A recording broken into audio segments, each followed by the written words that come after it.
We're ready to begin. Welcome to the International Day of Hope and Healing with the mission of helping people find hope after loss. I'm your host, Dr. Gloria Horsley, with my co-host, Dr. Heidi Horsley. Hi, Mom. Hi. Well, Heidi and I are really pleased to report that Open to Hope had a wonderful year. We've had over 7 million visitors, Heidi, and Open to Hope has over 3 million podcast downloads. We're now the #1 grief and loss recovery site and podcast on the internet today. Absolutely, Mom. And we couldn't do it without our phenomenal guests that come on and our speakers and all the people that have had losses and found hope again. And don't forget, we have done over 240 television shows, which air in New York City on Sunday nights at 9 p.m. And we want to thank all of you out there that have supported us through the years and for our 400 authors, their dedication and service. Yeah, Mom. And this is our 5th year of doing this conference, as you know, which is amazing. And this year we are excited because we have 6 outstanding presenters, as well as 5 interesting panels. And we will finish off the day with a candle lighting that Alan Peterson will give us. It's going to help you honor your loved ones and remember them. And we want to also, Heidi and I want to give a shout out to John Rampton, Rebecca Barra, Heather Horsley, and Neil Chethik, and our other staff for being so supportive of us for all these years. We couldn't do it without them. Well, today, Heidi, our first guest is going to be a good friend of ours that we have known for many years, a terrific guy, David Kessler. And we'd love you to introduce him. I know this is going to be a real inspiration to start the conference. Absolutely. David is absolutely incredible. He really talks the talk and walks the walk because he did have a son that died and has gone to find hope after loss. And David is a renowned grief expert and author, Mom. He has co-authored books with Dr. Elizabeth Kubler-Ross and written extensively on finding meaning after loss. His latest book is Finding Meaning: The Sixth Stage of Grief. David's personal experiences with grief has deeply informed his compassionate approach to helping others. So welcome, David Kessler. Hi, thank you both. Thank you so much. I'm so grateful to be here with you. I'm really honored. It's interesting. I am scrambling, folks. Before everyone came on, the internet went down, and I'm in someone else's place, and the internet went out, and it's fascinating. I'm sure many of you have had this feeling where people go, oh no, we are in trouble. Something went wrong. Those of us who have had to deal with profound loss, when the internet goes out, we're just like, okay, I'll do this on my phone. It's not the worst thing that's ever happened. And I know many of you get that concept if you're here. So I'm so grateful to be here. And I have to tell you, I'm so honored. Thank you, Gloria and Heidi. Just for a million things that you have done over the years. We have a annual grief certificate educator training that I do, and we're about to do it next week. And it's therapists and coaches and people who have wanted to turn their pain into purpose. And when I think about people who have turned their pain into purpose, like a guiding light for all of us has been Dr. Gloria. I mean, just over the years, and just on a personal note, they mentioned my own son dying, my younger son, David. And I'll tell you, as many of you know, when you go through loss, it feels like life is over. And I can tell you, I certainly felt that way. And one of the things that I hope we are for one another is evidence that we continue, that life goes on. And so I want folks to know that literally Gloria, Heidi have been evidence for, I'm sure, millions of people that there is hope after loss. So I just want to say so much to thank folks and thank them. You know, I think about this idea. I want to talk today about how do we grieve in a world that wants us to move on? How do we grieve in a world that wants us to hurry up and get over loss? It's almost an oxymoron, the concept of hurrying grief, hurrying the feelings. And on top of it, we live in a world now that has 5 easy steps for anything. Just go on your social media. Just look at your um, uh, TikTok, your Instagram, your Facebook, your Pinterest. There's a remedy, a quick fix for everything. And they're all designed to make fixing something look easy. But here's the challenge: we can't fix grief. We can't fix grief mainly because we're not broken. We are not broken. And grief, this part of life that isn't fixable, needs to be sat with and sat in. And it's a whole different paradigm than we're used to. And life, more than ever, I think in 2025, feels like it's moving faster. The news is faster. Everything's faster. I would say our internet speed is faster, but not for me today. But everything's faster. And when you're in grief, your world has come to a halt, has come to a standstill. And I'll tell you, many of you know my story that when I was 13 years old, my mother was dying in a hospital at the same time that in the hotel where we were across the street, a fire and a shooting started. It turned out to be one of the first mass shootings in the US. And so, just to deal with all this kind of pain and all this kind of loss is really, really brutal. And here's the thing: when I was going through that at 13 years old, I thought I was the only one. Like, I thought I was the only one that ever had a mother die. I know that seems like a ridiculous thought now, but people in grief feel that way. You know, one of the things that many of you are helpers here, if you're a helper, you have people say to you all the time, my sister, my brother, my spouse, they're they're isolating in grief. And I often say, we isolate people without realizing it. We isolate people. They're not just people who are deciding to purposely isolate. We often isolate them. And I have been fortunate, as was mentioned, I've done 7 books on grief now, a workbook, and even with all of that work I did, 8 years ago, my younger son David died. And when that happened, being a grief expert changed nothing. I have to go through it like everyone else. I had to walk through it like everyone else. And what we need, that's really hard for folks to understand, is we need other people to see us, to witness us, to be with us, to tell us they see our pain, they see our struggles, to help us understand what we're going through.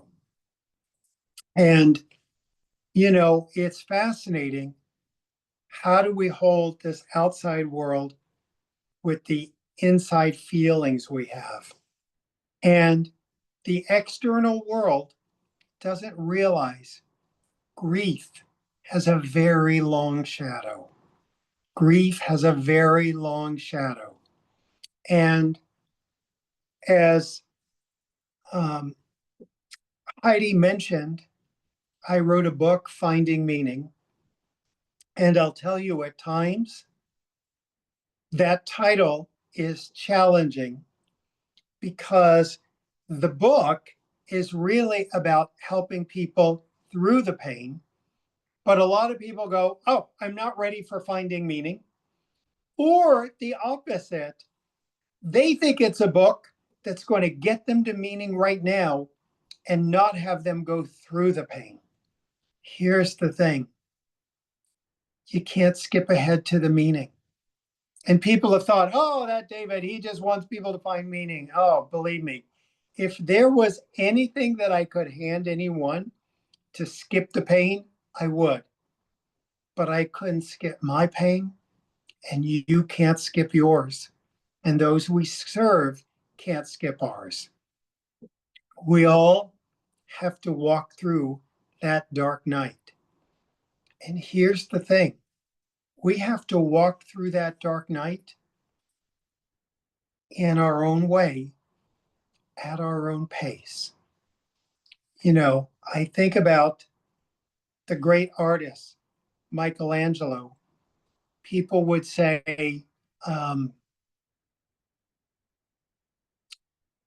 do you create such amazing statues?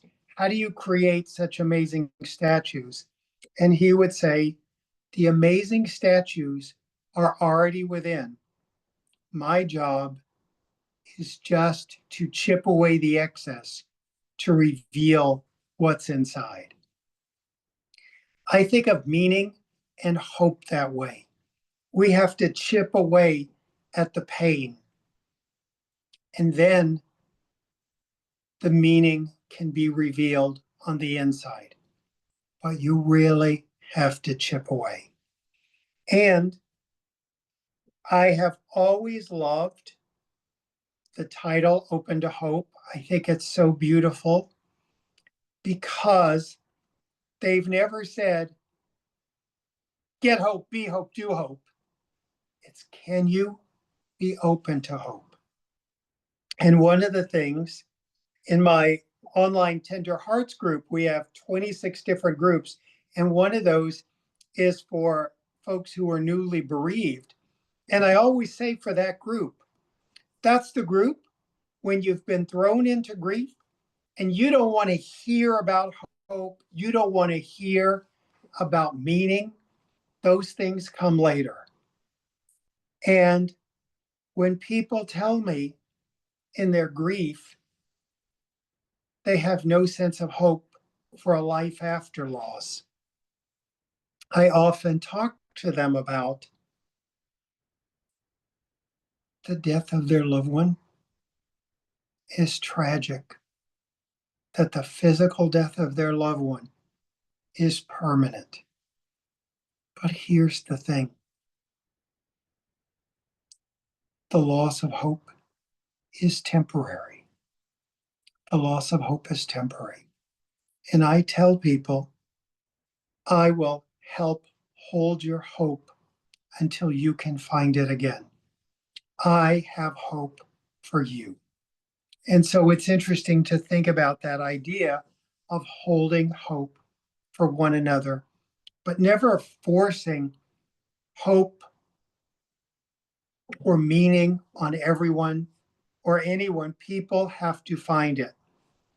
One of the things I often try to teach clinicians is this idea that we can never want a client or a friend to move faster in the grief than feels right for them.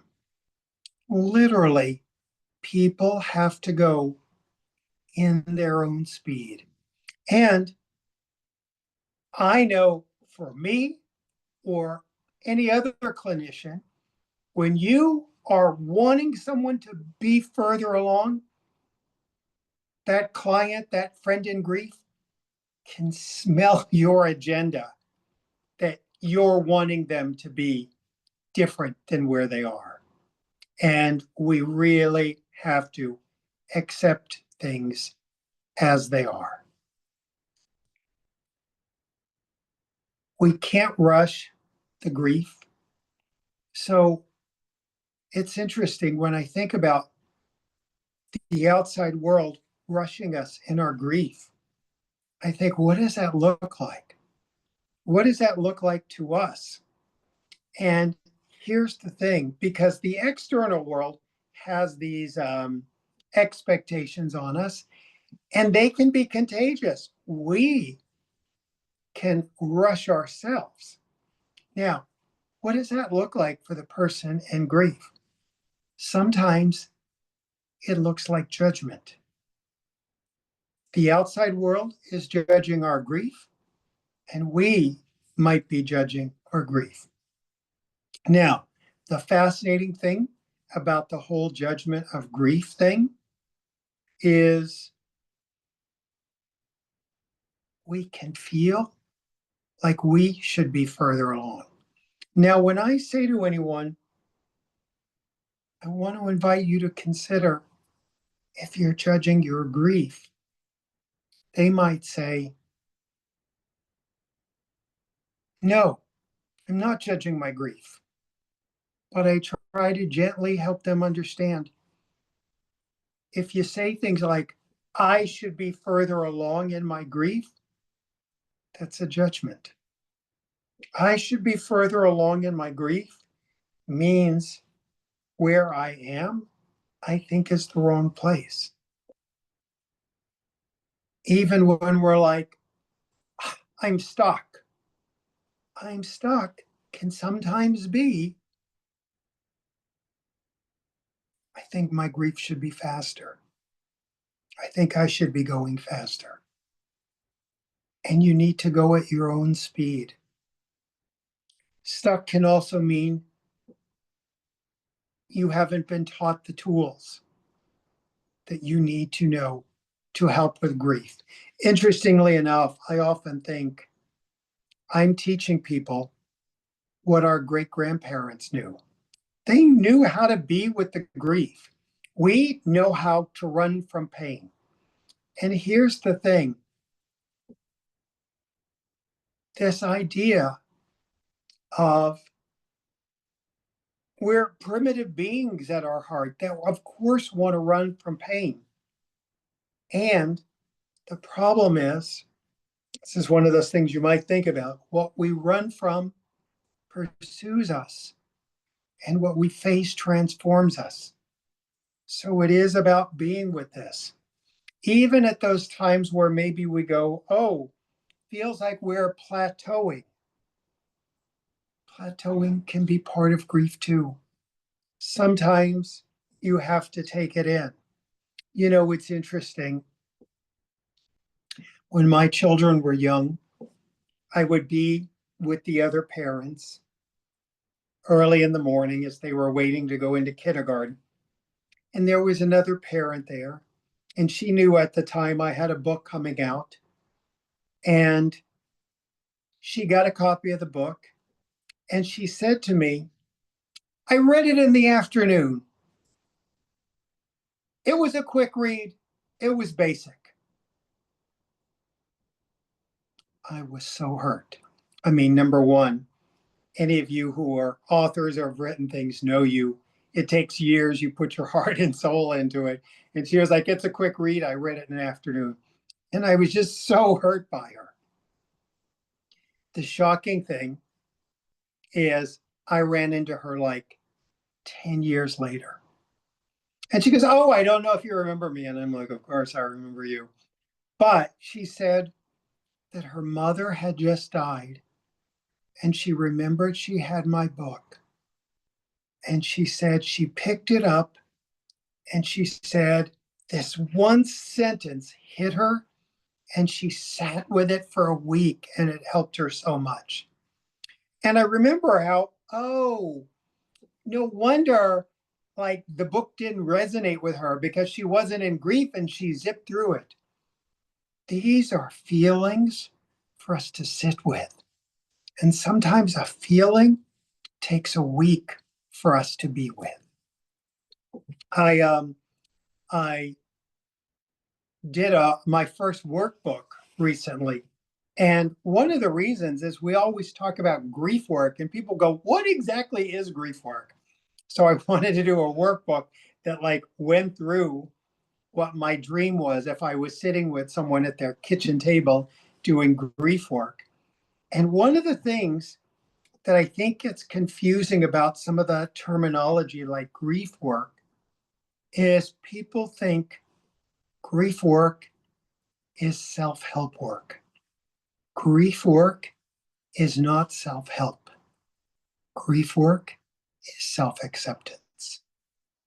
Grief work is accepting where you are and what you're going through. And here's the craziest thing.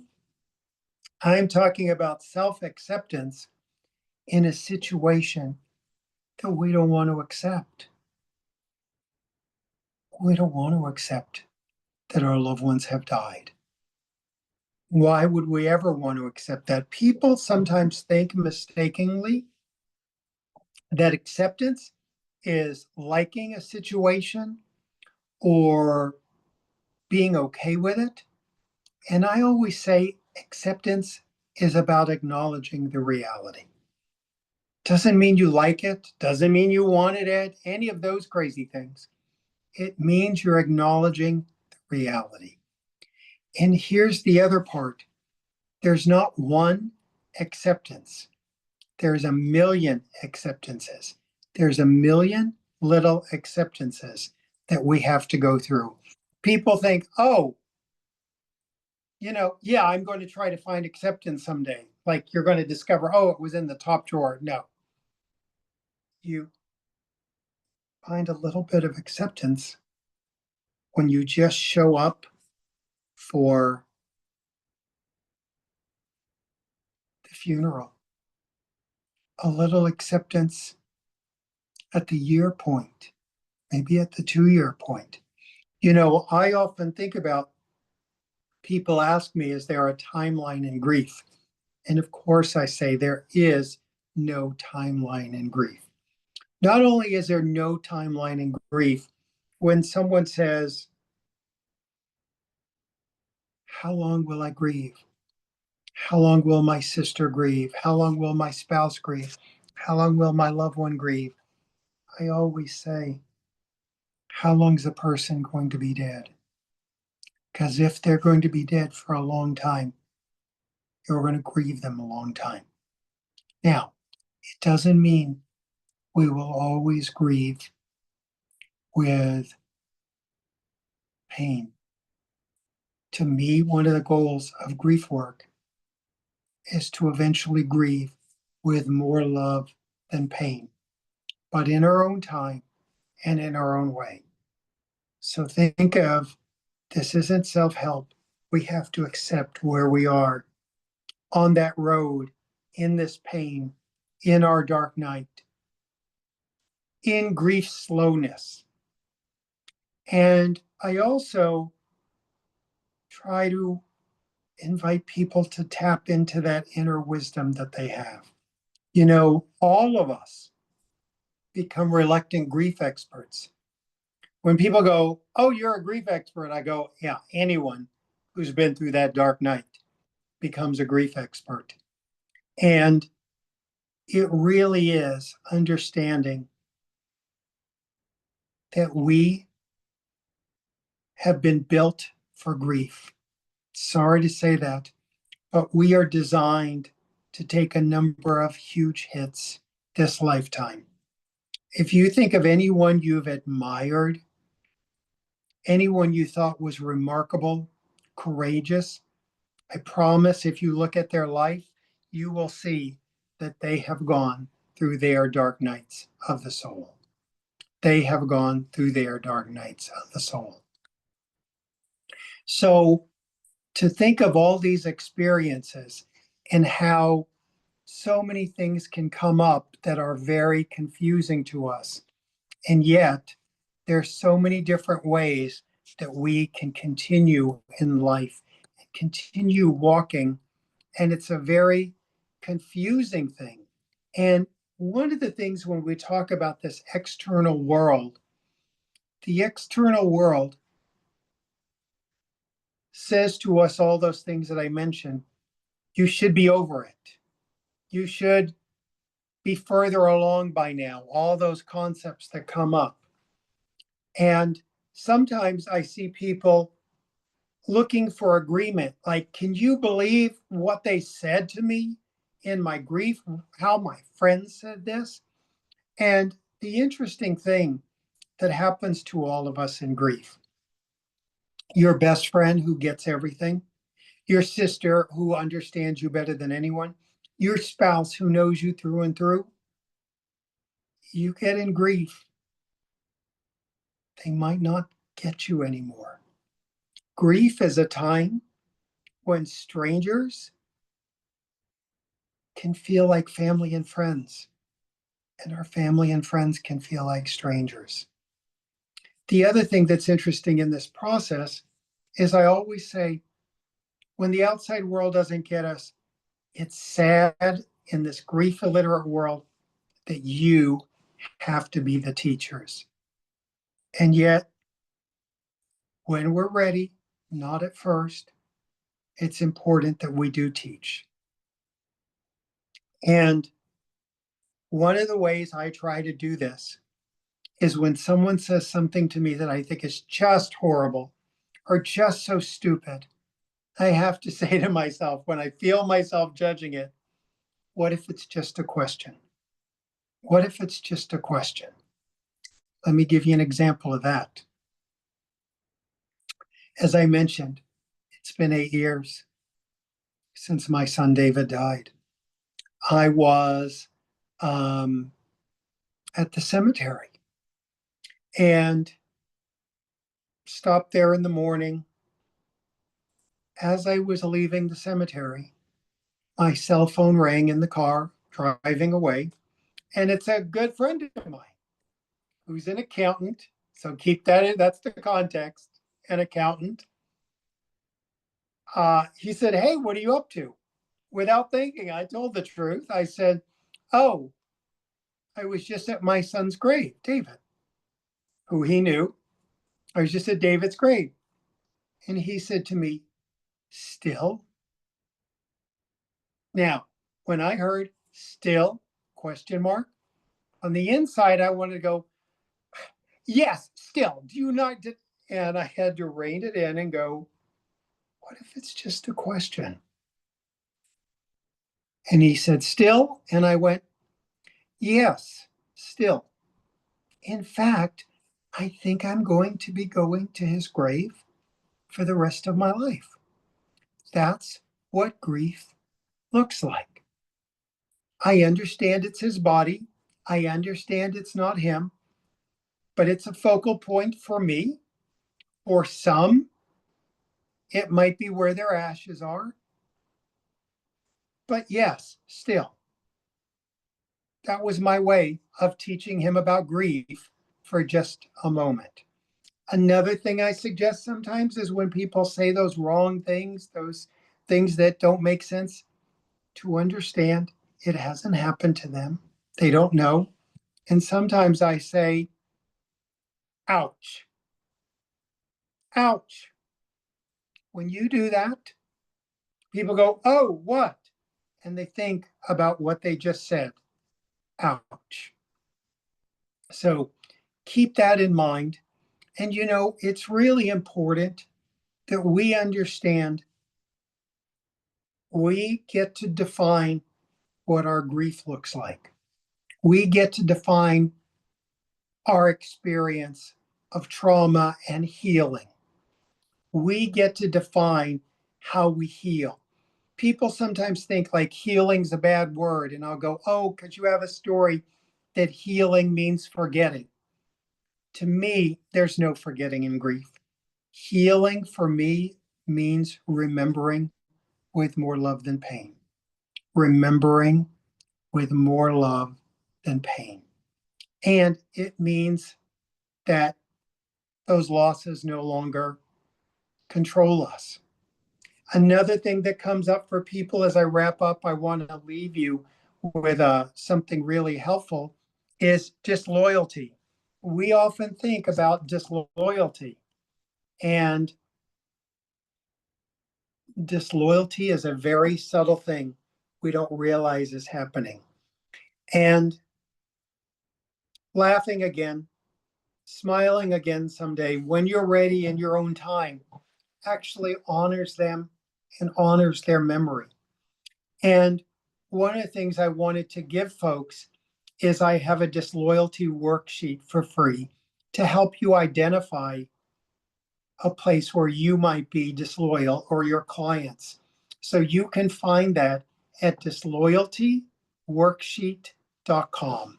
Disloyaltyworksheet.com. I'll make sure I get that right. I do. Disloyaltyworksheet.com, because disloyalty can be really subtle. I want to thank all of you for your time, and I want to thank the Horsleys, amazing Gloria and Heidi, because I'll tell you, one of the things that they know and I know is this work makes us realize the most precious thing we have is our time. So thank you for giving me your time today. David, you're so fabulous. Thank you for being on. And I just want to say to you, you are an amazing person and you do hold the hope for many, many people. We hear from you loud shouts. And I want to remind people that they can look at this on YouTube and listen to it on podcasts after we come on the show. Yes, thank you so much, David. And I love chip away at the pain, and then the meaning can be revealed. Absolutely.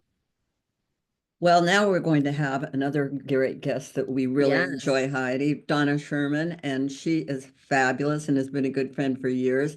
And she's going to talk about 5 life lessons from teens who are grieving. You want to introduce her, Heidi? Absolutely. Donna Sherman is one of my mentors. I have learned so much about working with teens and children from Donna. And as you said, she is going to be speaking about 5 life lessons from teens who are grieving. Dr. Donna Sherman has a 35-year history with the Dougy Center, the first bereavement center for children in the United States. She is an internationally recognized authority on grief and bereaved children, teens, and families. Donna is the author of Never the Same: Coming to Terms with the Death of a Parent. Donna served on the board of directors for the Compassionate Friends and is a founding board member of the National Alliance for Children's Grief. Welcome, Dr. Donna Sherman. Thank you, Gloria and Heidi. It's so great to see you. And tapping into David, I love the how do we grieve in a world that wants us to move on? And that's a question for us as adults, right? As well. So when you start looking at what about teens, how do they grieve in a world that wants us to move on? I was also struck by David talking about at 13, he thought he was the only one whose mother was dying. So I think moving into just sharing 5 life lessons from teens who are grieving, believe me, there are probably 50, 500. Every teen who comes to Dougy Center has 1 or 2 life lessons that we who've worked with them, listen to them. It doesn't matter how long, we still can learn things from them, and they're learning from each other. So before I mention those 5, and again, I just chose 5 that are very common ones that we hear in our groups at Dougy Center. Next slide, please. For those of you who are not familiar with Dougy Center, just do a brief overview. We have been around. Our first group was held in December of 1981. So we're entering our mid-4th decade of working with children, teens, young adults, and families who've experienced the death of someone in their family. So we do bereavement groups. The second photo there from our Esperanza Spanish-speaking groups.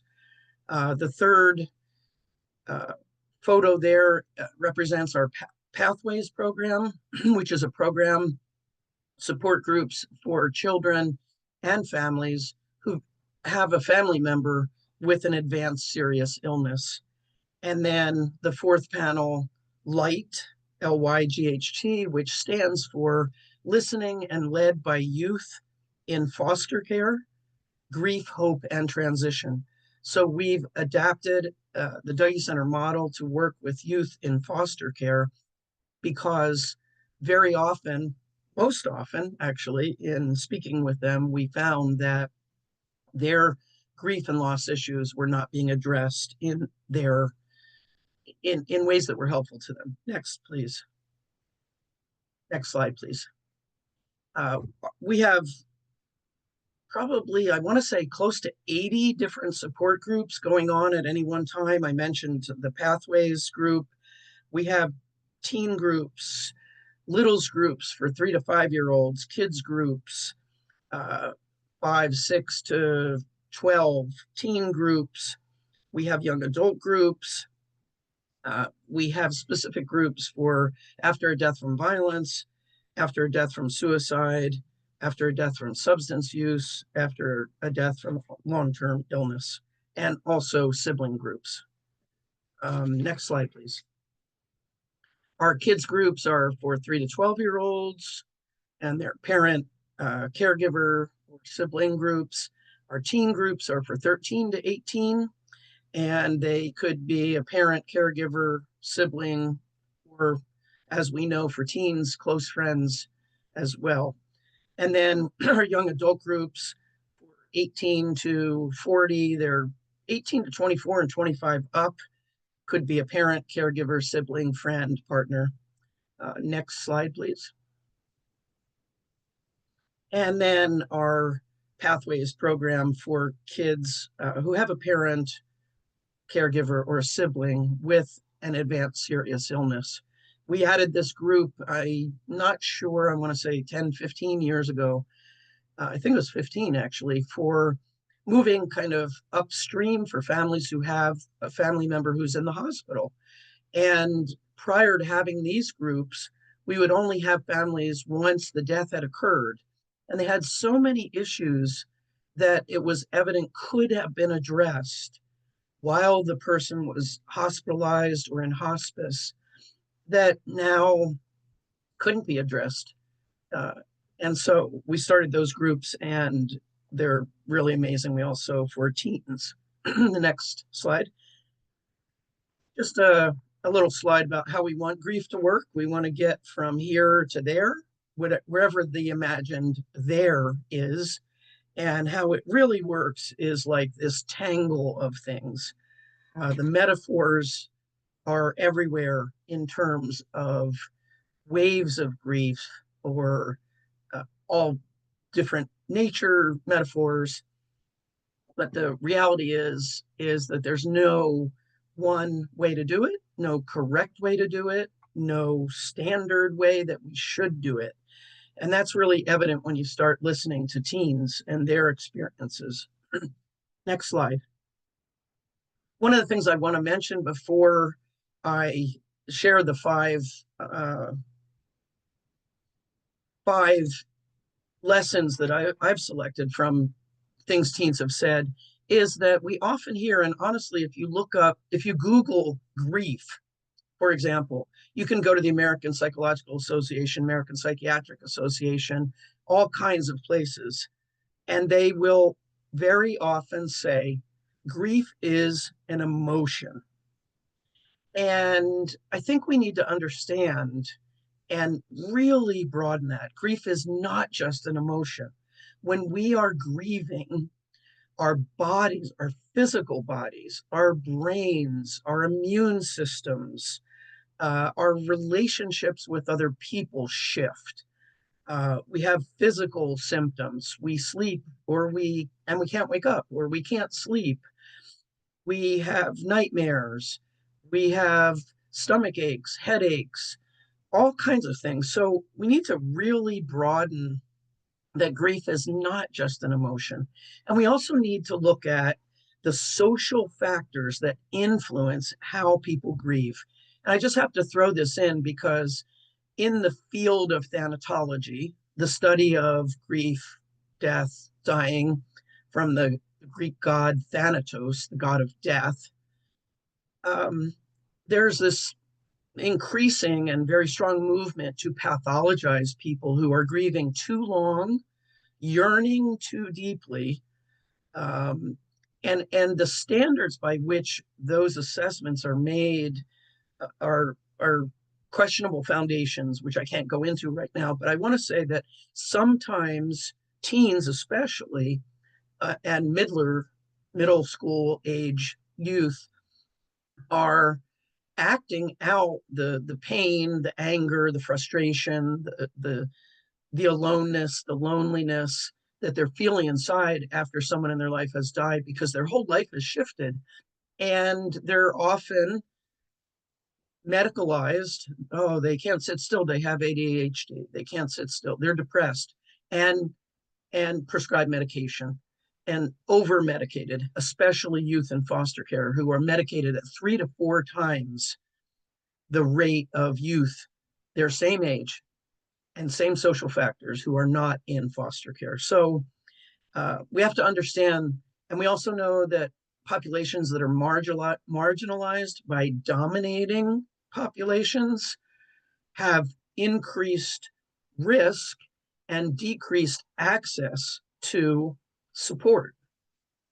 I love how David said just in his talk that knowing he wasn't alone at 13, or thinking he was alone at 13, what a difference it would have made for him if he had really conceptualized, I'm not the only one, and I can get through this at 13. Next slide, please. So some of these factors that influence how children grieve. Next slide, please.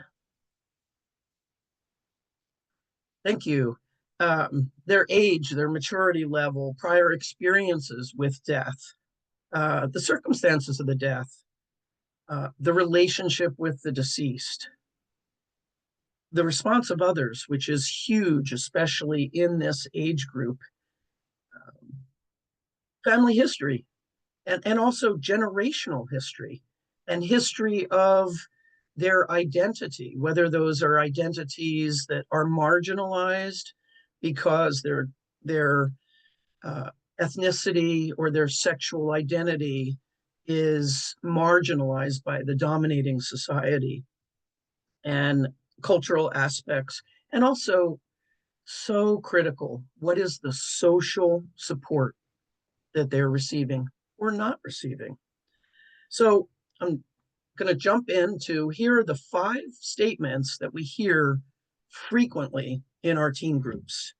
The first one, next slide. We prefer that you listen without judging or telling us what to do, think, or feel. Now, I would say this is probably true of the majority of adults in our parent groups as well, or caregiver groups, that there is no shortage for people who are grieving of people who want to tell them that they're doing it wrong, or they should, whatever it is, you should start dating, you should get out more. The shoulds become overwhelming. And one of our parameters, guidelines in our groups is there's no advice giving. No advice giving. Now, if someone says in the group, I have this issue and I really need advice from all of you, fine, but not jumping in with advice. And if a lot of people who are grieving, teens especially, are saying, as soon as I start to share how I'm feeling, these adults, whether they're parental figures, relatives, teachers, coaches, they want to make it better. They want to kind of take away my pain. They want me to feel better. And of course, I understand that they want me to feel better, but I need to be listened to. I need to be understood. I need to have that compassion that respects. If I don't ask for your opinion, please don't give it to me.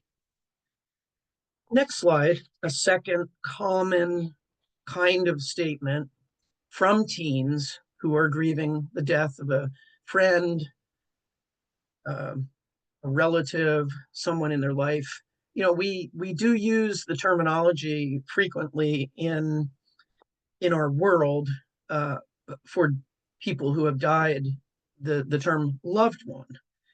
And we also have to make room for not so loved one, or somewhat loved but frequently irritating, or even the option for a child, a teen, to be able to say, you know what, I hated my dad. I'm glad he's dead. My life is better without him. And where are the avenues that you do that?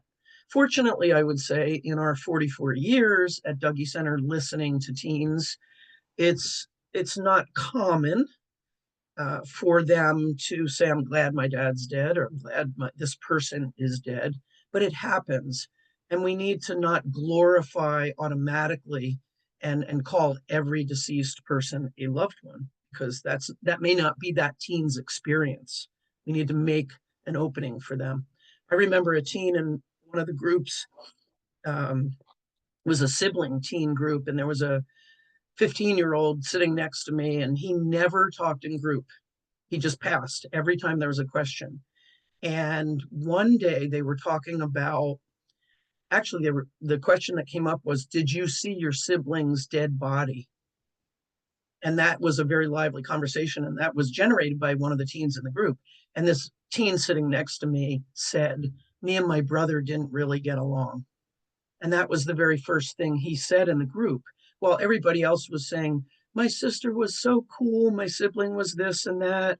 So we need to make sure we understand the language that we use and how it makes it open for teens to share.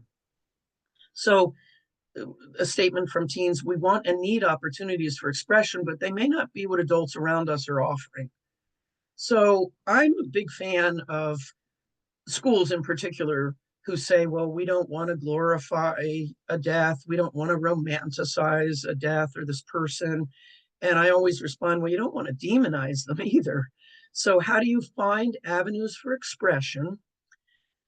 Because if you don't create avenues for expression and offer them, teens will find their own, and they may not be the things we really want them doing. But you know, we've had kids like what helps me is working on my dad's car. What helps me is chopping wood. What helps me is being with my friends. What helps me is being alone, poetry, you know, all kinds of things. So finding out from them what is helpful versus imposing what we think might be helpful. Next slide, please. A third statement. We want honest information and do not ever, ever want to be lied to. I have been, I started as a volunteer at Dougy Center in 1986. Our founder, Bev Chappell, and I started the first group for kids 6 to 12 who'd had a family member in that very first group. It all happened to be a parent who had died of suicide. And the kind of stigma and judgment, not that it's gone away in 2025, but it was maybe even less understood in 1986. The kinds of things that people would say to kids around how the person died. You know, they died in their car. Yes, they died of carbon monoxide poisoning. It was a suicide death. And what we try to say now to people is your kids probably know, even if you haven't told them. The way social media is now, the way adults talk in front of their kids, you can't hide things.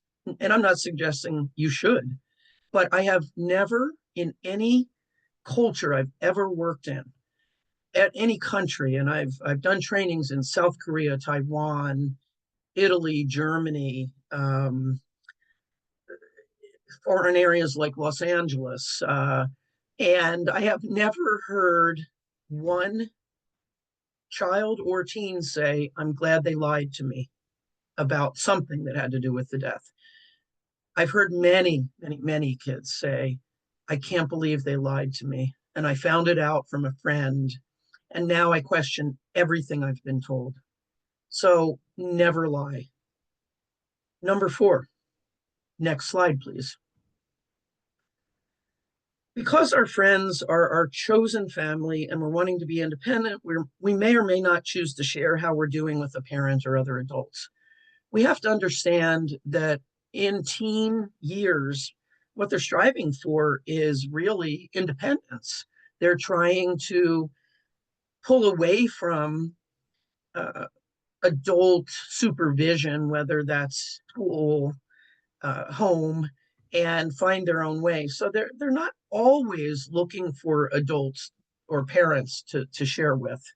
I will say we do have teens who really identify more with our adult facilitators than they do with the other teens. So it's not a hard and fast rule, but we shouldn't be surprised if there are aspects of what they're coping with that they want to share with other teens. Okay, the 5th and final life lesson for today is it helps if we can find ways to still have fun and not have to grow up so fast. So a lot of teens who have a death, particularly, whether it's a death of a parent or a sibling, they have to grow up really fast. And they need to still find ways to be a kid. Next slide. You know, the world tends to respond to things with platitudes, euphemisms, awkwardness. Every cloud has a silver lining. They're an angel now, all these kinds of things. And what they really need, I think if you hit the next thing, we'll get the second column here on this slide. What they really need is reflection, acknowledgement, understanding, acceptance, space to grieve, listening. I want to share a closing quote from one of my mentors, Phyllis Silverman, who started the Widow to Widow program way back in the early 60s, who said, if the language that we use is that of illness, then typically we want to seek a cure. We talk about grief in terms of symptoms, closure, getting over it, healing, and recovery. These words that we use all the time are the language of illness. There's no penicillin that will make grief all better. It is not an illness or condition from which one recovers. And thank you, Phyllis, for those words of wisdom and all the legacy that you have left to us. And my final slide, Dougy.org, we have tip sheets, a podcast, all kinds of things on our website for you to explore and invite you to. Thank you so much, Gloria and Heidi, for the invitation today, and have a great rest of the day. I know there are some amazing speakers coming up, including my supervisor, boss, and dear friend, Brennan Wood, who is the executive director of Dougy Center. So thanks so much. Oh, thank you, Donna. That was fabulous. And I know that one of the main concerns I had years ago when my son was killed was my teenage kids. And, you know, it's a tough time. And I want to remind people that they're going to be able to get podcasts, your part of the program on podcast and on YouTube. So share it with friends and family. Absolutely. And I just want to please tell you, visit the Dougy Center. There are so many invaluable, amazing resources there for kids and children and families that are grieving. So thank you, Donna. You know, Heidi, now we're going to do a parent loss panel. And this is really interesting because that's our #1 visit to Open to Hope is people who have lost their parents. There's not a lot of support for adult people or teens or, you know, a little older that have lost parents. So we're going to have a great panel. Well, would you like to introduce them? I would, but I just want to give a shout out to this panel. They are near and dear to my heart. I have learned so much from the people on this panel today, because y'all know that in 2020, my own father died and I'd never had a parent die. And I knew the people on this panel and had watched them and taken life lessons from them. And then now I'm in it. So thank you so much for building awareness for such an invaluable topic. We are going to have this parent loss panel, and it is going to be moderated by Megan Reardon Jarvis, who is here today. And she is going to be joined by Barry Linner Grant, Brennan Wood, Ken Ross, and Heidi Gessner. So I will quickly introduce all of them, and then I will turn it over to Megan. So hello, everybody. So let's start with Megan. Megan Reardon Jarvis is a clinical social worker and best-selling author of the memoir, The End of the Hour, and the book, Can Anyone Tell Me? She is also the podcast host of Grief is My Side Hustle. So welcome, Megan. So And good to be here. joining her is Hope Edelman. Hope is a renowned author, speaker, and TV personality. Her best-selling books include Motherless Daughters, Motherless Mothers, and The After Grief. Welcome, Hope. Joining her is Barry Linner Grant. Barry is a grief specialist and founder of the Memory Circle. Her work has been featured in the Washington Post and Psychology Today. Barry utilizes writing as a healing modality, honoring her late mother in all of her endeavors. Hello, Barry. And joining her is Brennan Wood. Brennan is the executive director at the Dougy Center, devoted to supporting grieving children and families. She does her work in honor of her mother's legacy by making every day a celebration of life. Welcome, Brennan. And last but not least, my favorite name, Heidi. Hi, Heidi. Hi. Heidi is a board-certified chaplain specializing in bereavement support. She provides spiritual care to families facing end-of-life issues and educates healthcare professionals on compassionate care for the grieving. So welcome to this dynamic team. Please follow them on Instagram. They have amazing posts. And I am going to turn this over to Megan. Thank you, Megan. Thank you, guys. Thank you. Thank you so much to both of you for having us and putting this on. This is such a special day. It's, you can bring your coffee and sit down and hear from such extraordinary voices. Like I've listened to Donna and David beforehand, and I'm so happy to be here with this panel. Folks who I adore and others who I'm getting to know better. Ken couldn't be with us at the last minute, so we're sorry and hoping he's going to be feeling better soon. I would love for folks, our panel, to be able to take a minute to introduce people to our work, and also, I think maybe use us as those guideposts. When people are coming into the grief and loss space, they're carrying their own pieces. And with parent loss, often folks have a piece that was from a while ago, a piece that is new, some that they're carrying that it feels heavy, some that maybe it even feels more like a relief. And I know that each of us in our own work have been informed by our experiences with parent loss. So I wanted to ask about both the piece that I think gives the hope, which is how do we carry the legacy of the person that we lost? How do we honor them? And I'd love for you guys to answer that professionally or personally. What is it that you do? Is it a regular practice? Is it something that, infuses your work? And or how do you carry the grief? We know that grief has seasons to it, that it has components where what people believe before they go through it is it's going to be linear and it's just going to lessen and eventually peter out. And those of us that have carried loss over lots of time and work with grievers know it's far more complicated than that.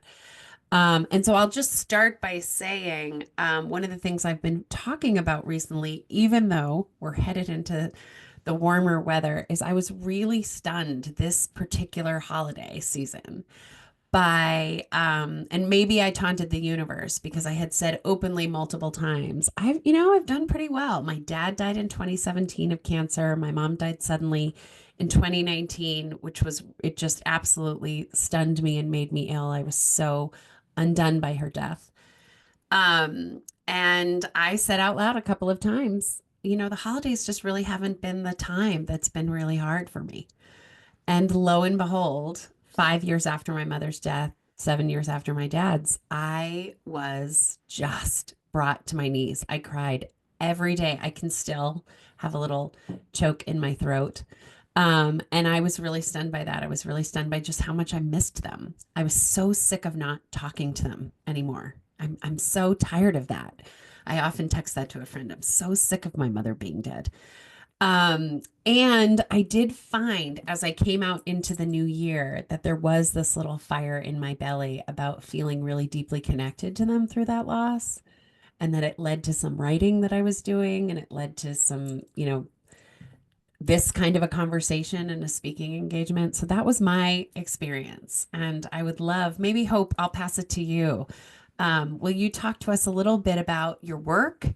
A little bit about how the legacy and maybe the loss shows up in those things, and anything you might want to add to it. Sure. Thank you, Megan. Thank you for moderating this panel. And thank you to Gloria and Heidi for all of the work that they do. It's an honor to be here with my esteemed colleagues. I'm fresh off of a 4-day retreat that just ended yesterday afternoon for women who lost mothers up to age 18. I work in a very specific niche in the bereavement world. I work with adults who were bereaved as children, which is a very underserved population in the bereavement world.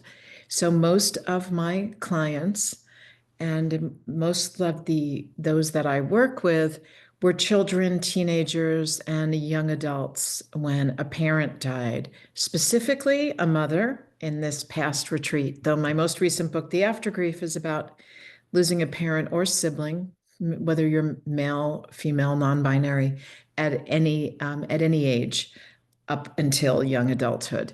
I was 17 when my mother died of cancer. I was the oldest of 3 children. Here's a photo of her. My mom, Marcia, this is probably in the early 60s. And I think I honor her every day through my work. I run online support groups. I run in-person retreats. Brennan has been to one. Barry has co-facilitated one. It was the 27th retreat yesterday. 12 women up to age 18 when their mothers died. And we're exploring how that early loss and the lack of support, since most of the women in the room lost their mothers in the 1970s, 80s, 90s, when grief support and places like the Dougy Center simply weren't available, and grief literacy was at an all-time low. And so we look at how that loss continues to show up through their lives, and it does in some very predictable ways. Megan, as you were saying, grief is seasonal, it is cyclical. I work with women who will have upsurges or upswells of grief decades after their mothers died. Yeah. It will come at holiday time. It will come on an anniversary of their death, especially a big round number like 10, 20, 30 years. It will come when they realize that they have lived longer without their mother as they did with her. It will come when they approach and reach and pass the age of their mother's death. It will come when their child reaches the age they were when their mother dies. So I'm kind of a one-stop shop for women who reach those milestones or are just feeling stuck in their lives because the coping strategies that they develop to get through losing a mom at an early age and not having her during formative experiences shows up in their lives in unexpected ways many years later. Does that answer the question? Oh, yeah, it's so beautiful. What it makes me think of is that phrase traumatic growth that everybody wants, but sometimes it's hard, particularly in early.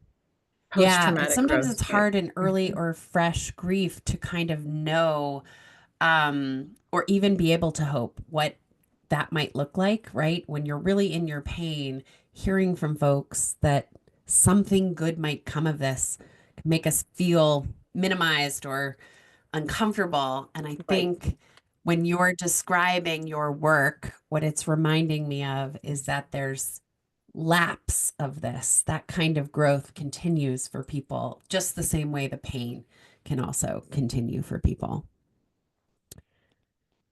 Absolutely. And the needs of the recently bereaved are very different than the needs of the long-term bereaved. And we do have a support group every Thursday evening just for women who lost mothers, adult women who lost mothers in the past 2 years, to recognize that the kind of community and support they need is very different than a woman in her 40s who lost a mom when she was 12. Hope, it's so beautiful. Thank you. Thank you for answering the question that way. And also, I just know it's got to be a tired morning for you, having held space and been with people, and just a gift to have you with us this morning. Brennan, will you tell us a bit about your work at the Dougy Center and maybe your loss and the legacy and how you carry those things? Sure. Thanks, Megan. So happy to be here with all of you. Yes, so my mom, Doris, died 3 days after my 12th birthday in 1987, which led me to walk through the doors of Dougy Center for the first time shortly thereafter. And you're so right, Hope. I was so lucky to live in Portland, in a place where Dougy Center was started. It was the first of its kind in the country. A lot of the work that Dougy Center has done is to try to train folks across the country and around the world on not just becoming grief informed, but also how to support children and families who are grieving, so that less of us or more of us get the support that Dougy Center gives, or a place like Dougy Center gives. And so I'm so grateful for the support that I got at Dougy Center, and yet also, right, we carry both things for the rest of our lives. We carry grief with us, and I appreciated Donna's words, as always, around the pathologizing of grief, and that if we treat it as an illness, then the only thing is a cure, versus it being a lifelong, natural, normal experience that we're all going to go through. My father died when I was 36. He died the day before my birthday. My mom died 3 days after my birthday, and he died on the day where I was turning 36. My mom died when she was 36, and I had lived 2/3 of my life without my mom. So yes, to Hope, what you were saying about those big milestones, right? I think the thing for me that is so present always is that I don't want to forget about my mom. I don't want to not have an ongoing relationship with my mom. And so if that means that I then carry grief with me for the rest of my life, then that is what I'll do. And I think that, I often think of my work and kind of my life as a prayer to my mom, as my prayer to my parents. And that there's so much in that, right? And it's not just one thing, it's so many things, and it can be beautiful and hard at the same exact moment. And I think we, in general, don't give enough space for people to hold so many different things at once, and all of them to be true. So through my work and my story, I just hope to offer that, especially, I think, to folks who are newly bereaved. It's not a matter of a cliche or find the silver lining. Those things can minimize true pain, and those are awful. But how do we encourage people to lean into their own internal, whatever that is, however we create shift in ourselves, and maybe that's through for a lot of folks, that's through advocacy, that's through community work, that's through creativity, it's through writing, it's through, there's all sorts of ways that we as humans express deep pain and deep grief and deep love. God, that's so beautiful, Brennan. And one of the things I love so much about your story, I think a lot of folks will say, I wrote this book, I started this organization because I did not get the support that I needed. It was not there. One of the things I love so much about your story is that you were supported by the same organization that now, lives the legacy. I think that's so extraordinary. It's such a beacon of hope in and of itself to be, receive it and then also be it. I just think that that's so great. Thank you for being with us today. Thank Heidi, you. will you introduce yourself and maybe, well, you've heard the question enough now. Yeah. Talk about the legacy and the loss. Right. Thanks, Megan. And again, I'm so grateful to be here with everyone. Thank you. And, just sharing and talking about our experiences, I think normalizes it for people, in so many different ways. And so much of what each of you have said, I relate to.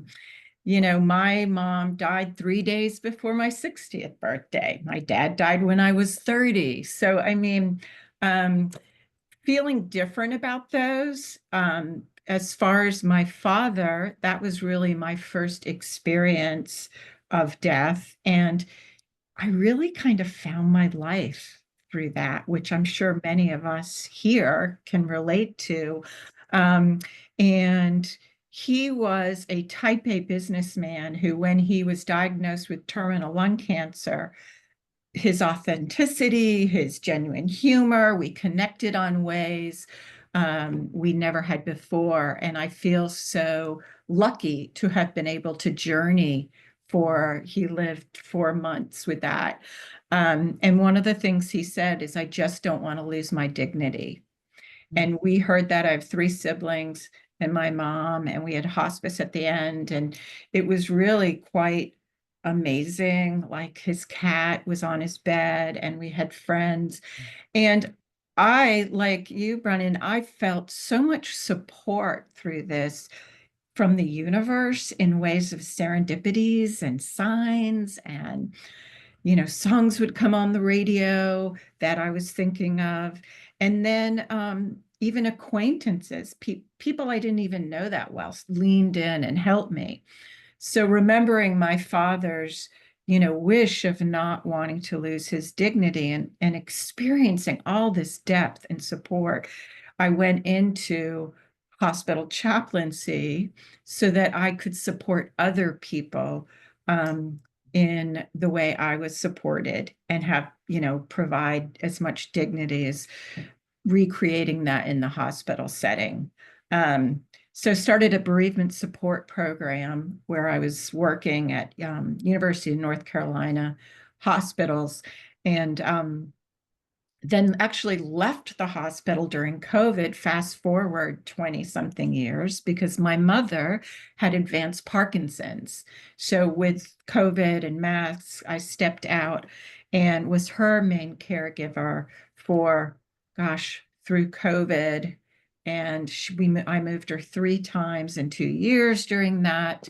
And somehow wrote my book about my whole experience with chaplaincy, Pockets of Grace, and my experience of the grief I experienced with my father, that also was such a growth time, that and supportive time, and finding the sacred that I hadn't before in my life, what matters, using creativity and writing and sharing that with hospital staff. And in nature, you know, like finding solace in nature and support. So it's interesting with my mother's death 2 years ago, this past December, because I was a caregiver, and maybe, you know, I'm sure there are some people who are caregivers were parents. And I was so exhausted when she died that I don't think I really started a grief process the way I am now 2 years later. So what you're saying, Hope, about, you know, it can be whenever it shows up. When she first died, it was a relief for me. And I was sad, but I was happy for her too, because she was just not in a good place and in pain. And just now, over this last few months, I'm remembering her when she was healthy, which I couldn't do at first when she died.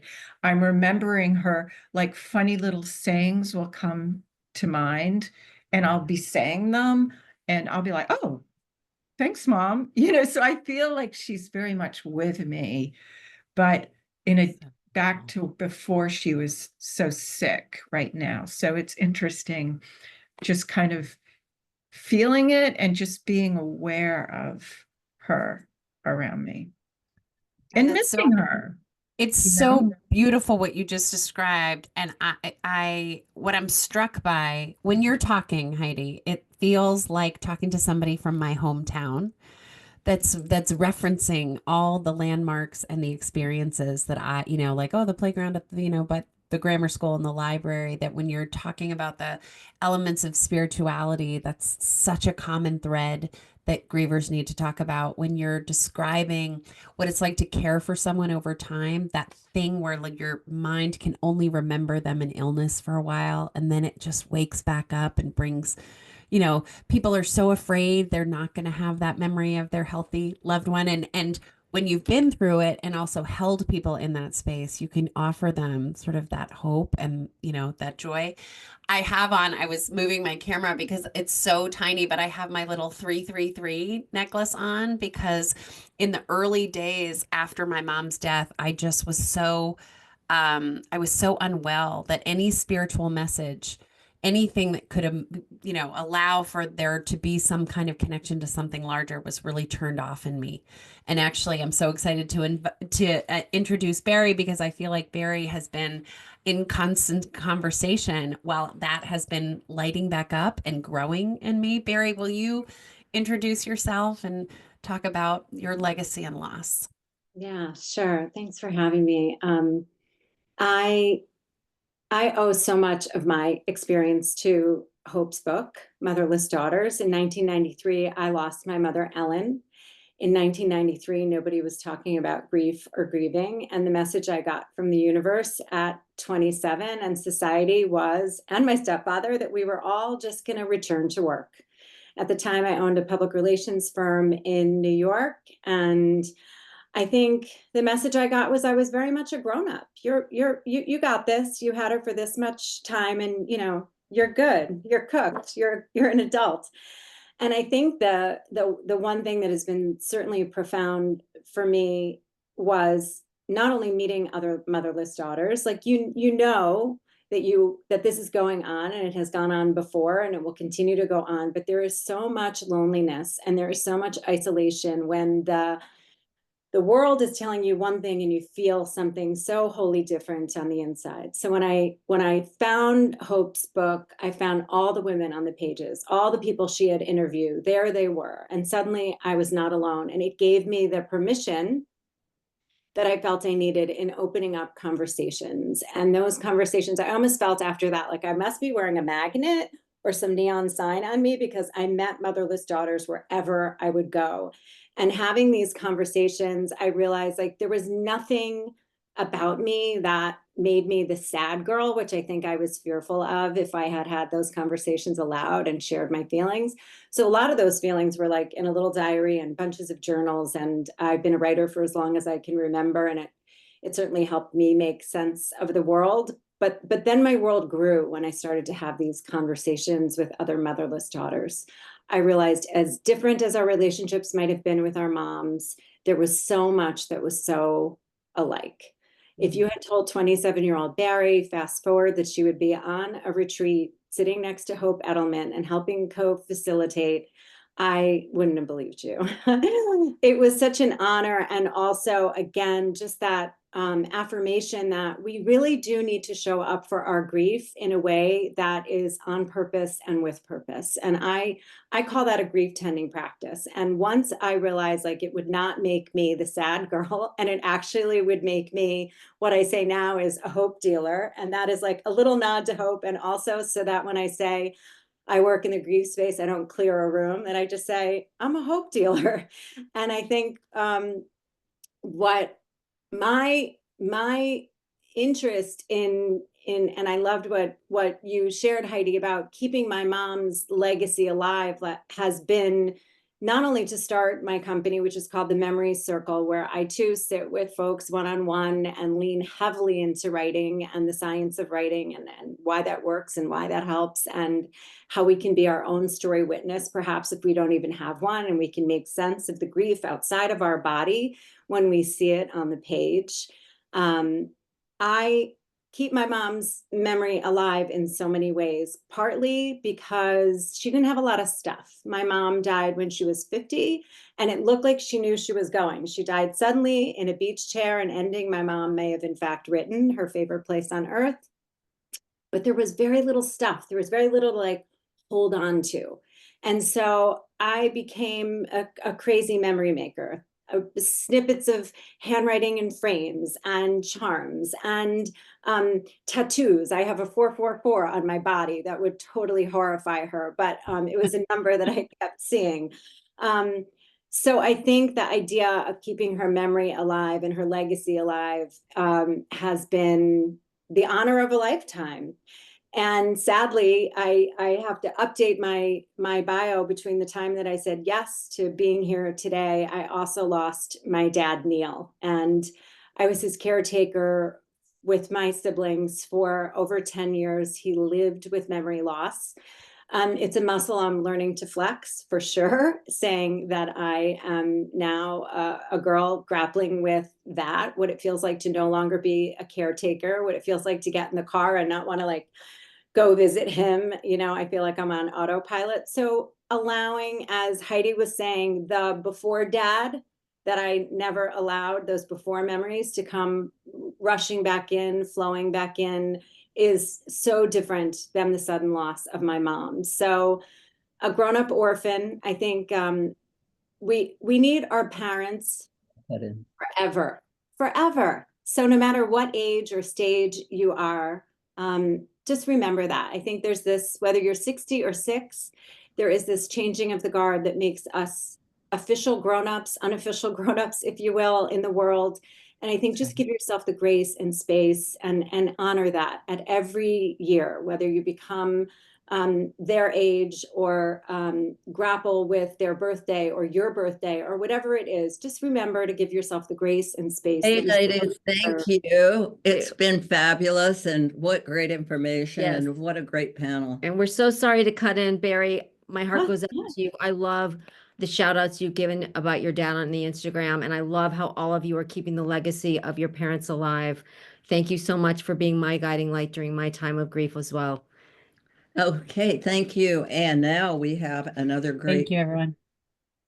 Bye-bye. We have another great guest that's going to be coming on, Eric Brewer. Hi, Eric. Eric is a pastor and a good golfer, Heidi. He's actually Dr. Eric Brewer. And, yes, you've earned it. Yes, yes. Dr. Eric Brewer. Yes. So this is a very, very established person, and we've gotten to know Eric, which has been amazing. Like you said, he's also a great golfer, I have to say. He parred my course. And has a great Okay. No. Dr. Eric Brewer is going to talk today, Mom, about navigating death and loss, life transitions, trauma, and faith. Dr. Eric Brewer is a grief counselor and the pastor of Transformed Church Global Ministries.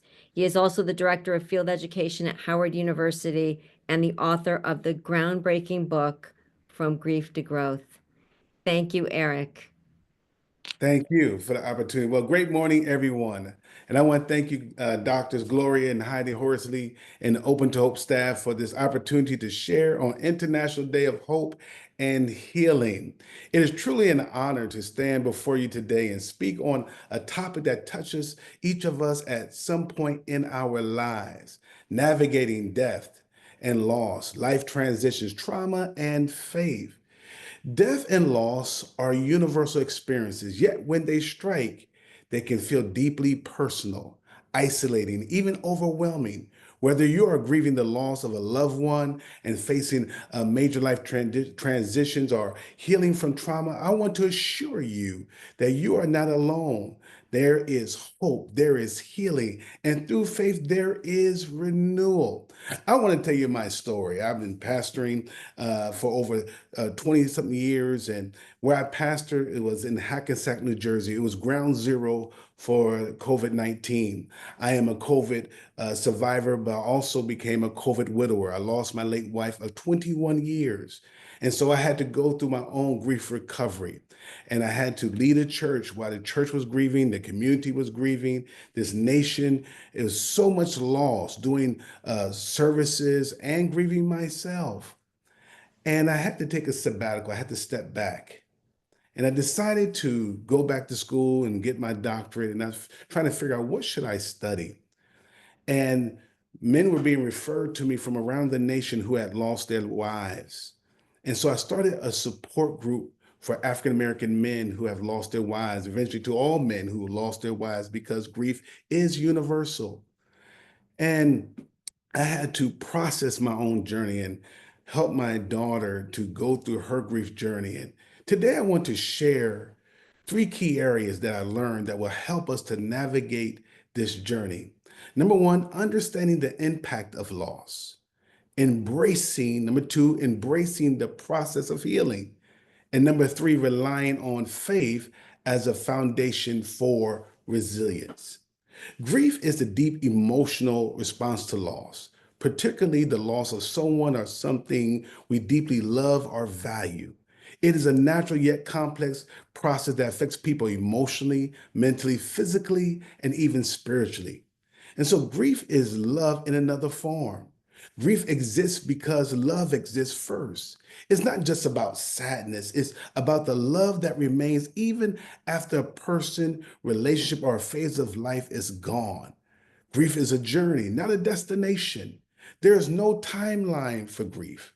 Some days are easier than others, and healing does not mean forgetting. It means learning to live with the loss in a new way. Grief can be unpredictable. It does not allow a linear path. Some days you may feel strong, while other days a memory, a song, or a familiar scent can bring a wave of sadness. Grief is personal. No two people grieve the same way. Some may express it openly, others, it may be privately. There's no right or wrong way to grieve, but grief can be transformative. Though painful, grief lead to personal growth, deeper empathy, and a renewed sense of purpose. Over time, it teaches us resilience, gratitude, and the value of the love we have shared. And so let's talk about understanding the impact of loss. Grief is often described as a storm. Sometimes it comes in waves, and other times as a sudden downpour. Some days it feels like just a rippling effect. Some days it feels like a tsunami. It affects us emotionally, physically, and spiritually. Some of us may feel deep sadness, anger, guilt, or even numbness. Others may question God, their faith, or their purpose. Even Jesus experienced grief. We find this shortest yet one of the most powerful verses that Jesus wept. This was at the death of his dear friend Lazarus. It shows us that sorrow is not a sign of weakness. It is natural part of being a human being. It is natural. It is normal. It is necessary to grieve.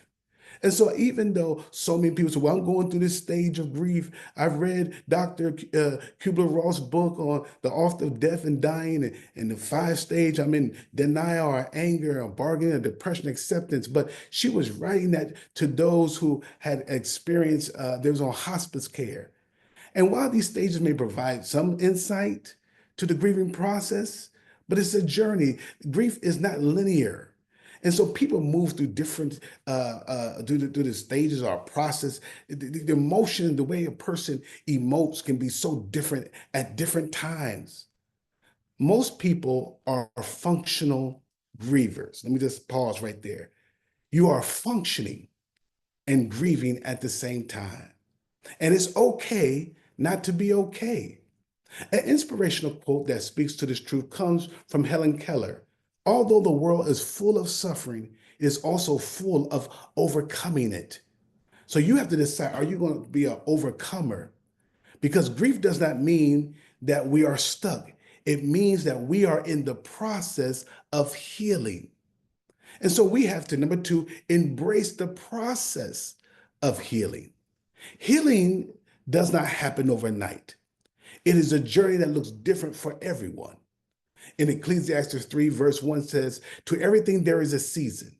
Go down a few verses, a time to weep, a time to laugh, a time to mourn, and a time to dance. One of the most important things we can do in this process is to give ourselves permission to grieve. There is no right way to mourn, and there's no set timeline. We must allow ourselves to feel, to express, and to process the pain without guilt or shame. Another step in healing is finding community. Grief can make us withdraw, but healing happens in connection with others. I believe it's Alan Waldorf that says companion, support groups, counseling, trusted friends, and family can provide strength when we feel weak. And we must learn to honor the memory of what we have lost while moving forward. We're just not moving on. We're going to move forward, intentionally moving forward. That could mean creating a legacy for a loved one, starting a new chapter in life, or turning pain into purpose. A powerful quote on healing comes from Arthur Rumi. The wound is the place where the light enters you. Our brokenness is not the end of the story. It is the space where transformation can begin. Number 3, we have to rely on faith as a foundation for resilience. Someone asked in a chat I just saw, is there another word for recovery? Yes, resilience.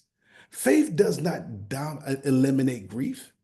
They said again, faith does not eliminate grief, but it gives us the strength to endure it. Psalm 34, verse 18 says, the Lord is close to the brokenhearted and save those who are crushed in spirit. God does not leave us alone in our suffering. He walks through it with us.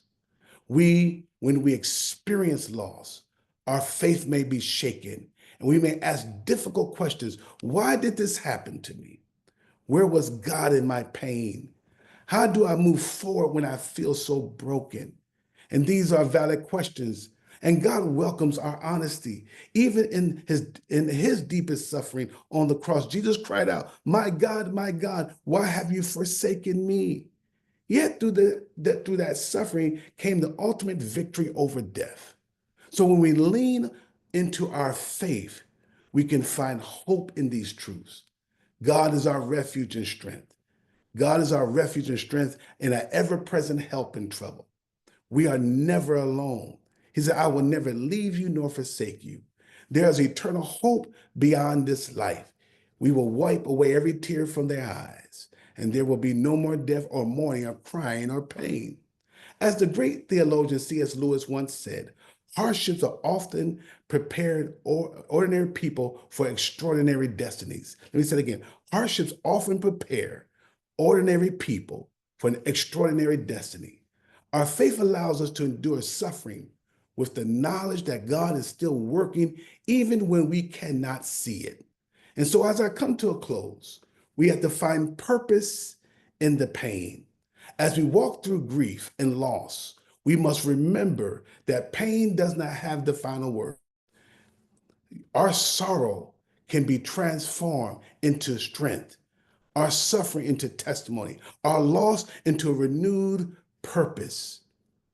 God has taken my pain of being a widower and helped me to build a platform to minister to other men and to lecture around the world about grief. If you're grieving today, I encourage you to give yourself grace. Healing is a process, not a race. Stay connected. You don't have to do this alone. Trust God's timing. He is still working in your life, even in the season of pain. One day, joy will return. One day, laughter will come again. Until then, may you find comfort in God's presence, peace in his promises, and strength in his unfailing love.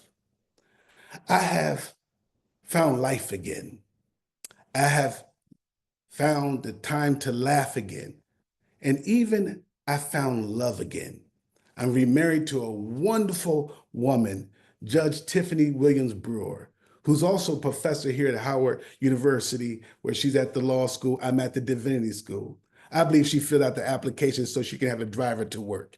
But I leave you with these final words from Maya Angelou. I can be changed by what happens to me, but I refuse to be reduced by it. Thank you for this opportunity, and God bless. Eric, you're fabulous. We're not letting you. Thank you, you. Eric. You're fabulous. Thank you for the opportunity, Gloria and Heidi. And you know, I couldn't let you, Gloria, beat me on the golf course, so I just had to. Eric, I love that you found life, love, and laughter again. And you know, my mother has found the same after the death of my Yes. dad. And she's written this book, as you know, Open to Love. Yes. We have much in common. And I love that you said it's natural, normal, and necessary to grieve. Yes, it is. Thank you And so much. it's so important that we appreciate life and live life to its fullest. Absolutely. Well, hit him long and straight, Eric. Most definitely. Thank you. Take care, Eric. Awesome day. Awesome. Thank you. God Yeah. bless. God Well, bless you. honey, we've got a fantastic panel coming up because we're going to talk a partner in a last panel. And Eric's an example of a person who's lost a partner and how he's dealt with it. So it's been great. You want to introduce our panel? Absolutely, Mom. And I know this is near and dear to your heart because my father died in 2020 and my mother lost her life partner and has since gone on to find 60 years. Yep. 60 years and wrote the book that we just showed.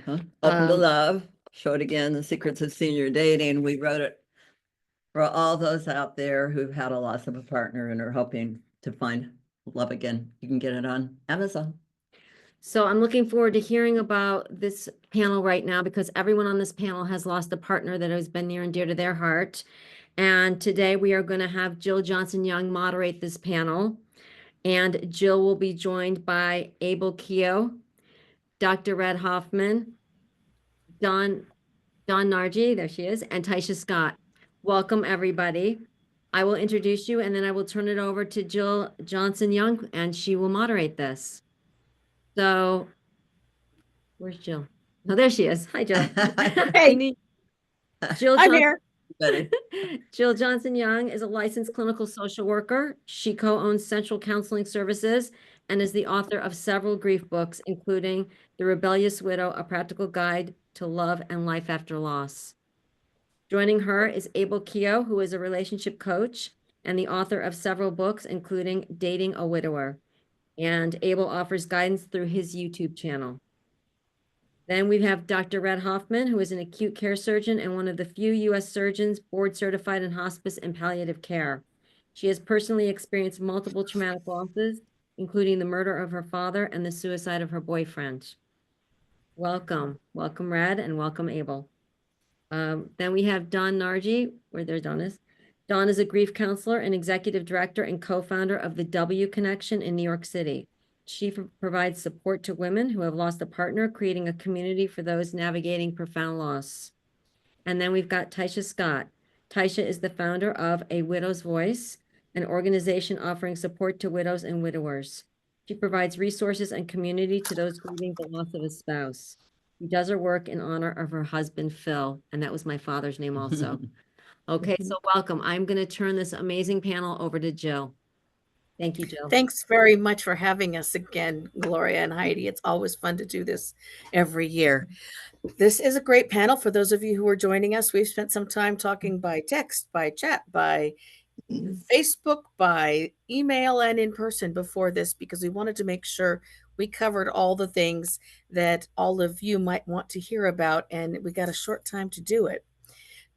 We've all been introduced. At the end, we're going to have everyone put their information in the chat. So if you want to reach out to Abel or Red or Dawn or Taisha, you can find them, or to me even. But some of the topics that I would like one of you guys to lead off with that we came up with as a group in a variety of ways is things not to say to a grieving partner, finding love and intimacy after loss because it's fun, but it's hard too, how to support a grieving partner.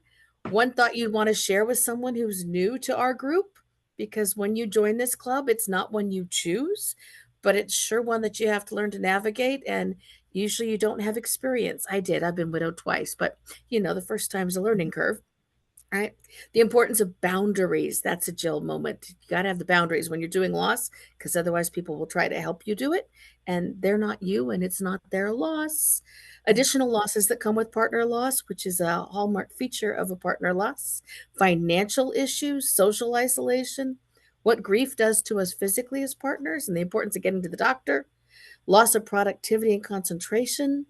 Kid losses, which includes little people and big people, because big kids tend to think they know what's best for their parents when they're not their parents.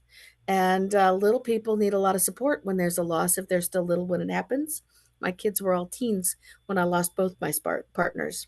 And the risks that come with all of this, and what the difference is between being widowed or becoming a widow or widower when you are young versus middle versus end, and where do you land on the spectrum? Are you going to be Betty, who went and volunteered with all the dogs, cats, and zoos and never remarried? Or are you going to be Jill, who, okay, I'm widowed. I've been doing this caretaking thing for a long time and I'm ready to remarry like now. So let's talk about all of that. Who would like to lead off? happy to start. Okay. Thanks. I think one thing that I would love to, or actually two things I'll mention that I learned in the last couple of years. One, I'd ask that anyone who is supporting someone who is a grieving partner, try to not make any assumptions about what was going on in that relationship before the partner died. So in my example, I found out about a lot of awful things after my partner died, and my partner died very angry at me. And so when people would say, "Oh, this will be the love of your life," well, I hope not. Even though I'll always have love for him. And then two, he'd want you to be happy. I'm like, I can guarantee, I know this person, he probably would not want me to be super happy right at this moment. And that's okay. You know what I mean? So I think that was a big thing, is not making assumptions. And then the other thing is that it's okay. As you mentioned, we all lose partners at different times in our lives. I mean, I was in my 40s and I was like, I wasn't ready to have a relationship right away, but I think it's important. Like, I wanted to have sex. Like, I wanted to be intimate. My partner was very sick before he died, and I missed all of that stuff. And again, to those who are supporting us as grieving partners, just to try to withhold the judgment that may come up, and, be grateful that perhaps you haven't walked in our shoes, and just kind of walk alongside us, as like what Dr. Brewer was saying, like, as we try to find that joy. Because the biggest thing for me was feeling utterly, I used to tell my mom, utterly devoid of joy in a way that was so painful. And finding that joy again is great for everyone, myself and everyone around me. I love that you brought that in with humor, and I love that everyone on this panel laughed through that, because we've all been there. And people who watch us and haven't been here, when they see us doing these things, they're sort of like, ooh. And then when you say you're a widow, they go, oh, they get that look on their face that we all hate. So I love that you brought in the joy and the humor that comes from finding where we are and finding where we need to go, and not assuming. I went to my brother-in-law's funeral and I was like, I think I'm at the wrong one. They're describing someone I did not know. Right. Right? Taisha, you are coming right in. Tell me where you are. Yeah, I'm in connecting to all of this, finding that balance of joy and pain. That grief and all of its pain gives us an opportunity to also become anew. I found that at one point I said, I am sick and tired of being sick and tired. I'm sick and tired of being, the pain was so intense that I needed to find something of joy and support, finding the widow's support, finding a voice, finding my voice in this journey. And that's when I began to say, I am not the same person I was June 20, 2020. So in that change and in that ethos, then who do I want to be? But first, I need help. I need to make sure I'm physically okay. I had to get my daughter through college. I had to find a little bit of joy and not listen to people say, don't worry, you're 53 when he died, you'll find somebody, you'll get married again, or you can't hang out with this crew anymore because we're the couples crew. So it was that part of me dying as well. The loss of friendships. So I decided, how can I allow something creative in my life that I've always loved to help me? And I thought, if I have other widow voices saying, what creative part of your life can you do? Can you go take a sculpture class? Can you go paint? Can you do something that will give you joy, even for an hour, and build on that as time goes on? So it's the loneliness, it's the grief where you just say, I have got to do something at the moment. It doesn't say it's going to change the loneliness and the grief, but it's a moment where you can just pivot and ground yourself just a and little let it bit. in. Yes, right, a little bit. Find Absolutely. something to pivot a little bit while you're getting support and therapy and grief groups and the W Connection and Soaring Spirits, right? And all of those things. And reading Open to Love that I've read twice and I've gifted to 5 people. And reading the books about widow fire, which are really important and not talked about. Boy, go to a therapist conference and talk about widows and widowers wanting to have sexual relationships, and people lose their minds, right? It's really kind of funny to watch. We're supposed So, to be Havisham from Great Expectations. exactly. Thank you for bringing that in. I think that when you become a widow or widower, you get the ace of all grief cards, and you get to decide now, my life has been changed without my permission. What am I going to do with that?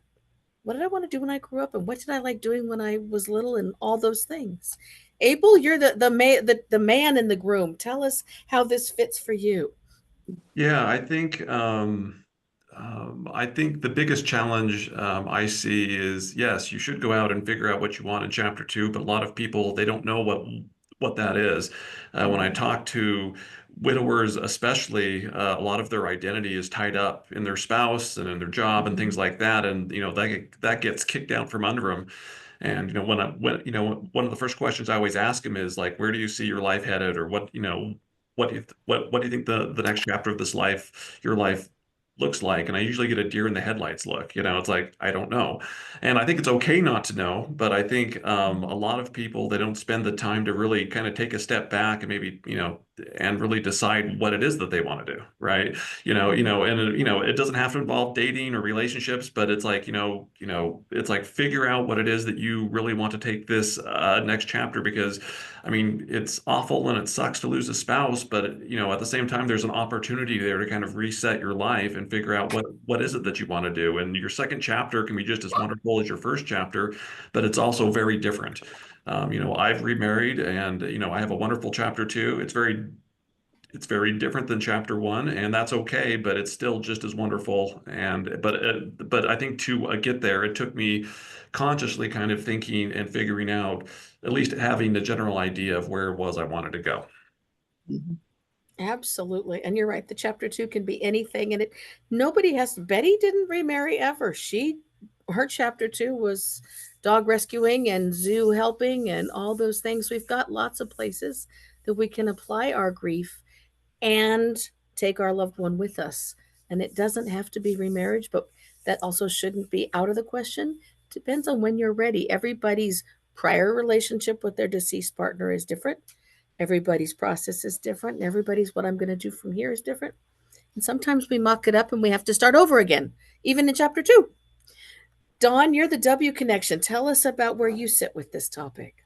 So I think you see me shaking my head yes to you guys are so many amazing things. I think one of the things that I want to take us back to is, don't assume that you know where the widower or widow is.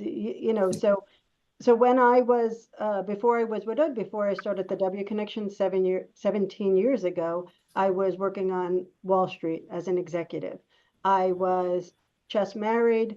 I just bought an apartment, and I just had a baby who was 2 months premature. My husband was diagnosed with cancer when my son was 1 month old and died when he was 3 months old. So I think, hearing all of you, sometimes people get the grief, maybe not as deeply as they should, right? We heard that from Dr. Kessler earlier. But there are also these additional risks and losses that people do not understand. New mortgage, 50% of my household income was gone. Really had this fear that I was not going to be able to stay in my apartment.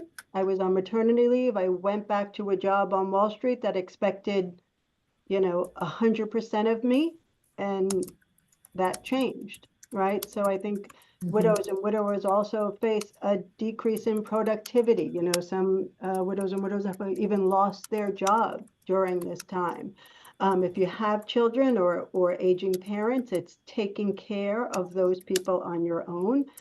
And also there's physical health impact to widowhood, right? So we recently, or my board member recently, did a study on the physical effect of widow and widowhood on that surviving spouse, and of course, mental health and grief, like we're sharing here. So I just want to reiterate on some of your points that you're not in those person's shoes, right? And you don't know what they're dealing with. And if they're talking about, oh my God, I have no money, don't judge them, because they're not grieving right. So that's just what I wanted to add. Those are so important. One of the first things I do when someone walks into my office is after a major loss is send them to the doctor. And I tell them I want them to go get all the blood panels and I don't want any of the results because I'm not practicing medicine. That belongs to Dr. Red. But I want their doctor to get the results. Right. And typically caregivers have also put off all of their own needs. So they haven't been for the mammogram or the colonoscopy or any of those things. And they need to. They need a cardiac workup because they've been under incredible stress. And they put all that off because they're so used to doing all the things and they're busy with all the other demands. But if we're not healthy, we can't survive this at all. And we know that grief can actually kill people if you don't manage the physical symptoms. It's hugely important. I had a stroke 4 months after my second wife died, partly because of job stress, but partly because there's a picture of me online from my former employer, a hospice, the day after my second wife died, standing at my desk with my dog in my arm because the dog could no longer stand up because she was so traumatized by the second loss, with a Diet Coke in my hand. And they captioned it, "Look how dedicated Jill is." Her wife just died. And my wife was one of their nurses. So there are expectations that go with, you can be so strong, and strong is not healthy for us. Right? And strong financially, if we don't have money, we have to make decisions. And it's not your business what the life insurance amount was, or if there was any. Don't ask that question, right?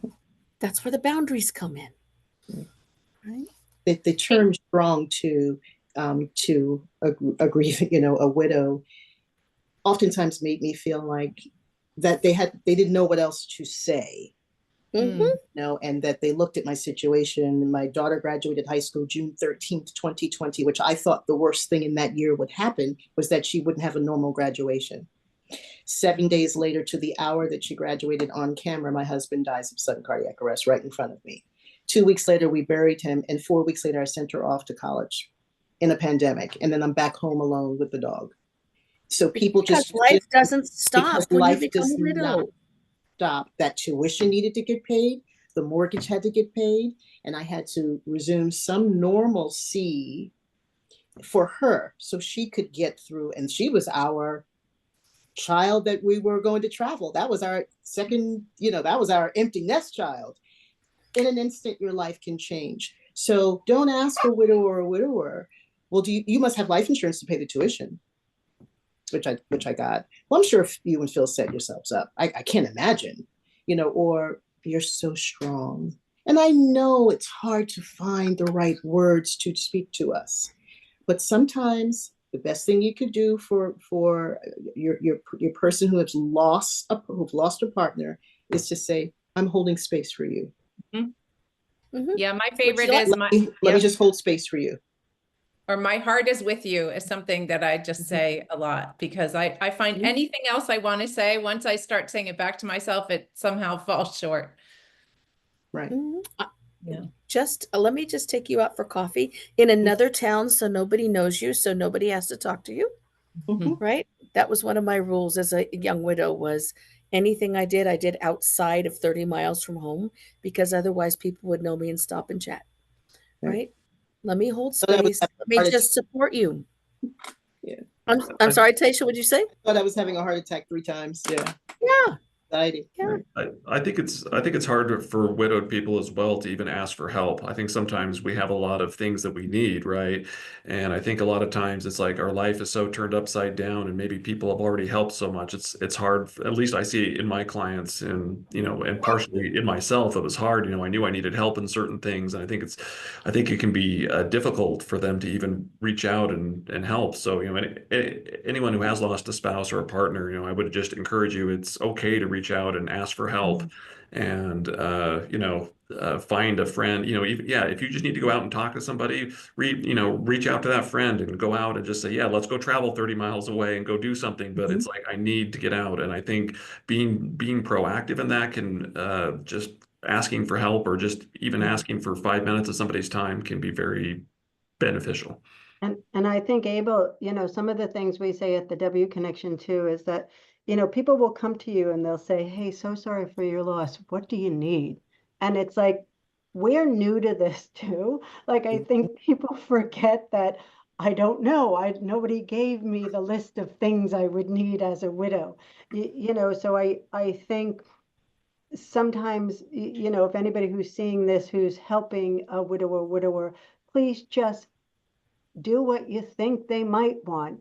Make a meal, walk their dog, take care of their child, because I had no idea what I needed. I think the other thing that I wanted to share too is what David Kessler said. Like, it was beautiful that he said, we say it at the W Connection too, there is no timeline, right? Depending on where you are in your journey, depending on, where everything is, where your parents are, if you have children, all of those things that you might be dealing with before you're dealing with your grief.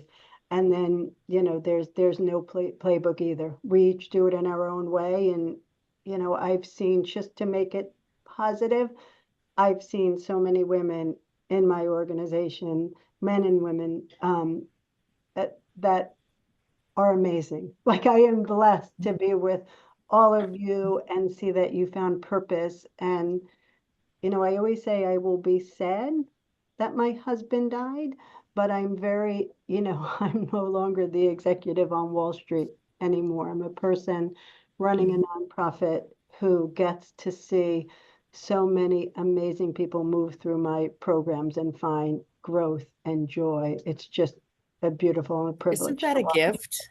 It's a gift. It's totally to do this work. I want to point out in the chat, somebody named Kevin has just put in 10 things you can do for me while I'm grieving. And I love that. I have a list on my websites of things you can do to help people. I know all of you probably do too. So that when someone is in the process of losing a partner or has lost a partner, they know what to do so they don't do that. What can I do to help? Nobody wants to hear that. Right? Let's have everyone tell the audience where they can find you. We're coming up on the hour and I don't want us to go over. Abel, how do we find you? Sure. You can find me on my website. It's abelkeogh.com, ABELKEOGH.com. Excellent. And Red, where do we find you? On my website, red, like the color, hoffmanmd.com. And also, if you want to watch my TED Talk, which is on making meaning after violent loss, you can just Google Red Hoffman TEDx, and that will come up. Very nice. And Taisha, how do we find you? You can find me on my website, theaterforlifedevelopment.com. And always email me at TaishaScottConsulting@gmail.com. I'm typing as fast as I can. Okay. All right. And Dawn, how do we find the W Connection?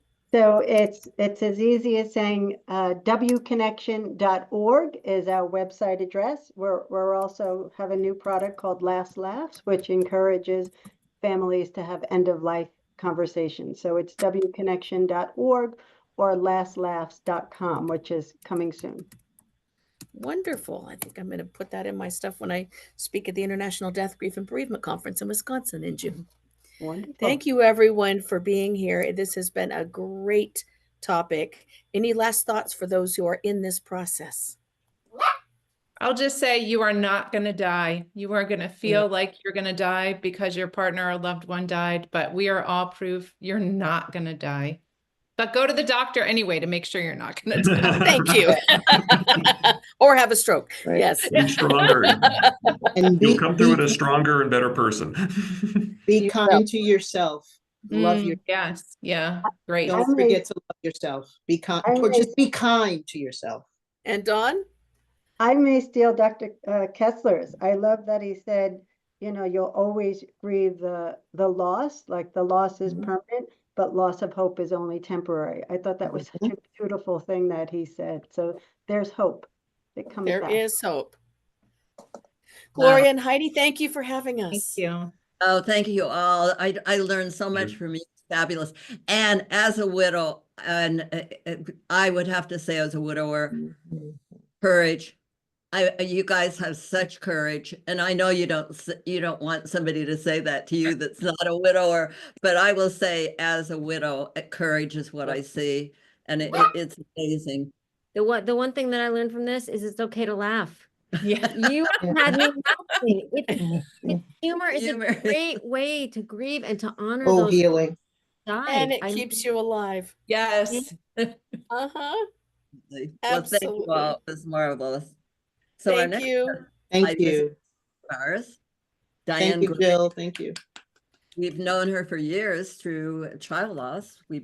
She had a child loss and I had a child loss, and you had your brother die, and we got to know her through Compassionate Prince, and we originally. We have known Diane for over 20 years, probably. Yeah. She is a dear friend. And like you said, she has walked this path. She has shown us that hope and joy are possible because she is an optimistic person that is definitely changing the world and helping others find hope. And she's doing it in honor and memory of her wonderful son, Austin. Exactly. So I am excited to introduce her. Yep. And she's going to talk to us about the long tail of grief, change, communication, and community. Yes, Hi, I love Diane. I Thank love that title, The Long Tail of Grief, Change, Communication, and Community. Okay, so Diane Gray is a nationally recognized speaker and writer on end-of-life care, grief, and bereavement. She serves as the global ambassador of the Elizabeth Kubler-Ross Foundation, and her work focuses on improving care for the dying and supporting those who are grieving. Diane, thank you for joining us today. Thank you, guys. I am so honored to be here. I love you both. You know, I always tear up when I talk about Gloria because really, Gloria, you are pivotal in this talk today. You know, when we started this conversation about participating, I thought about what do I have to share? And even though people say, okay, I lost a child, but I also have lost many children. I've lost 6 children through miscarriage, and also my son. And I've lost both parents now. And I lost my bio dad when I was 9. And I really have started to look at things, but I looked at this lens through a very long view. You know, in 2011, NIH called me and said, would you do a talk, Diane, about pediatric palliative care? And Dr. Ira Byock got up on the stage, and I don't know if any of you know who Dr. Ira Byock is. He's the preeminent palliative care physician in the States. He's a mentor to me and a friend. And he did this talk on taking the long view about end of life, and in his world, hospice and end of life. But I thought about you, Gloria, when we were talking about, you know, what to talk about today, because for me, I looked at that talk about the long tail of grief. And Gloria, you were there for me in the very beginning. I'll tell a quick 1-minute story. If ever any of you have lost even a part of your families, you know that there's a day that maybe is a little harder than others. For me, it was Sunday, and I would just spiral down. I didn't do great. It was a really rough day because my family was missing somebody pivotal, my son. And Gloria would call me at 9:30 on Sunday night because she was in San Francisco and I was in Florida, and I was like, but it pulled me through. It pulled me through those early days when you would just call and you would just talk, and it became a part of my restructuring and my reordering. So when it came time to create this talk today, I thought about Dr. Ira Byock, but I also thought about you, Gloria, and Heidi as well through our 20-year affiliation. And that's where I wanted to go into this long tail of grief. Because as a scuba diver and someone who loves the ocean, I thought about the stingray. And for those of you who know what a stingray, they have a long tail, and it can zip around sometimes, and it can zing you when you least expect it. And you can, in grief, in 2005, when my son died, it felt like that tail would come all the time. And then further along, every now and then, I would be in Publix at the grocery store, or I would be somewhere else, and something would zing me and just create this hyperventilation and my nervous system. And it just was overwhelming for me. And then I had to reset. And I started thinking about what I wanted to share with you guys about some very important facts 20 years on. 20 years past the initial death. What does the long tail of grief feel like? It doesn't mean that it will never come back and zing us again. It doesn't mean that it's not there. But the love is there, and the profound grief can leave us. And I thought about building resiliency. And resiliency is, like, in a simplified definition, it's the way that we rebound from loss. It's the way that we bounce back, because we know that one loss is not the all and done. You don't check the box and you never have to go back. We know that other losses happen. So what are some core components for resiliency? For me, it was a lot about accepting, for example, change, which, if you know me, I love change if I decide that I get to change. If it's change that I don't want, I'm not in a happy place. It takes me a while to reorient. But a lot of that acceptance of change came based on my idea that I needed to control things. And Gloria, you taught me something. We were on a boat in San Francisco Bay, and you were talking about Dr. Byron Katie. And you said that what Dr. Katie taught you was that there's my swim lane, you know, my business, your business, God's business. Did I get that right? I hope so. Is that right? So, Yes. Yes, yes, if you right?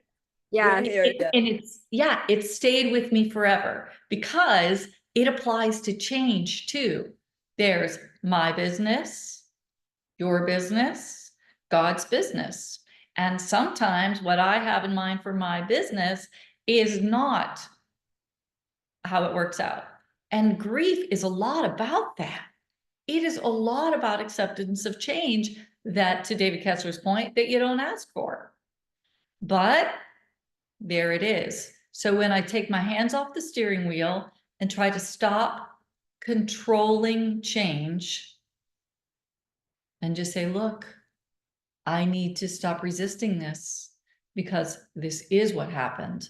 And Gloria, you especially have been pivotal in explaining to me that change is life and life is change. And that the more I can just stay afloat and malleable, and that it's my business, your business, God's business, that the more I can let change flow through me, including my grief. But also too, the more I adapt to love more, I've noticed for me, I can grieve less if I let go of control. And that once I open my heart, that more love comes in. And that's not to abandon my grief. That's just to be open to love, which, Gloria, you also reminded me, sitting on a blistering hot day in Florida, that I need to date again, but that we'll save that for another day. But you know it's true. So another thing I wanted to share with you all is about communication and being open to communication as it pertains to the long tail of grief. Monitor your listening ear. There are a lot of people out there who want to convince us that grief is eternal. I call them the isms. Watch the isms, the euphemism. You will grieve forever. But then they leave off the tail end of the sentence, which is, you will not grieve the same way forever. Sure, I miss my son. After 20 years, I still miss my son. But is it as painful as it was 20 years ago? No, and I don't want it to be. It's okay to say, I don't want to be the same person in grief that I was in 2005. Again, this is accepting change. I have to accept that I'm changing. I have to accept that I'm moving forward, maybe missing him, but that whole, you will always grieve. I really hope that people can start to bring the tail end of that sentence, which is, you will not always grieve to the same extent or with the same amount of pain, always and forever. Change is our friend sometimes. Communication is important. The other, in the isms, I'm going to ask us to apply critical thinking to, which I'm a huge fan of critical thinking, which is grief is love with nowhere to go. I've heard it. I get it. I appreciate it. My son's not here. My dad's not here. Both my parents aren't here. But I can take what I learned from them and the love that I have for them and apply it outward. Open to Hope, Compassionate Friends, Mothers Against Drunk Driving. I mean, the list goes on. Kathy Eldon's Creative Visions Foundation. All of those are built because love has somewhere to go. It does. All of the founders of those organizations, including this one, are doing profound and great work in the world. And I think that if we start challenging the isms, the euphemisms of grief, saying, oh, is that really true? Some of them are not really true, or some of them can be adapted to have a new way of looking at things. So grief is love with nowhere to go. There is always somewhere for love to go. Always. We can love our people differently. We can love our grandchildren in a new way. We can love new spouses. And I love that last session, by the way. I thought it was great. We can love ourselves and pay more attention to our health and our wellness and our well-being. We can love others. We can apply. It just goes on and on and on. And even if you don't want to start a foundation, you can bake brownies, share them next door. You can acts of kindness. Joan Cacciatore started something amazing. She called the Miss Foundation after the death of her daughter. So grief always has a place in our hearts, but love always has somewhere to go. And I'm going to ask us to really look at where love is rooted in your life. Where is love rooted? Because that's where your grief can go to. If your love is rooted in small acts of kindness in your loved one, for example, with my son, I'll give you my quick Venn diagram formula for it, okay? Here's what it looks like. What did my son love? What did your loved one really love? So my son had some odd connection to Africa. He had a soft spot in his heart for children that were abandoned or left behind. He also loved getting dirty and growing things in the mud. And so with Kathy Eldon's help, we built a Venn diagram of all those things. And in the middle of it was this idea for a garden. I thought it would be a nice little small kitchen garden. And what happened is that it grew into a multi-acre tract in Africa. It's still there. It's called Austin's Kitchen Garden. It's a part of an orphanage because that was a part of Austin's missing and caring for other children who were abandoned. So it's called Austin's Kitchen Garden, and it's in Kenya, and it still grows to this day, 6 different crops. And now the other part of my grief and grief in general is letting it go. We can start things out of love, but then we can send them out into the universe to grow and do their own thing. So a secondary school took over this farm, and now I needed to make the decision to let it go and let the secondary school help it to move forward in community. And that's where I want to close and wrap this. While grief is personal, it's also communal. And this is a powerful thing. This day and this conference is exactly to the point. But choose your communities wisely. Here's the amazing thing. We can participate in grief and grief communities, right? But this title is so important about a day of healing. You can also focus your healing and your grief together. You can blend them. So for example, if you want to do it through educating others, you can become a grief educator through David Kessler's Grief Educator Program. You can also participate in Open to Hope. The community is huge, ginormous, right? There are also tech apps, grief yoga, wellness, book clubs on healing and hope and joy and all of these other things. Because we know now there's a national movement afloat to study isolation. Grief and isolation are not a good mix. Grief and community are a beautiful mix. And in the beginning, I wasn't necessarily the largest community person because the communities that I went to, I would go and I would feel pretty good on a day, and they would say, "Oh, you look so tired," or, "Oh, they were at a different place than I was." It's okay to meet with other people that are at your timeline of grief, early grievers, people that have moved forward, not on, but forward. It's okay to be a beautiful part of these healing communities that will also better your health, which is really where I wanted to have us focus on something here. The difference between early grief and grieving later has a lot to do with self and the journey. And that's a beautiful thing because you can completely choose your path. I went to keynote a conference and, oh gosh, 2013-ish. It was a huge grief conference. And I sat in the lobby like I always do, and I listened to where people are. And there were some people who had lost a child 40, 50 years ago. And they felt very much at the same space. There were other people who had lost a child 20 years ago. At that point, I was 8 years out. And the common thread we had was love for our children. But the difference was the focus on resilience or the focus on the grief.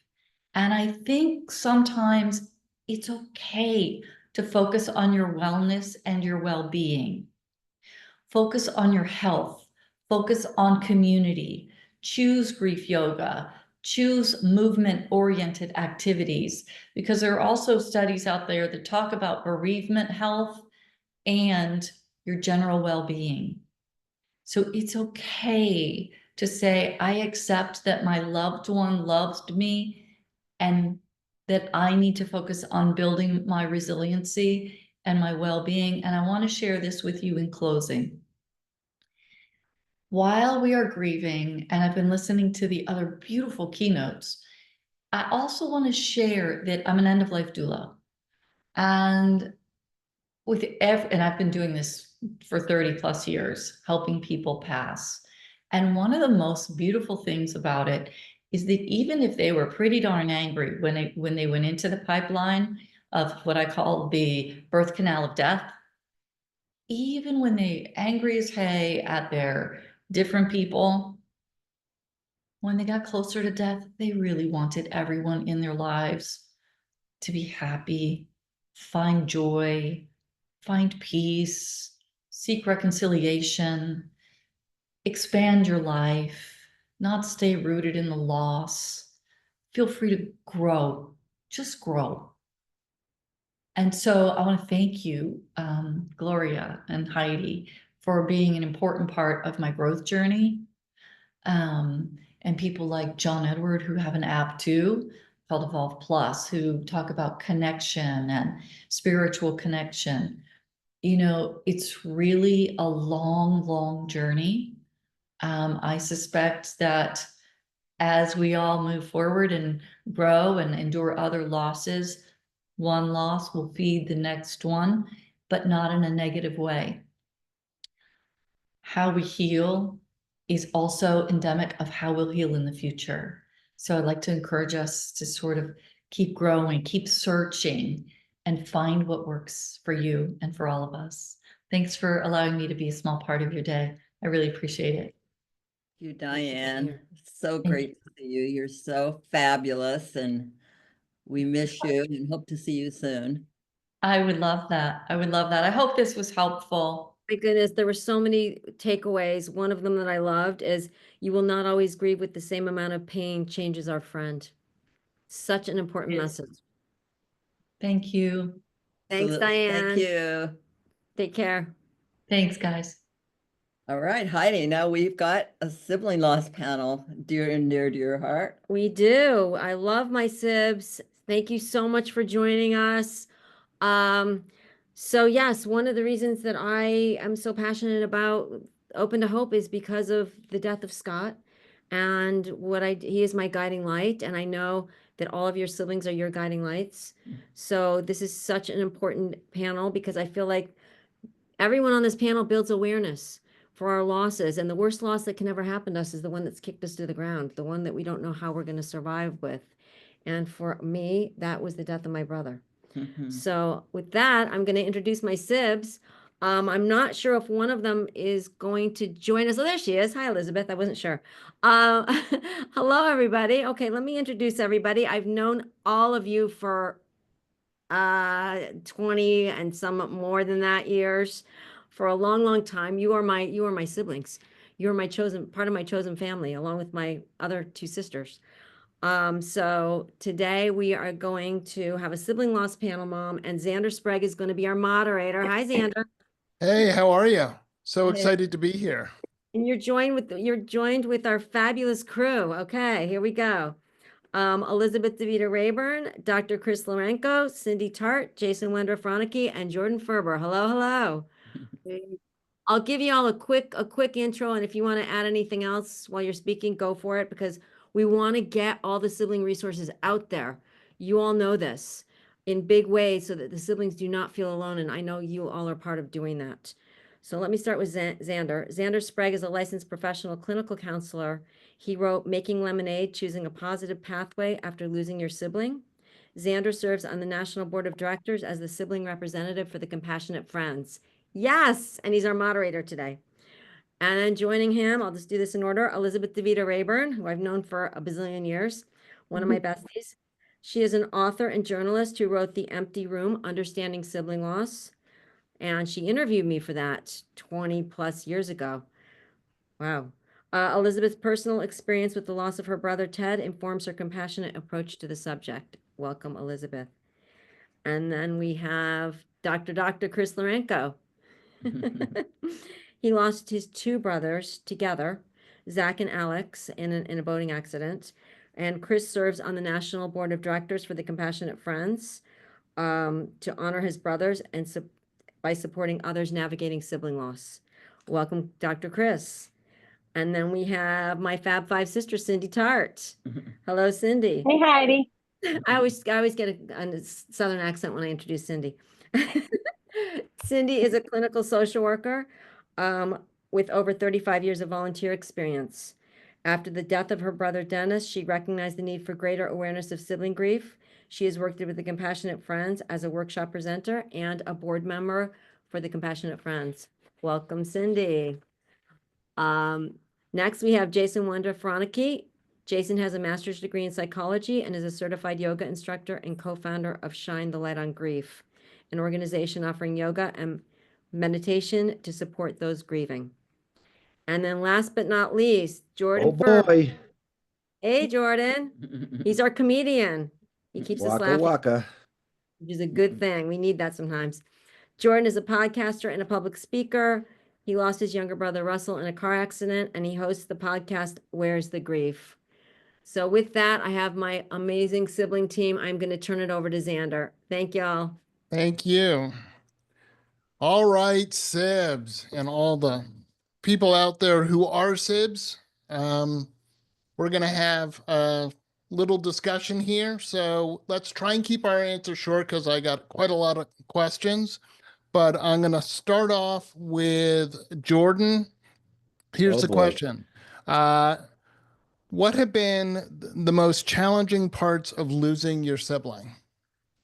Well, the most challenging part is not having him here to help me deal with it. I feel like he was my person, and for so many of us, all of the hardships that we have had to deal with in our lives, we've had our sibling there to help us figure it out, and to deal with my parents. It felt like what used to be 50% of attention from my parents now became 150% of attention.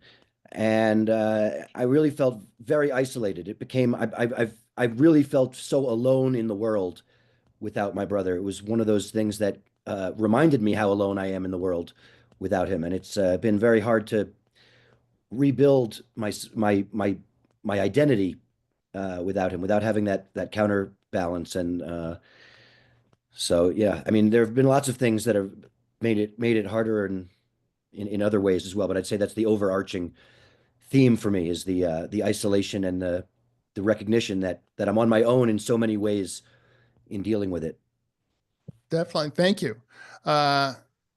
Chris? I think I would totally agree with Jordan in terms of being alone. That was always the most challenging part to me. And I think also, you know, it's been a really long time for me. I think for a lot of us, it's been a long time. It's been over 20 years. I think navigating all the challenges of life by without having my siblings here to help. I was the youngest, so I'm not supposed to be the trailblazer, but I've had to Sure. become the trailblazer, right? And that's very difficult. So I'm having all the firsts, and I never expected to be the one who had to deal with all the first. So that's very challenging, having to just navigate life by yourself. Definitely. Elizabeth?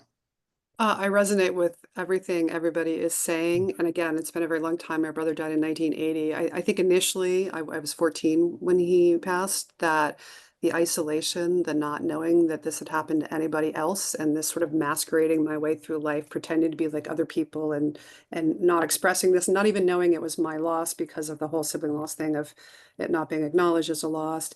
You know, as I've grown older, what I've discovered is that there's a different loss at different stages of your life that I wasn't anticipating. It was a loss when I had kids and realized that, you know, my kids were not going to know their uncle. Now I'm helping, or have been helping, elderly parents, and I'm on my own doing that because there was just the two of us. So it was, you know, the initial stuff, and then, you know, growing with the loss that unfortunately in some ways keeps on giving. But yeah. Definitely. Jason? For me, it was this really confusing dynamic, especially in the beginning, where my parents were very overbearing, where they would want to know and text me, and I needed to let them know every single minute of every single day. Yet they were also absent at the same time, where I was the only living child and they almost forgot about me because they were so overly consumed with my sister Lauren's death that they forgot that I'm still alive and I still have a life that I'm living and successes that I'm going through and challenges and all these kinds of things. And it took a very long time for them to even acknowledge that I was still having my own experience, even though they were having theirs. Definitely. Cindy? So I think in the first 3 years or so after my brother died, I think I, as the oldest, kind of the opposite of Chris, I tried to hold the family together, both parents, my other surviving sibling, and then the grief hit me like a ton of bricks about 3 years into it. And then now at the same time, I can agree with Elizabeth, because raising your parents is not fun without your sibling here. Yeah, absolutely. Yeah, and I would just quickly say that, you know, one of the most challenging parts, we've all said it, but it's those major life milestones that I know I personally expected Lucy to be there for. And, you know, graduations, children's, you know, all of these things, and she's not there. So, all righty, moving along. This is a big one, guys. How do you deal with the lack of validation of your grief by the world? Something I think we all know, and part of the reason we love our TCF Sibs so hard. So I'm going to start off with Jason. Yeah, so the first thing that comes to my mind when you ask that question is the fact that we're here right now and telling our stories. That's one way in which I most recently have come to terms with that if society is not going to validate our grief, then we better be doing it within our own community. And so it got me much more vocal about telling my story and getting out there on different podcasts and different other platforms and sharing my story so that other people can not feel less alone. And in fact, it's kind of what also prompted the Sibling Online program that we've been kind of doing for I can't believe it's been like 6 years, but Yeah, it's crazy. But that's what was the impetus, because if, you know, if we can't, we have to be able to support each other. Yeah. Hey, Jordan, how about you? Well, yeah, I feel like I've gotten to a point where I've gotten really good at normalizing the way that I talk about my grief and about my brother, so that it's not like, if somebody is uncomfortable with me talking about it, that's a problem for them. But I try to make it to be like a teachable moment when people don't acknowledge it. I remember the first book that I read on grief was from a bereaved sibling, and the woman who wrote it would take a bus into the city every day, waiting for somebody to strike up small talk with her so that she could unload her grief on them. People would say, "Oh, what a nice day it is." And she would say, "Oh, really? I just lost my son in a car accident. What's nice about today?" She would do that 20, 30 times a day, just ruining people's days left and right. And I laughed so much at that because I understood it so much. Like, you want to shake people to, it's not even just about the unacknowledgement of our grief, but in grief in general, people are so uncomfortable. And as siblings, I think we bend over backwards so much to make people more comfortable or not more uncomfortable with our situation, that we don't want to make it weird. We don't want to create drama. Our parents are going through a thing. Like, we almost voluntarily sit in the corner with our feelings. So, you know, I find that being able to talk about it in a way that makes people more understanding and realize that it's a universal experience, and that it feels good to be able to talk about our sibling. Like, it's not always about the sadness and about the missing them. It's being able to share the stories about them that I think is the most important. And I think that's always the way that I get over it. It's like, you know, people don't get that grief isn't a lifelong experience. You know, I'm going to miss him for the rest of my life. I'm going to love him for the rest of my life. There's no reason why I wouldn't be able to talk about him for the rest of my life. Absolutely. How about you, Cindy? So I think in the early days, because my brother died in 1986, it was almost taboo for a sibling to speak up and share anything, because honestly, it was hard to find somebody who wanted to listen. Yeah. Whether it's professional, whether it was an adult, nobody wanted to listen, because they were more concerned about how my parents were doing than they were about my grief. So I think the validation that's come for me is just, as everyone else has said, continue to share, continue to tell people. And my joke is now, as a single woman, is when you go on those dates and you get asked those questions, how many siblings do you have? It's kind of like, yeah, let's test this one. Well, I want to just add one thing, is that, you know, one of the workshops that I run at National is called "How's Your Mother?" because that's the number one question you always get as bereaved siblings. I remember so often in the beginning, people would say, "Oh my God, your parents must be devastated." And my response was always, "Yeah, I imagine they're doing about as badly as I am." Yeah. Elizabeth? Well, again, I was 14 when my brother passed, so it took me a good while, years to grasp the fact that this loss had actually happened to me, because the message was so strong that it was about my parents and all that. Once I started to engage with that and recognize and realize that this was my loss too, then it became an exercise in setting the example and acknowledging, as the others have said, you know, there's a tendency to want to not mention your siblings sometimes in the early days when people ask you how many siblings you have, because then you create an awkward situation, or you take care of the other person's discomfort, or it's painful for you.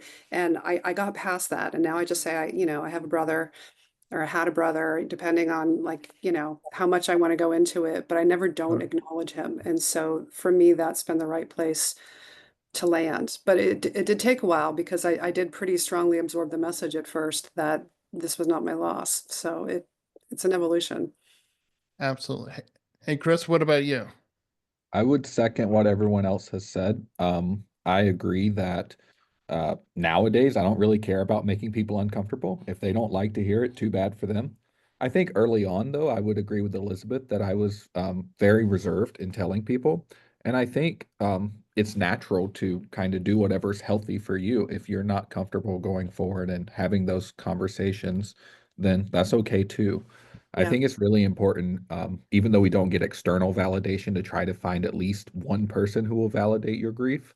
I was very young when I started being involved with a Compassionate Friend, so having other siblings who had gone through the same thing really helped me, even when I wasn't ready to go and tell the rest of the world about what was going on. And I think having these types of online supports and Facebook groups and all kinds of different options at least gives us someone who will validate our feelings, even if the world itself doesn't validate how we feel. Absolutely. And I know my own experience when I started off was like everyone, people asked how my parents were. No one asked how I was.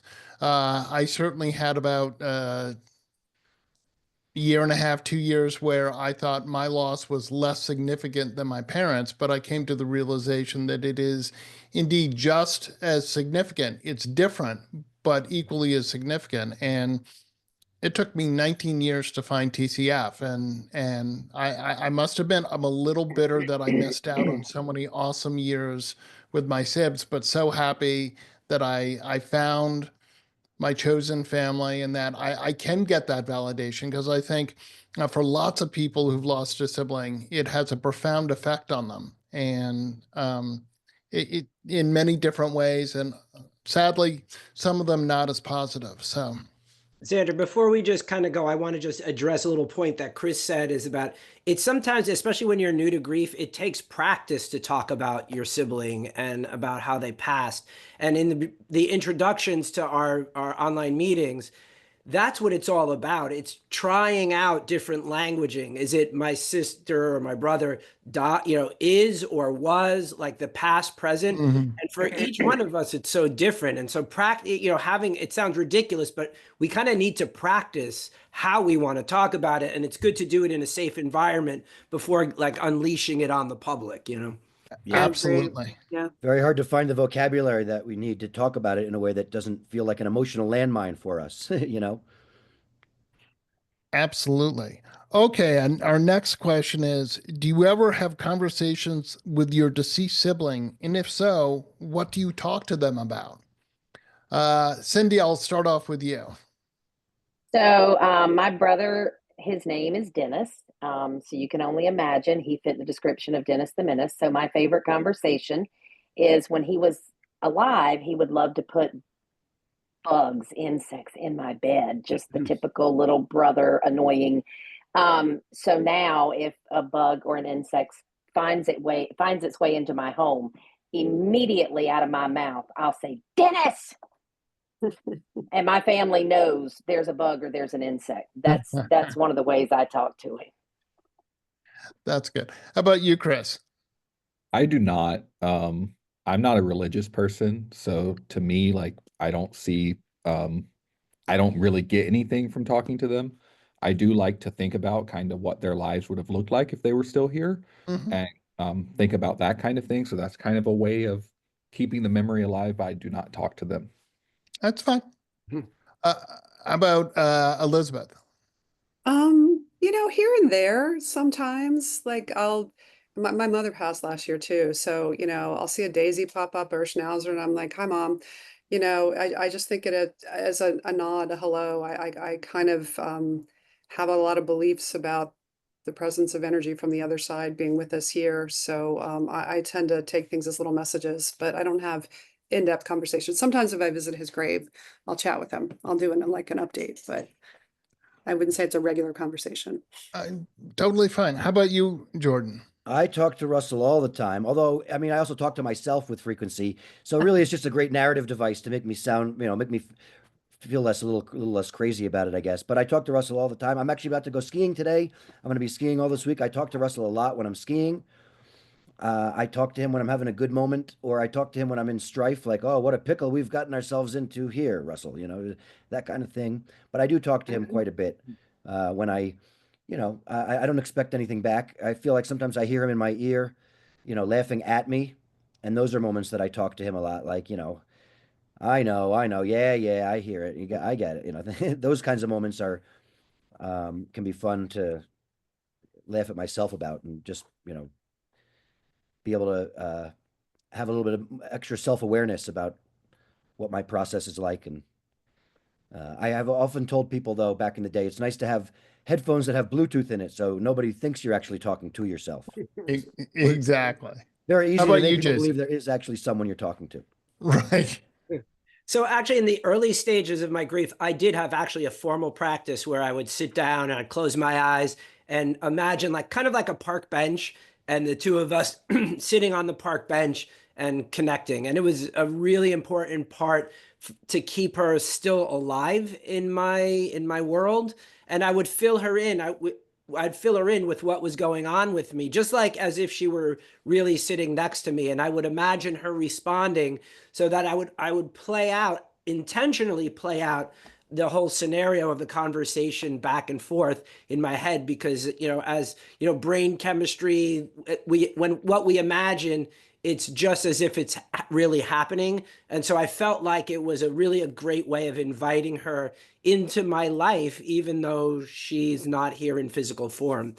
And then fast forwarding, all of my professional work right now is is dedicated to her. So we collaborate on stuff all the time. So Definitely. That's awesome. Yeah, I would say with Lucy, not all the time, but I certainly have times where I have a conversation with her, kind of have a question, lament that I need her advice, or laugh about how she might call me, a dummy, or, something like an older sister would say. So I think it's fine. I mean, whatever works for you is great. I think it is. You're right, Jason. It's a way to keep them alive in our life, right?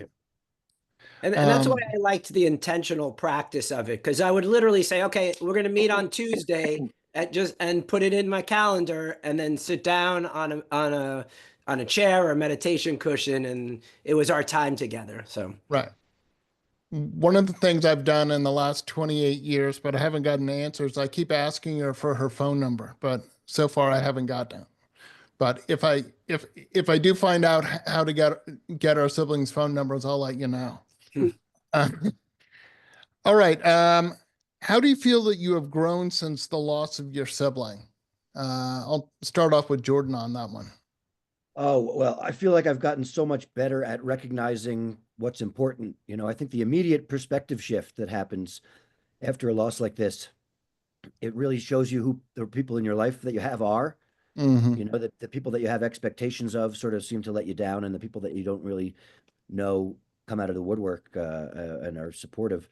I think that's one of the biggest things. Really, it helped me figure out where and who I wanted to spend my time with, and what I wanted to spend my time doing. I feel like there's been so much. It's not always about the. It's interesting that I talked to somebody on my podcast once who said that going through this kind of a loss is a part of human existence. So it actually adds value to your life by going through a thing like this. And it's a hard thing that was a hard pill for me to swallow in the beginning, about how what kind of value this might add to my life. But over time, I'm really try to embrace all the silver linings that have come out of it. I would give all of those silver linings up to have my brother again. But I've really tried to focus on those positives, on the things that have allowed me to be a better friend, a better son, a better person in the world. I'm more empathetic towards other people. I'm better at recognizing when I can be of service to other people. And I'm better at talking about my grief in a way that lets other people know that they can talk to me about their hardships and their grief and the things that they're going through in a way that's not weird for them. So I think that's, talking about this stuff really brings people together and brings people in so many ways if you allow it. And that's finding my vocabulary to do that has been a real boon to my existence. Absolutely. So the rest of you, we have to have quick answers because I think our time is almost up. But Chris, I'll ask you, how do you think you've grown since the loss of your brothers? I would agree with what Jordan said. I think, I also am this is not a natural thing for me to talk about. If you ask me about linear algebra, I can talk about it for 5 hours. If you ask me about grief, it's very uncomfortable for me. I'm not that type of person usually, so it's allowed me to do that. And I think also just something that Jordan mentioned that is important is it allows you to be a lot more empathetic towards others. Just a real quick anecdote. When my best friend, when her dad died and her mom died, she told me I was the only friend she had who would let her talk about them. And that's really heartbreaking to me in that, again, it's one of these losses that you don't get much validation from the world. So I think it's really helped me to become more empathetic towards others, which is a really nice characteristic to have. You've also gotten a lot taller since I've known you. That's true too. Yes. Physical growth. And grayer. Elizabeth.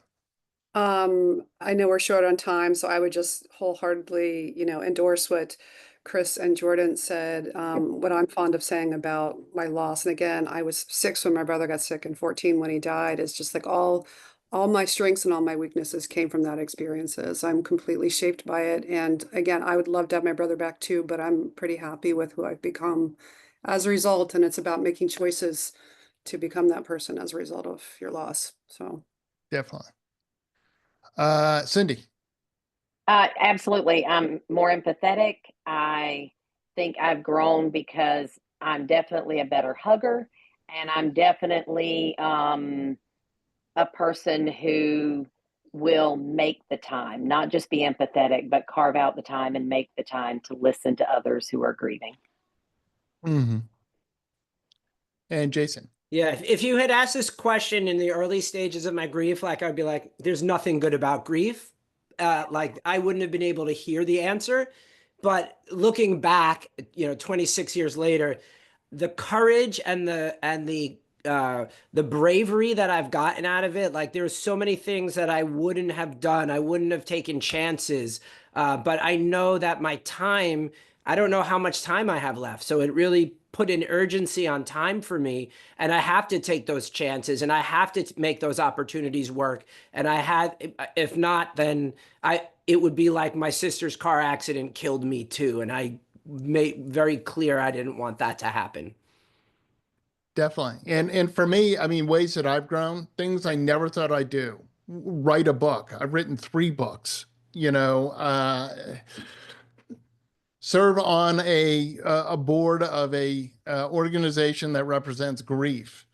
Try and be a thought leader in the sibling loss community. I mean, I like to say that I'm just a little busier because I'm doing some work for Lucy every day, but it's so rewarding. And, I think one of the big things I learned is that when we lose someone, be it a sibling, a child, a grandchild, a parent, celebrate the rainbow that is their life every day. Don't just focus on the dot at the end, but I mean, Lucy had 30 wonderful years. It's so much better to remember that stuff too. So sure. I guess we get to talk a few minutes longer because I told us, are we done? I didn't want to cut off my siblings, and I know that Jordan's dad's ready to hit the slopes because he's behind him getting ready, or he was. He takes longer to get his boots on, so he went down to go get them on. I love it. One of the things that I want to bring up here for everybody is to know that a lot of these folks will be at the Compassionate Friends National Conference, the 225, if you're listening to it then, July 11th in Washington State, Bellevue, Washington. So you might want to consider going to that if you've lost a child, a grandchild, or a sibling. Yeah, July 11th, the Compassionate Friends, Bellevue, Washington. Be there. Okay, thank you so much. You all are amazing, and I love you all, and you're my sibs. So well, thank you guys for having us on. It's always an honor to be asked to be on this panel, and always a good time and fun to see and connect with everybody here. So looking forward to seeing everybody in Bellevue. All right. Sooner. Absolutely. Love you all. Love you. Love you guys. Bye. Mwah. You. Well, now we are going to have a great speaker who's always fabulous, and I call him a wise man. I don't know what else to call him, but he's a wonderful friend, and his name is Dr. Ken Druck. Dr. Ken Druck has been in our lives for many, many years. He is a very wise person. He was on our very, very first Open to Hope cable television show over 10 years ago. He was amazing at getting us calm and being a great mentor. And that show won a big award. So he is here, and he's done so much with Open to Hope over the years, and we so much appreciate it. And he is going to talk Mom today. Yep, he's going to be speaking, and he does everything in honor of his daughter, Jenna Druck. And that's where we met him through some Compassionate Friends, I think, actually. He will be talking. Yeah, he will be talking. Ken will be talking. Dr. Ken will be talking about the path forward after a loss, what to say yes to. He's got a huge list of accomplishments. I'm going to shorten it because it would take more than the keynote to go through it all. Dr. Ken Druck is an international authority on courageous living and healing after loss. Following the tragic death of his daughter, Jenna, he has dedicated 45 years to guiding individuals and communities through grief, basically all over the world. Dr. Ken is the author of several books, including Courageous Aging and the bestseller, How We Go On, focusing on resilience and personal growth. Welcome, Dr. Ken Druck. Welcome, Ken. We love So you. be with both of you. Seeing your faces lights up my heart. So I'm so happy to see both of you. And congratulations on another great year. I hope nobody takes for granted what goes into you guys putting on this day. I'm so honored to be a part of it. You're wonderful. We appreciate it. Thank you for being here, Ken. So we have such an interesting opportunity today to talk about what things do we say yes to. But I first want to start by saying, if you're listening to this, there's a good chance that you have suffered a loss. And I want to let you know I am so sorry for your loss. I am sorry that you even have to be here. But I'm also glad that you're here and you made the choice to really show up. Because when we talk about what to say yes to after we've suffered a loss, showing up this way, putting ourselves in a community of healing, open to hope. Isn't that an amazing 3 words? The idea that we open ourselves to the possibilities of going forward, of the path forward.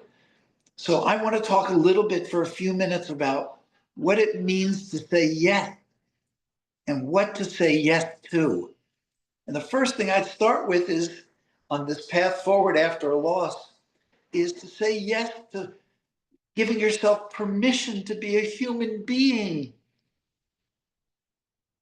to have taken somebody all the way into your heart, to have dared to love that deeply, because now you are in a place of suffering a loss, of inescapable sorrow. And so what to say yes to is being a part of a healing community and being with people who've suffered comparable losses and talking about what we're all doing to help ourselves. And in so doing, supporting one another on this journey, because none of us gets through this alone. So the first thing is to give yourself permission to be human. What does that mean? It means saying yes to being more messed up or as messed up as you've ever felt in your life. Some of us pass judgment. We look at ourselves in the mirror and we think, my God, look at me. I'm awful. I'm a mess. Not only have I lost somebody I love, I'm going to lose the world because nobody's going to want to be with me. I can't even function, or I'm functioning so much less. I can't function in the ways that I'm used to. So I think giving ourselves permission to say, of course, changing the conversation from look at you, you're a mess, to how could I not be a mess? How could I not be so, I've had my future obliterated, the future that I've been working, that I've put my life into creating. How could I not be in such deep sorrow and so unable at times to function the way I'm used to? So that's the first thing. The second thing is say yes to the possibility that you're brokenhearted, that what's going on is that you're suffering an inescapable sorrow. So saying yes to that kind of permission to be brokenhearted. I often have people say, Ken, it's been so many years for you since Jenna died. How are you? And I tell them, you know what? I walk with a limp in my heart.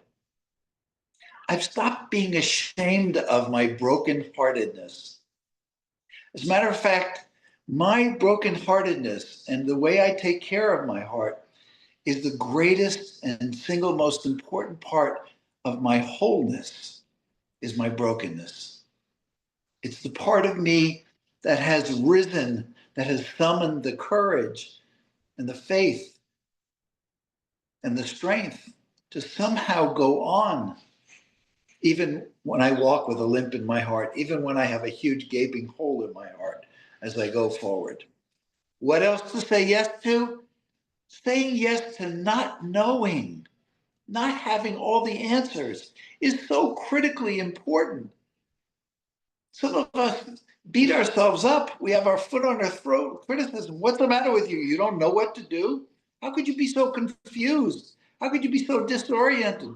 Getting our foot off our throat and bringing our hand to our heart is the most essential element of how we go on.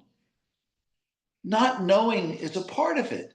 How could we possibly know how to go on, how to go forward, how to live on? We're in the process of learning that. And the other yes is saying yes to being a work in progress. One breath at a time is how we move forward. It's how we clear that path forward. And we summon the courage to take steps forward. So giving ourselves permission to not know, to allow the parts of life that are such a mystery, that are so impossible to know with 100% certainty, giving ourselves permission to not know is an essential element of what to say yes to. Let's also talk about having it be okay that it's not okay. Sometimes we're looking to be home free. We're looking for closure and for it to be over and to get past this and to get through it. Yeah, it's great to want to move forward. It's in our DNA to live, to survive, to go on. But it's also part of that is saying to ourselves that it's okay, that it's not okay. It's not okay. What happened is not okay. But I have to stop trying to make it okay. It's not okay. I need to allow it to not be okay. And for that to be okay, that it's not okay. Saying yes to the unwelcome emotions that come with grief and loss is also critical. Saying yes to those emotions, the things we're not used to feeling. Maybe we're somebody who doesn't feel anger. Where we hardly ever feel confused and don't know what to do, or feel lost, or feel broken, or feel so compromised or scared or uncertain. So saying yes to all the unwelcome feelings, keeping the faith that behind our lostness, if we stay with it, if we keep our hand on our heart, behind our lostness is a new kind of foundness. Behind our emptiness is a new kind of fullness. And keep the faith that that's possible. Keep on keeping on. Saying yes to going on even though we're lost. We try to go on and we say to ourselves, I can't go on because the old normal has been obliterated. How about the new normal? Has the old normal been obliterated in most of our lives? Yes, a great deal of it has. But that doesn't mean that there isn't a new normal. Every season of life, every chapter, every corner we turn in this life forces us, inspires us, causes us to have to find a new chapter, a new way of going on, a new element of courage and strength, a new element of faith. Well, that's where we are now. As big as it is, as huge, as impossible it is, we have to find that ability. We have to look for that light in the darkness. What else to say yes to? I often talk about the path of honoring. The path of honoring is something that I've said yes to. What does it mean to honor my daughter, her life and her spirit? Number one, it means to practice self-care. I've had to learn self-care as I've never had to practice it or use it before. The second thing is to do something good in her name. That's an honoring. Something good could be lighting a candle. It could be having compassion for people who are suffering comparable losses. Whatever it is, doing something good in their name, whether it's related to how they died or how they lived, is such an important way to honor them and to say yes to them, to say yes to life. Another one is to cultivate a spiritual relationship with them. To honor the love that never dies, to express it, to feel it, even though we have no degree of 100% certainty about what this life and what death is, we can still express the love that never dies. The other one I've mentioned before was keeping the hand of kindness on our heart, expressing patience and self-compassion, encouragement, support, giving ourselves these things to be able to go on, nurturing and caring for ourselves in that way. Another honoring is allowing ourselves the love, loving care, and support that we all need. As I said before, we don't get through this alone. We need one another. We need loving care and support. We need to learn from other people. We need their company. We need to watch them on the path forward, moving forward, and see if that's something that might fit for us. Another thing is taking the high road. Sometimes in the rawness of grief, we end up on the low road. We feel vengeful. We feel angry. We feel we suddenly forget about all the other blessings and gifts and opportunities of our lives. And in that rawness of grief, we can take the high road or the low road. Taking the high road is what honors us, the people that's in our lives that have survived this loss as well, and the person we've lost. And lastly, summoning the courage to begin writing new chapters of life. Summoning the courage. Maya Angelou used to talk about courage as the greatest virtue. She said, in all the great virtues, there's courage, but courage is the greatest virtue. It's summoning forward. It's not sitting around positive thinking. The courage that we need comes from deep inside of us organically. It arises from within us as we take care of ourselves, as we say yes to the things that bring us back, that allow us to go on with life in this new normal. That's where the courage comes from. And it's allowing us to believe and to breathe and to go on.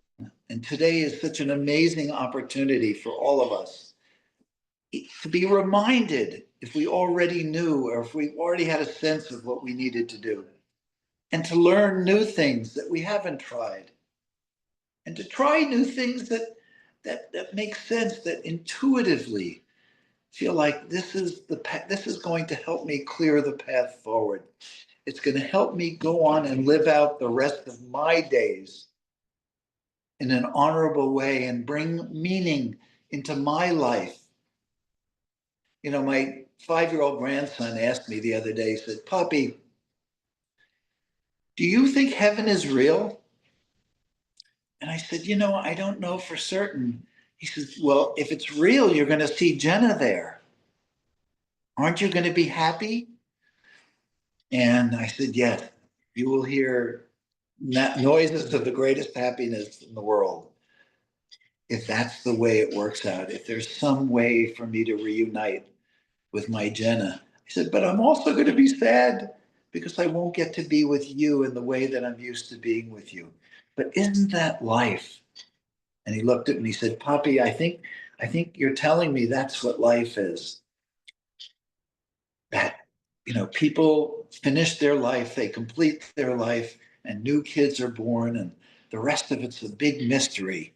And it's okay not to know with 100% certainty what it all means and what it all is. So anyhow, those are some thoughts I wanted to share with you. And my hope and prayer for you on this day is that this day is a yes for you. It's a yes to you. It's a yes to life, the way life really is, life's real terms.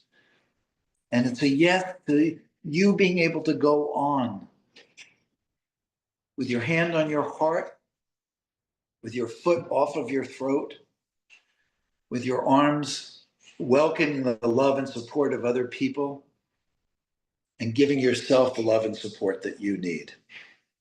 And with that, I'm again so grateful and honored to have been able to spend a few minutes with you today.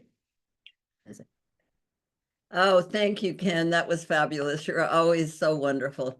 Ken, that was so moving. And I love that you said, keep on keeping on, say yes to going on, even when you're lost. Because you have definitely done that. We love to.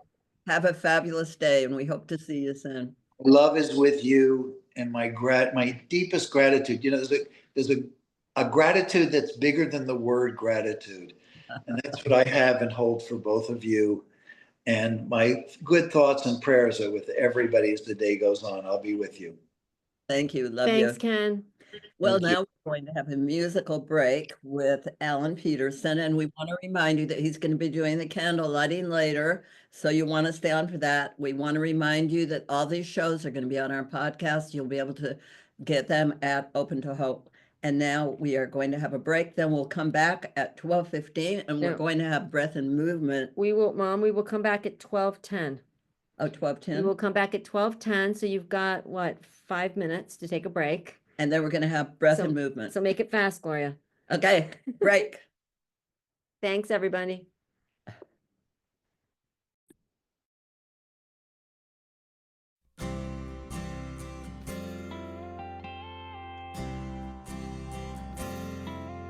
Friend, I'm sorry that we had to meet through this cruel twist of fate.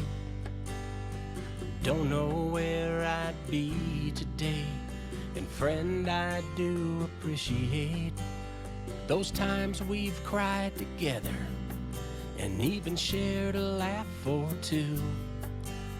Through all the ups and downs, my friend, I could always count on you. Thanks for being there for me when I couldn't be here for myself.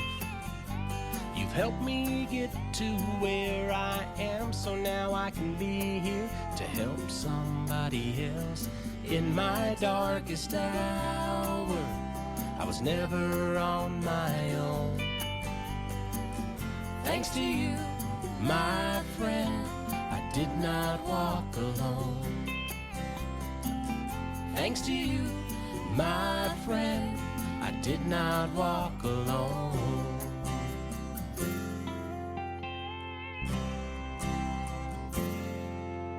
We've walked this road together. Now some years have passed us by. It's good to know that even now you're a shoulder when I need to cry. There's one thing I know, after all the things we've done, two broken hearts are always stronger than one. Thanks for being there for me when I couldn't be here for myself. You've helped me get to where I am, so now I can be here to help somebody else. In my darkest hour, I was never on my own. Thanks to you, my friend, I did not walk alone. Thanks to you, my friend, I did not walk alone. I've learned when you lose everything, there's still some things to gain. Our friendship means so much to me, my friend. I know you feel the same. Thanks for being there for me when I couldn't be here for myself. You've helped me get to where I am, so now I can be here to help somebody else. In my darkest hour, I was never on my own. Yeah. Thanks to you, my friend, I did not walk alone.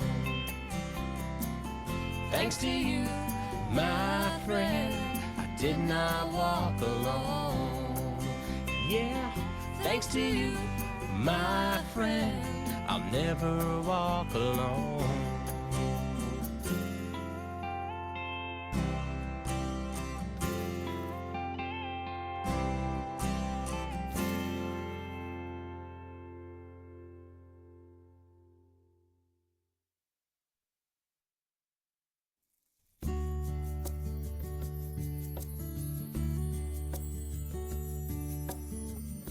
I know those tears you're crying.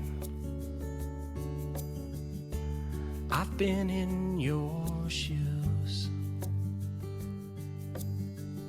You feel like there's no use in trying, like there's nothing left to lose. You take one step forward and move 2 steps back. Okay, Mom, we're back. Welcome, everybody.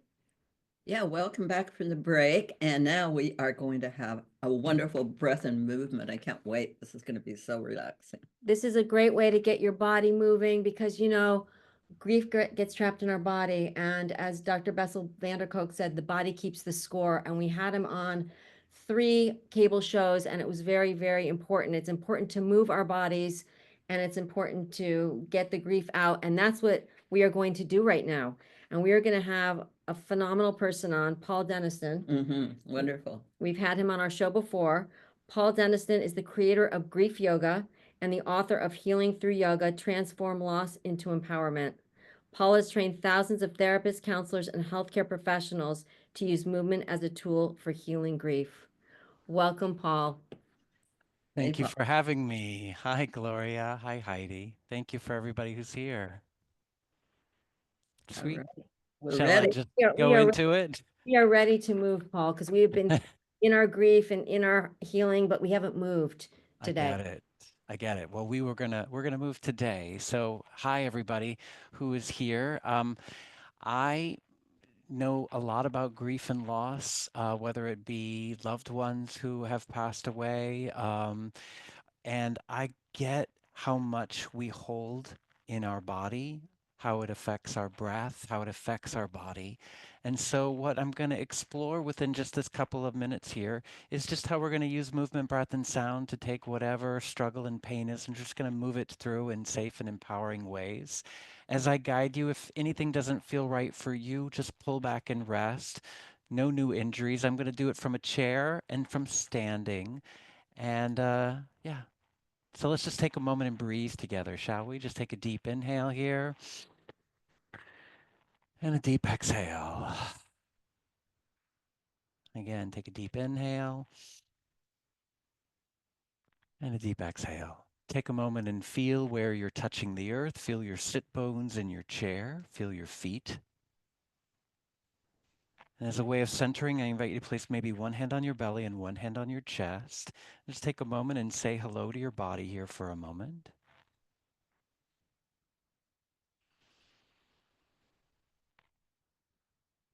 I invite you to place your hands on your chest. Take a moment and feel your hands on your chest. And I invite you to close your eyes or gaze down. And if you want to take a moment and remember someone your heart loves and misses, and you would like to say their name here out loud, please do.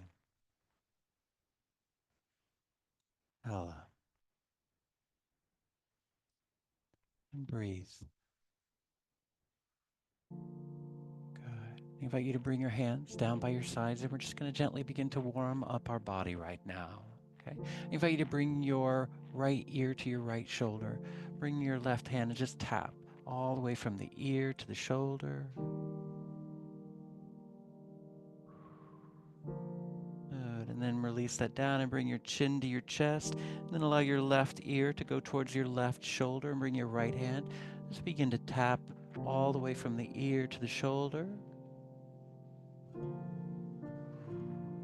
Good. And then slowly, when you're ready, come back to center. And then I invite you to just start to move your torso around in a circle here. I'm just going to get into our bodies real gently here. Take a deep inhale. Just do a little gentle sigh. Just kind of, I'm going to use sighs and sounds just as a way of deepening the breath, just as a way of release here. I invite you to start to create circles now in the other way and take a deep inhale. Just do a little gentle sigh here.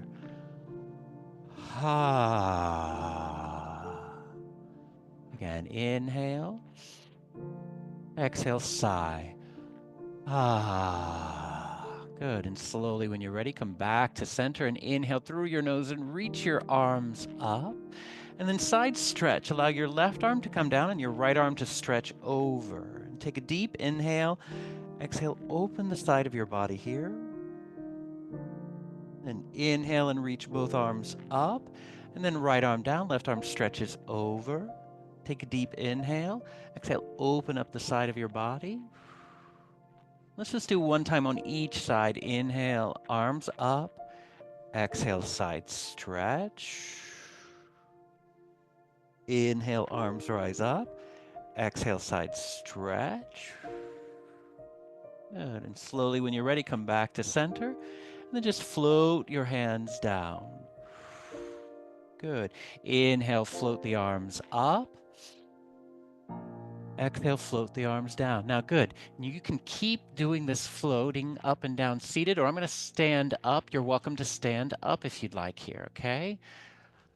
We're going to keep flowing with our breath. Inhale through the nose, lift the arms up. Exhale, bring your hands down by your sides. You can totally do this sitting if you'd like. Inhale up. Exhale down. Good, and just take a moment now and just let your hands move from side to side like empty coat sleeves.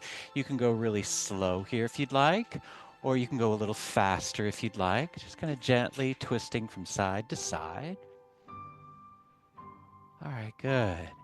Tell you what, I'm sure a lot of feelings are starting to come up into this space, so we're just going to use a little more powerful movement, breath, and sound to just kind of move some stuff through, okay? All right, so first off, just take a moment and inhale through the nose, lift the arms up. Do a little faster, hands forward, down, and back, just kind of, good. Anything that you need to release here, inhale up, exhale, hands forward, down, and back. Inhale up, exhale, hands forward, down, and back. Good. Take a moment and shake it out a little bit here. Shake out your hands, shake out your feet. Good.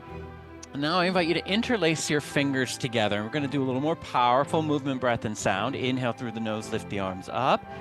Exhale, bring the hands down. If you're seated in your chair, inhale, arms reach up. Exhale, down. Good. And up. And down. Good. Now, if you've got some anger or a little hurt and you want to chop some wood, I'm going to invite you to imagine you're holding a very powerful wood chopper in your hand. And there's a piece of wood that needs a little chopping here. Inhale through your nose, reach this up like a wood chopper. And then just chop some wood here like a... Good. Inhale, reach up. Chop.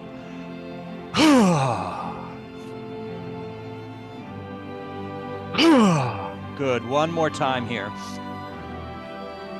Good. Release that. Shake it out through the hands.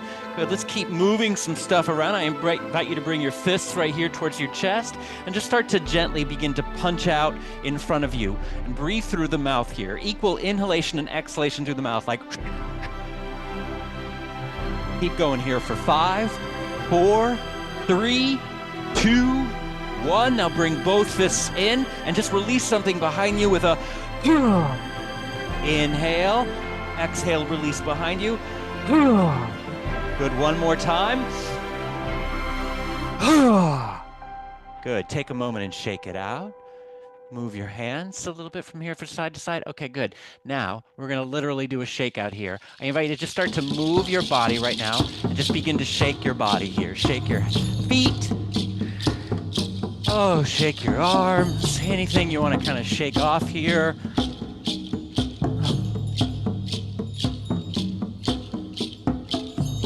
Good. Get out of your head right now and just get into your body. Just begin to shake your body here. I like to tap my feet on the ground just as a way of grounding myself as I do it.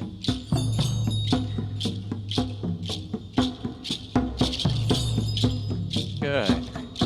Sometimes grief can be exhausting, so we're just going to shake out. And now I'm going to invite you to play around with some power in your legs. Just kind of kick with your legs here. Just kick with the legs. Use the power in your legs. If you're seated in your chair, just do a little kick with the legs here.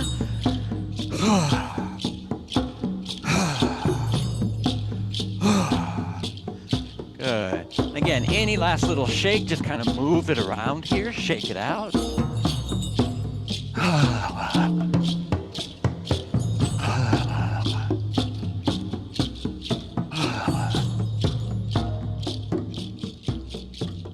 Good. And then take a moment and just feel your feet grounded. We're going to do some chest and heart opening things.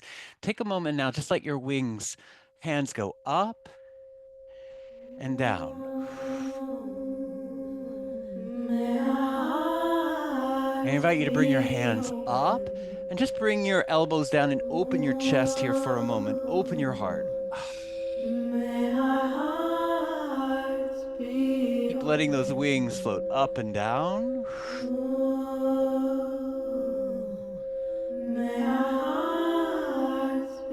Open the chest, open the heart. Wings up and down. Good. One more time here. Lift up, elbows down, heart offering. Open the chest here. Good. And slowly, when you're ready, take a moment. Just come to a neutral seated position. Very good. Now just take a moment and just allow one hand to scoop into the chest and scoop into the chest with the other hand. Like a little heart meditation. Circle the chest now gently around. And I invite you to connect to someone your heart loves and misses. And as you circle the chest here, I invite you to say their name here out loud. Circle the chest and say their name. Ella. And now I invite you to bring your fingers and just begin to tap your chest here for a moment. And I invite you to speak to them here. I miss you. I'm sorry.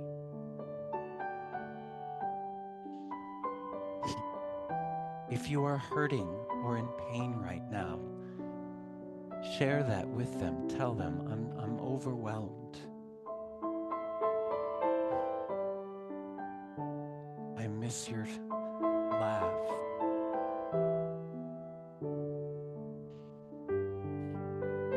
I'm sorry I didn't show up in ways that I should have.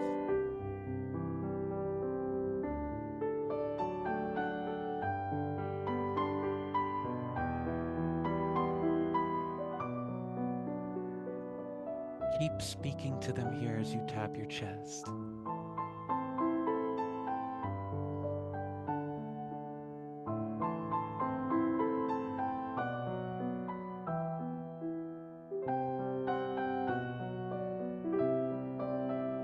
Just take a moment and begin to circle the chest again. Just witness what came up to you in that space here. I invite you to take one hand and just scoop it in to you. Just say the words here, I remember. And bring your hand around and I remember. And I invite you to just open your hands out wide as if you were open to just receiving a hug. And then bring it in, grabbing for opposite arms here. Breathe.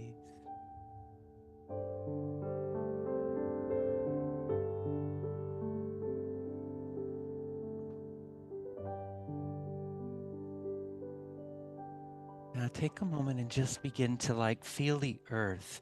Sometimes when we're struggling, just offering something as an offering to the earth is just a way of starting to soften and let go. Fold forward here. If there's any struggle or pain, maybe just as a way of giving an offering to the earth. Breathe into your lower back here. Soften.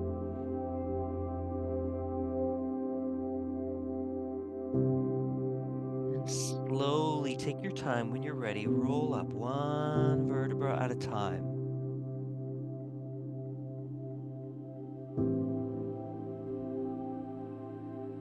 Then bring your left hand to your right knee. Inhale, lengthen the top part of your head up. Just gently twist over your right shoulder and twist. Inhale, exhale, twist. Come back to center and bring your right hand to your left knee and inhale. Exhale, gentle twist.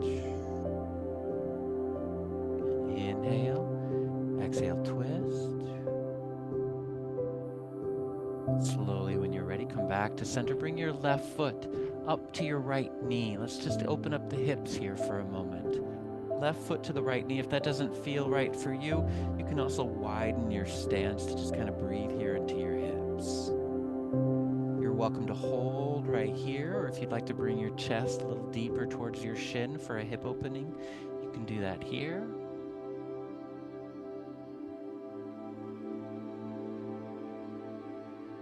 Slowly, when you're ready, come back to center. Bring that foot down and then allow your opposite foot to go to the other knee. You're welcome to hold right here and breathe. You can also bring your chest down towards your shin to just kind of breathe a little deeper into your hips.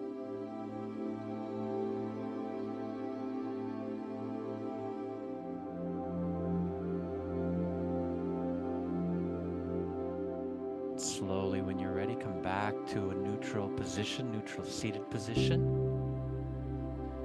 I'm going to do a very ancient breath technique. It's very simple, and it's something you can always utilize even moving forward. This ancient breath technique is inhaling through the nose to a count of 4, holding the breath for 7, and then exhaling to a count of 8. If this breath doesn't resonate with you, just find your own way of breathing here, okay? Exhale all the air out of your mouth. Inhale through your nose to 4. Inhale 1, 2, 3, 4. Hold your breath. 7, 6, 5, 4, 3, 2, 1. Exhale. 8, 7, 6, 5, 4, 3, 2, 1. Inhale nose. 1, 2, 3, 4. Hold your breath. 7, 6, 5, 4, 3, 2, 1. Exhale. 8, 7, 6, 5, 4, 3, 2, 1. Inhale nose. 1, 2, 3, 4. Hold breath. 7, 6.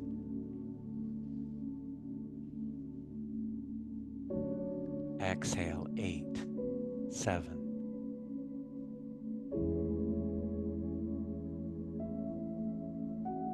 Come back to your natural breath. Just breathe through your nose now.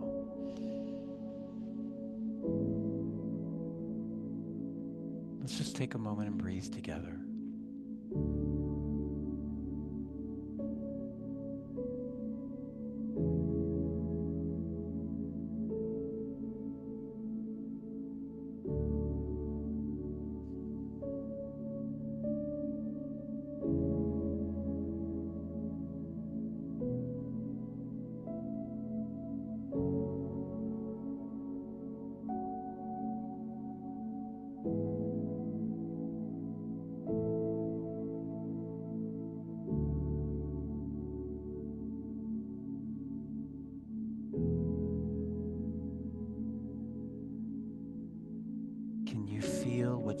supporting your body right now? Maybe it's your chair. Maybe you feel your feet touching the earth. What's supporting your body right now? Can you notice your breath?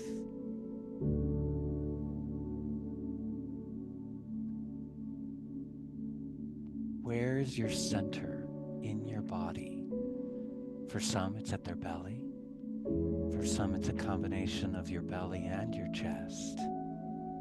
Where's your center?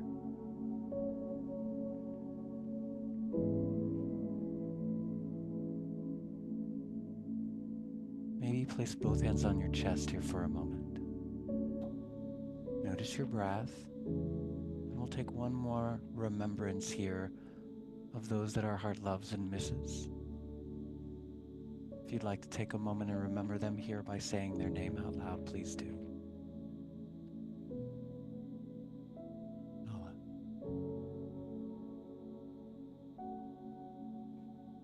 Breathe.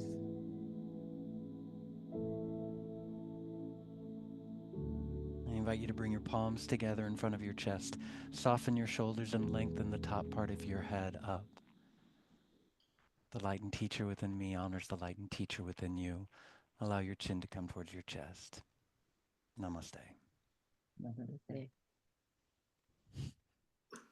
Oh, namaste, Paul. That was beautiful. What a wonderful segue into our next panel, which is going to be an afterlife panel, Heidi. Absolutely. Thank you so much, Paul. To learn more, please go to Grief Yoga or get Paul's book, Healing Through Yoga, Transform Loss into Empowerment.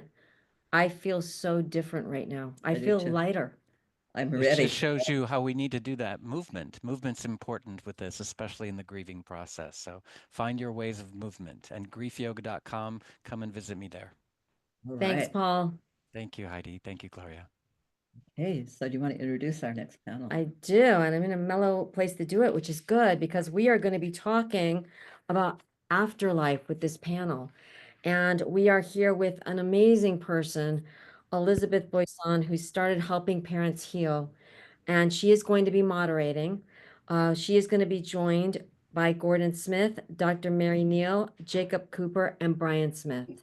And I'm going to let her introduce her panel, but I want to introduce her a little bit first.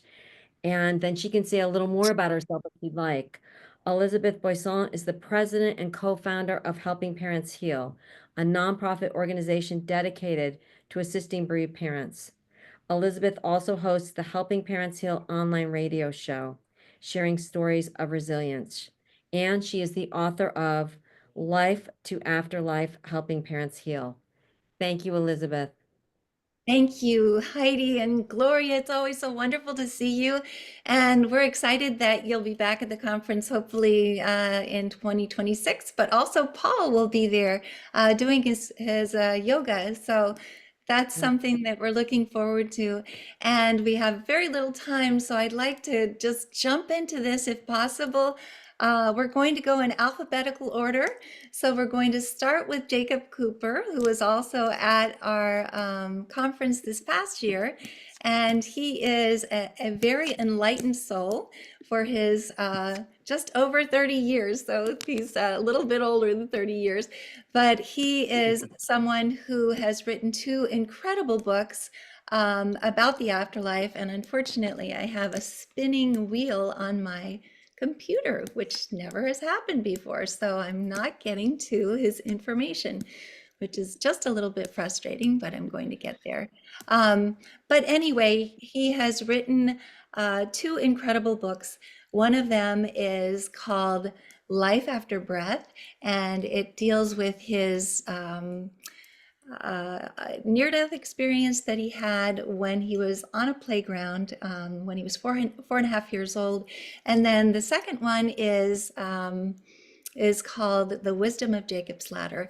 I am going to go ahead and bring Jacob on right now because, and Jacob, are you unmuted? Because for some reason, my questions are just spinning. This is just the funniest thing. So, Jacob, let's go ahead and ask the first question. And the first question has to deal with your near-death experience and what it taught you here on Earth once you came back. Could you please tell us a little bit about that experience and what it's helped you with here? Yes. Well, thank you, Elizabeth Wasson, and thank you, Open to Hope, and all people who are listening and watching. I had a near-death experience that when I was just a young infant.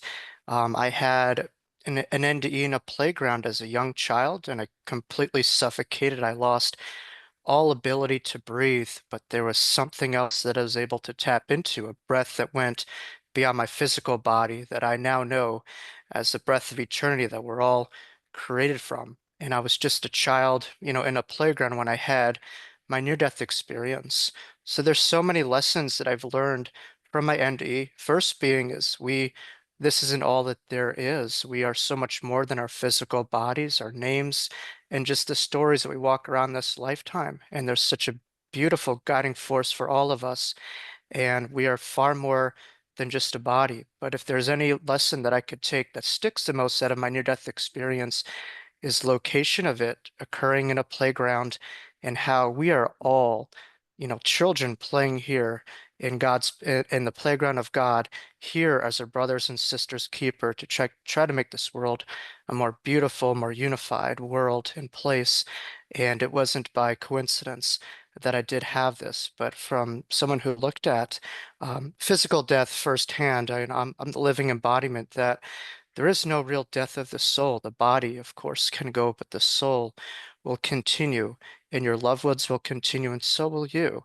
And so when you remember that your loved ones will continue, there's a way and a pathway for each of you to find ways for yourselves to continue on your own journeys and your own lives. That's beautifully answered. Thank you so much, Jacob. And I just want to say that Jacob is wise beyond his, as I say, 33, 34 years. He's also passionate about promoting healing. And so thank you so much for that answer. We're going to move on from Jacob to Dr. Mary Neal. And Dr. Mary Neal is an orthopedic surgeon who experienced a near-death experience when she was kayaking and drowned for almost 30 minutes. And she went into a near-death experience where she was told that she couldn't stay there and had to come back. She's written 2 best-selling books, and unfortunately, I am just not able to get into my information here, but I will go ahead and tell you a little bit more about those books after. But Dr. Mary Neal, could you tell us about your near-death experience and what you felt when you were over there and what you experienced while you were over there as well? And make sure you're unmuted as well. There we go. Okay. Yeah, the first thing I want to say to all of you, because you've all lost children, is that for those of you who lost children drowning, which unfortunately is a big number of people, your child did not have the experience you probably imagine. For my lifetime, I thought that drowning would be the most horrible, terrifying, miserable way to die. But I discovered that it wasn't that bad. That God's presence and mercy, I believe, saves each one of us from that fear that so many people imagine having at the end of life. The other thing I want to assure all of you of is that no one ever dies alone. God's messengers, people, spirits, beings, I don't care what you want to call them, there are always people who come to collect us, who encourage us, who lead us, who guide us, who love us. So no one dies alone. And I think that that's something that haunts a lot of people. So that said, yes, my own experience was drowning at the base of a waterfall. And during that experience, I was held and comforted and reassured by Christ that everything would be fine, regardless of whether I lived or died. My spirit separated from my body, and I rose up and out of the river and was greeted by a group of people, spirits, beings, I don't know what to call them, but they were people who had known me and loved me for an eternity. And I have to tell you, I had no intention of coming back because I felt like I was home. Like we had gone on this long journey to earth, and now my time was over and I was home. And I will tell you that the people who greeted me were whole, they were healthy, they were timeless. God's love was entirely pervasive, and it was beautiful. I was taken down this pathway that was more beautiful than anything I could have ever imagined. And the really wonderful thing is that it was a beauty that spoke to me. It made me feel individually known and loved and valued. And I really believe that's true for each one of us. We all talk about beauty, but the beauty is different, just like it is here on earth. And then we got to the end of this pathway, and I was there for what felt like, many, many hours. And then, yes, I was told it wasn't my time, that I had more work to do on earth, and that I had to go back. And, being a self-assured person, I said, no, I'm good. I don't have to go back. And when I was told, no, actually, yes, you do. I was also given a list of work yet to be done. And there isn't anything on this list that was something that I thought I wanted to do, was qualified to do, or had the time to do. But certainly the most challenging thing in the list was being given information about the coming and unexpected death of my oldest son, who at the time was a healthy 9-year-old. And when I asked the obvious question of why, why my son, I was immediately returned to my life review, in which I had been shown again and again and again the truth that beauty really does come of all things, and that there really is a plan for each one of us and for the world. And with that, then I was returned to my body and reunited, and there were a whole series of miracles that happened afterward, but we don't really have time to talk about it all. Well, there are so many other incredible miracles, and we love to hear about them. Let's see if we can get through the first question, and then maybe we can get back to you, though. And I am so grateful to have Dr. Mary Neal here. She has spoken at 2 of our conferences. She's coming back next time, and we're very, very excited about that. And she also is a Shining Light mom, as you will understand maybe later in this questioning. But moving on from Dr. Mary Neal, I'd like to move to Gordon Smith, who is a Scottish evidential medium who has been tested probably more than anyone else in the world. And he has written so many bestsellers as well. And he's also been a huge part of our Helping Parents Heal family. I would love for Gordon, if possible, to give us his own idea of what the afterlife is like, what it's like for our loved ones in spirit.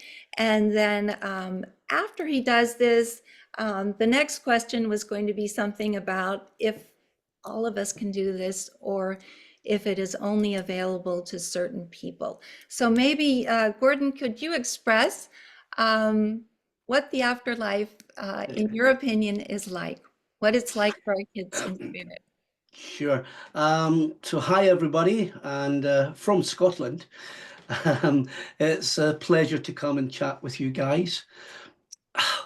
As a medium, I have given hundreds of thousands of contacts, messages from the other side.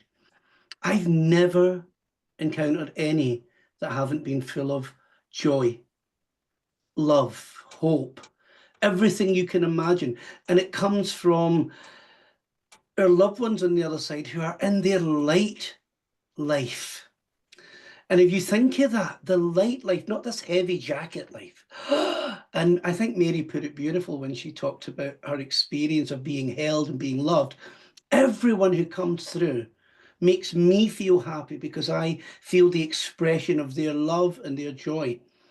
And it would appear that the spirit world isn't like a human world, it's a state, that heightened, most indescribable state. Because we do not have words, earthly words, that can describe a true heaven. And that's really what it's like over there on the other side. It's just a state of grace. There's beautiful words, I think, covers it, grace. That's an amazing place. Can anybody be a medium? Well, I think everybody to some degree is a sensitive or psychic or whatever you want to call it.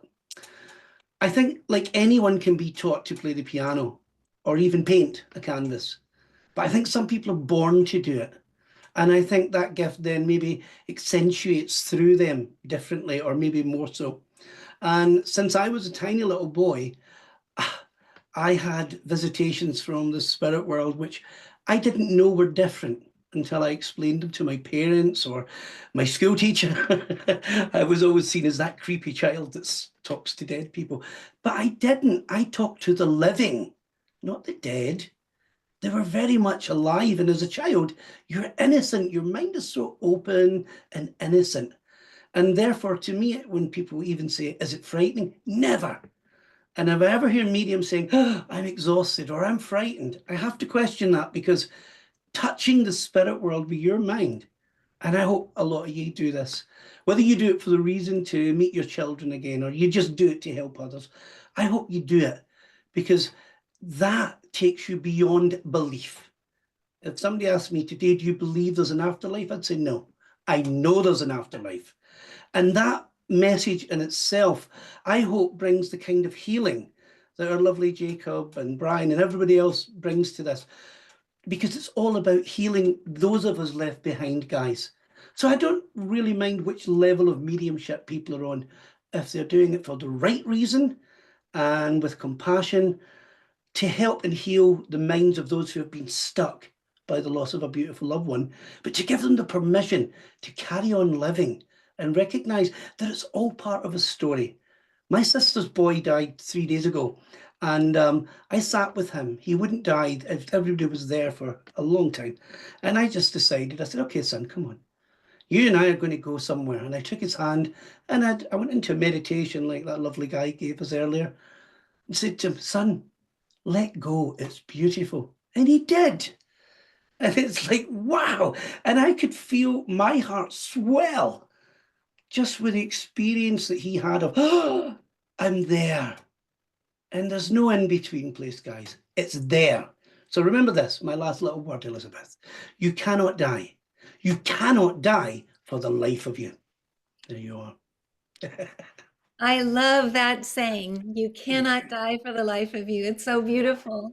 And I hope that we can come back and maybe discuss a little bit more, but let's go to Brian now. Brian is a life coach, certified grief educator, and I finally am able to get into my document, and a small business consultant. He's on the advisory board for IANDS and for Helping Parents Heal. He's also the author of Grief to Growth, Planted Not Buried, and he is the host of the Grief to Growth podcast. Obviously, Brian is a shining light parent. He came into this being very religious, from a religious background, and I would love for Brian to describe how those religious beliefs have maybe changed or shifted since he, his daughter Shayna transitioned. Yeah, thank you. Thanks, Elizabeth. Thanks. It's just an honor being here with everybody. Thanks for having me. In terms of my background, I was raised, as Elizabeth said, in a religious background. It's Pentecostal, very fundamentalist, very, very black and white. You know, as Gordon was saying, here or there. It was a binary thing. It's like when you died, you went to heaven or you went to hell. And I was actually very afraid of this binary situation. So I was always the kind of kid that like, I wanted to know how things work. So I was like, this is what they told me. So I'm trying to figure it out. So I did this process that we now call deconstruction a lot of times when it comes to religion. So, which is an interesting term because it means to tear something down. And I realized recently it's not really so much deconstruction as it is more like remodeling.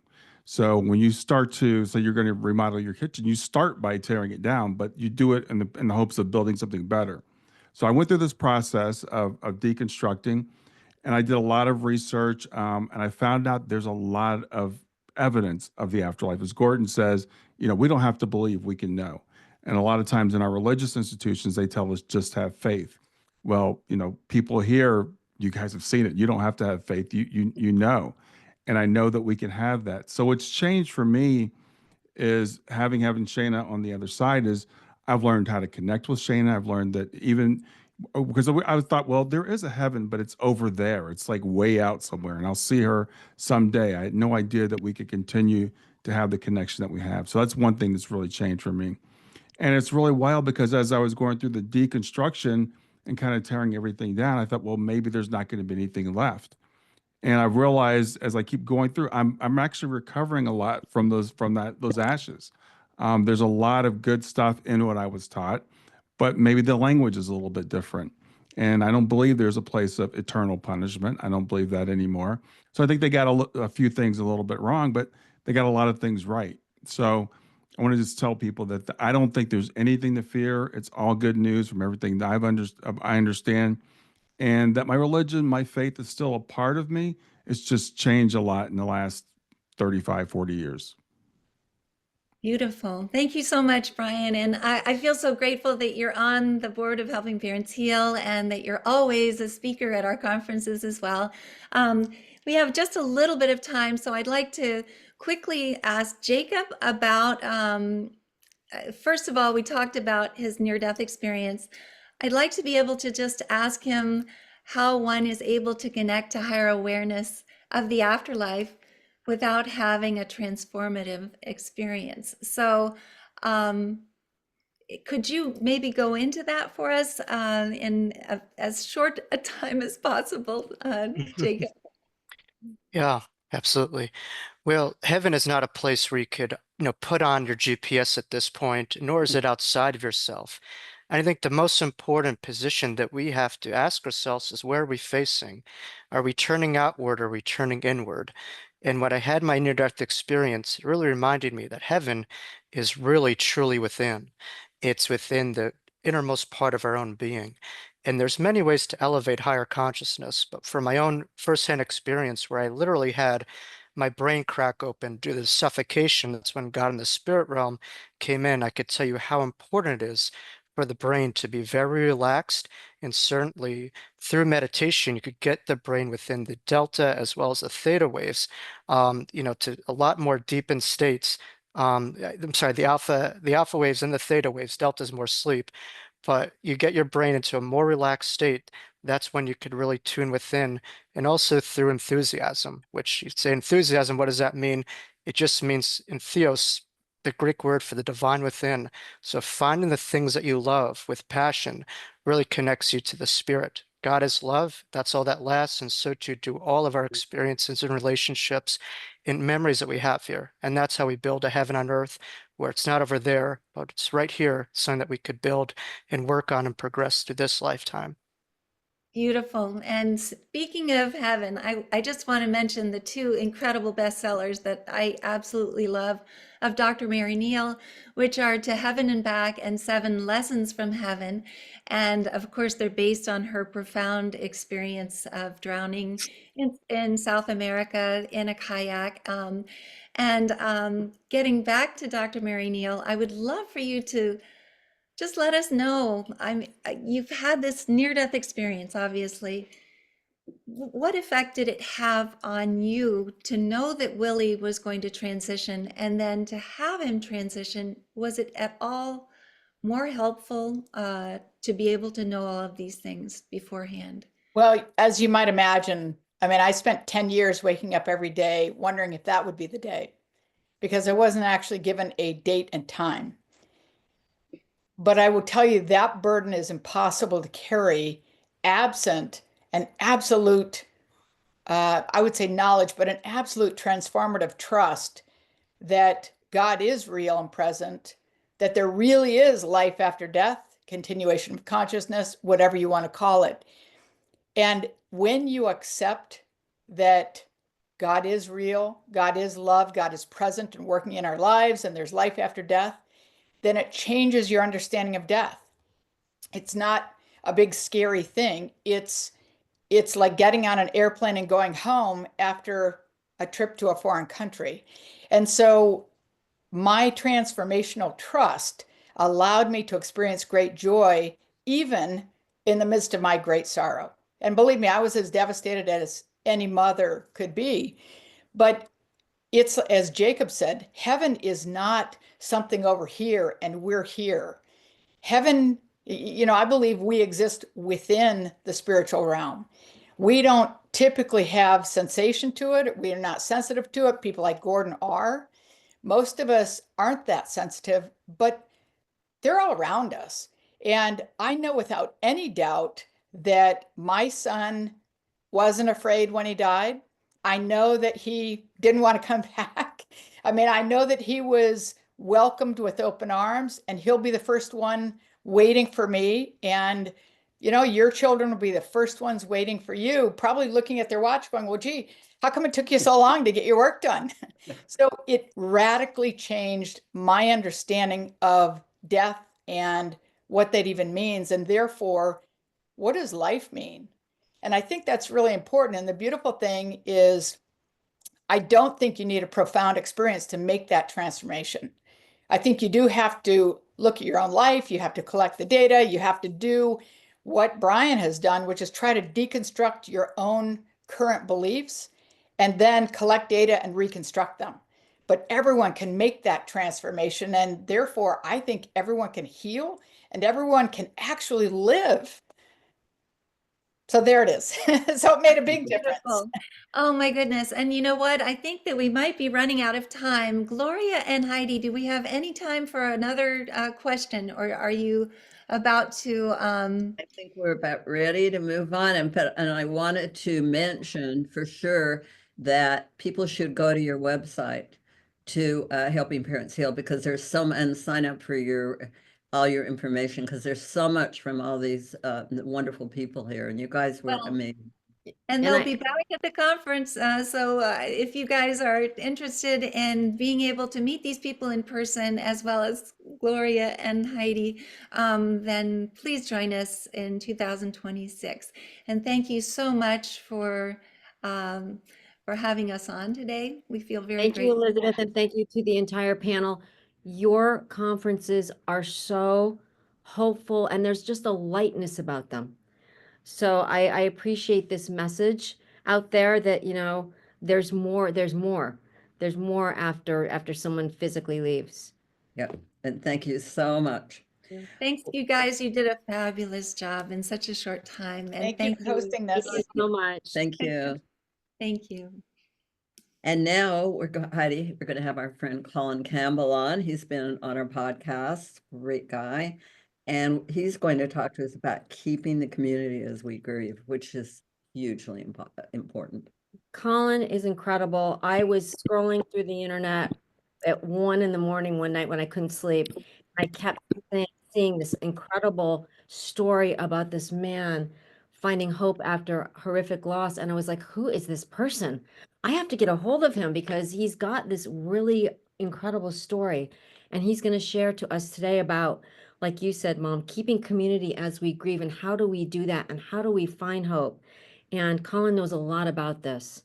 Colin Campbell is an Academy Award nominated writer and director for theater and film. After the tragic loss of his 2 teenage children, Ruby and Hart, in 2019, he turned to mourning rituals of his wife's Jewish traditions for strength. Colin authored Finding the Words, Working Through Profound Loss with Hope and Purpose, sharing his journey through grief. Welcome, Colin, and thank you for joining us today. Yeah, thank you for having me. It's so great to see you guys again. Wonderful to see you too, Colin. Yeah. So I'm going to talk about something very different than what the previous panelists were talking about, which is just very practical. So I guess first I should tell my story. Well, first I want to actually say thank you all for being here. It's tough. It's tough, I know, showing up to talk about grief, right? It's hard for everybody. So I want to thank you all for opening your hearts and spaces to be here with me. My story is, as was previously mentioned, on June 12th, 2019, my car was struck by a drunken high driver going 90 miles an hour, and she was a repeat DUI offender. And my children, Ruby and Hart, were in the back seat. Ruby was 17 and Hart was 14, and they were basically killed on impact. My wife and I survived. We were in the front seats, and I was driving. And I was thrown into just, an incredible depth of pain and grief and confusion. And I reached out to a lot of grief groups and a lot of grief books.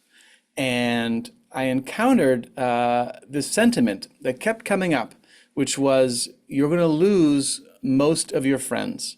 And you're going to find out who your true friends are in grief, because most of your friends are going to abandon you. And I thought to myself, wow, I need all my friends, right? I felt like, wow, I need all the support I can get, any help I can get. And the thought that I'm going to lose most of my friends was terrifying, honestly terrifying. And I also felt like, well, my friends love me, and my friends love Ruby and Hart. I know they do. And so how is it possible that I might lose my friends? I didn't really believe it. But then I saw that in early grief, a lot of people didn't know what to say to me or my wife, Gail. They were scared. They were scared of saying the wrong thing. They were scared of hurting me, of causing me more pain. And so in fact, many of my friends became scared to even say Ruby and Hart's names. And I had discovered that I was desperate to talk about Ruby and Hart. I was desperate to talk about my children and about my grief. So as was earlier mentioned, I come from an atheist background. My parents were atheists, WASPs, and I was raised that way, and I had no cultural traditions for grieving as a result. But my wife, Gail, is Jewish. My kids were Jews. They were bar and bat mitzvahed. And so I listened to my rabbi. And one of the things I discovered in grieving was the importance of community. And so very early on, I discovered that through sitting Shiva. So for those of you who don't know, Shiva is a period of mourning that lasts for a week after the funeral. Everyone comes to your house and sits with you. And at this, night after night, and I thought, like, what? People are coming to my house? No, please don't. Please don't come to my house right now. My kids were just killed. I can't do this. But I listened to my rabbi, and I said, this is what you're supposed to do, so okay. And then I found everyone's gathered in my home, and my rabbi turned to Gail and I, my rabbi Sharon Brous, and she said, do you want to say anything to the people who are gathered here? And I discovered that I did. I wanted to talk about Ruby and Hart, and I wanted to talk about my grief. It was really important to me because I had no other way of processing what just happened to me. It was so catastrophic, so out of the realm of my previous experience that I needed to talk about it. And I needed to talk about Ruby and Hart. They were all I was thinking about. And so once Shiva ended, that's when people stopped talking about Ruby and Hart, because there was a structure during Shiva.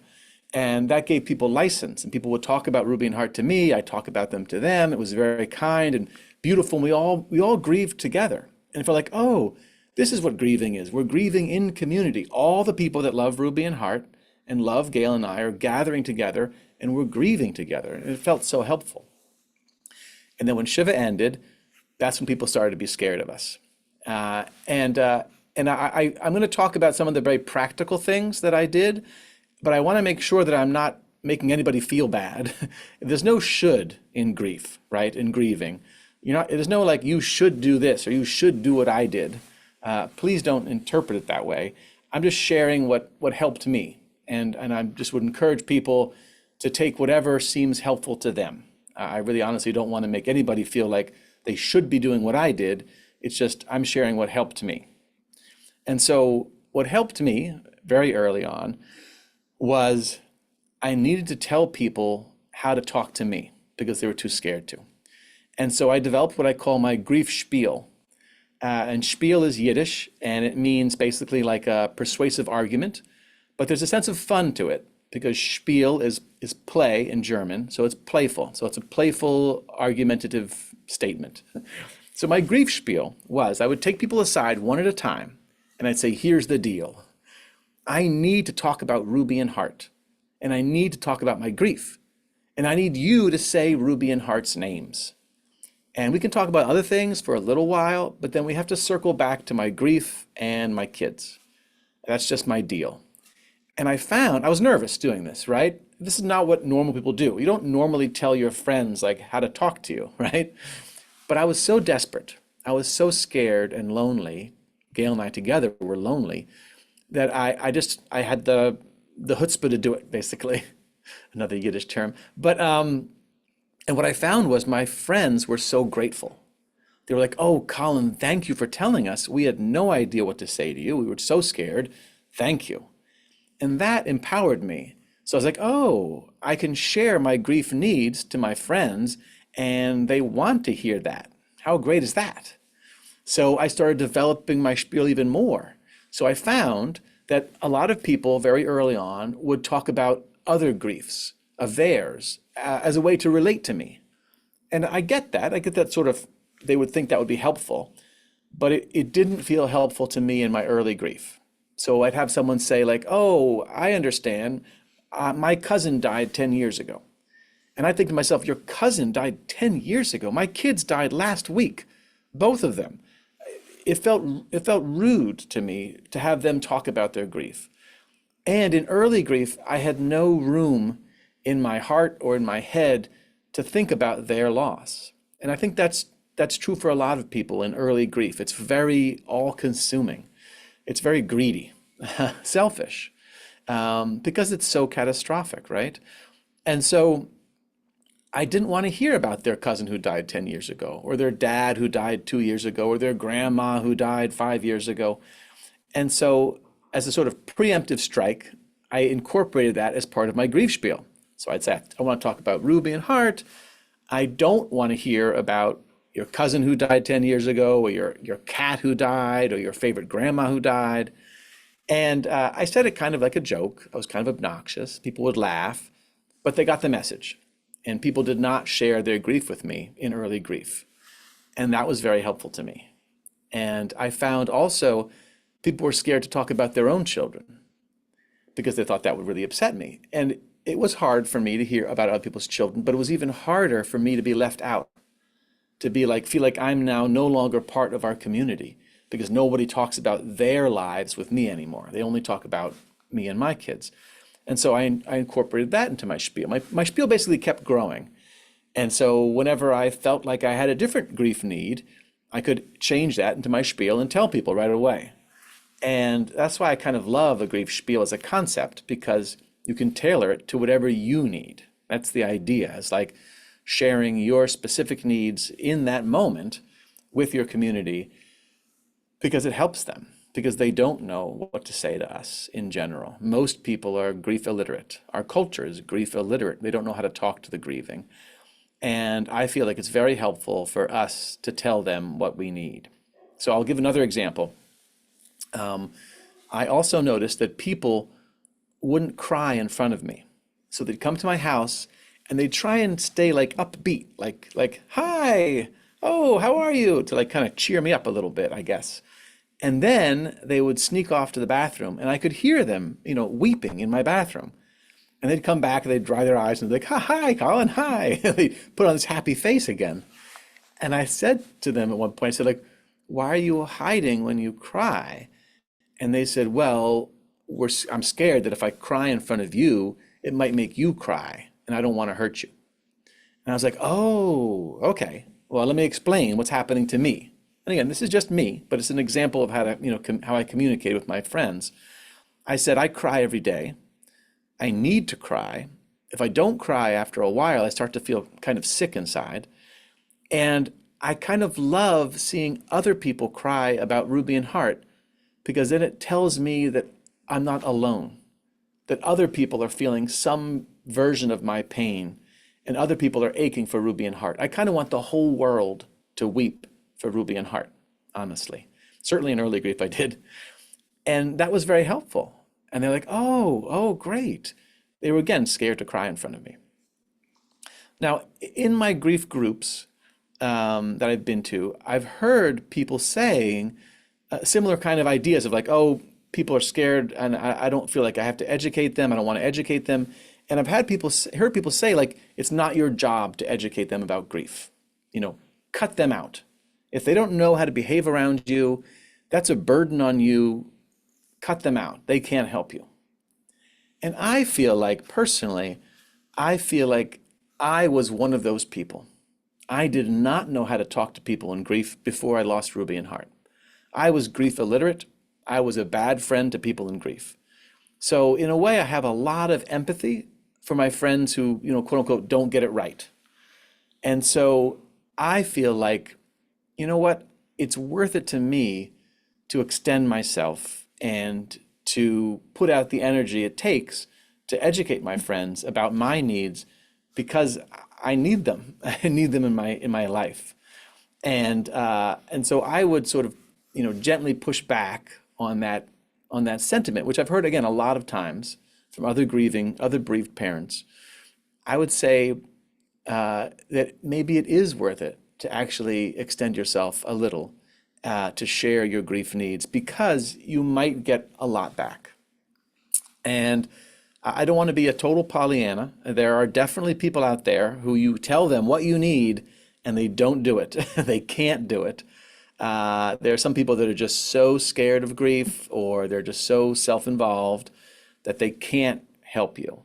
And yes, those people, I say, well, we can't get much from them, so maybe we do leave them behind.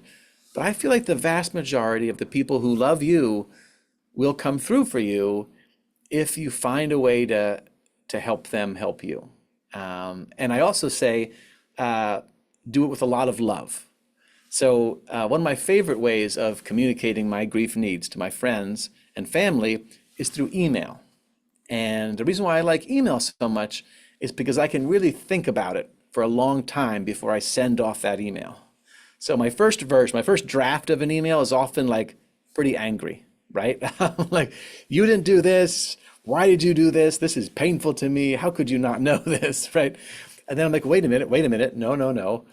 I want to keep my community. I don't want to alienate them. So I do another draft. And I'm like, okay, with love, Colin, with love. What's the note that I can give them that they'll hear, and also with love? So my emails are usually like, hi, I love you. Here's something that I want to share with you that's difficult for me. And then at the very end, I'm always like, I love you. I can't wait to talk to you in person. Thank you for all that you're doing for me. And I sign off. And I found that a lot of my emails, I get emails right back, and they're also full of love, and people are able to hear my note that I'm giving them. And again, it helps me keep my community. And I've also discovered that some people, when I tell them my grief needs, they deliver full on everything that I'm hoping for. They're there. And some people can only come kind of halfway. And for those people, my first instinct is like, you can only come halfway, forget you, I'm going to write you off, right?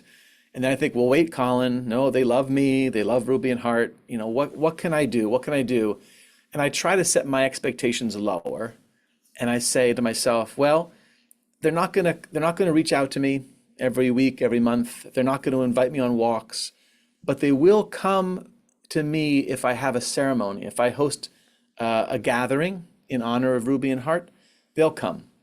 And that's all that they'll do. They'll come and they'll give me love in person at that moment.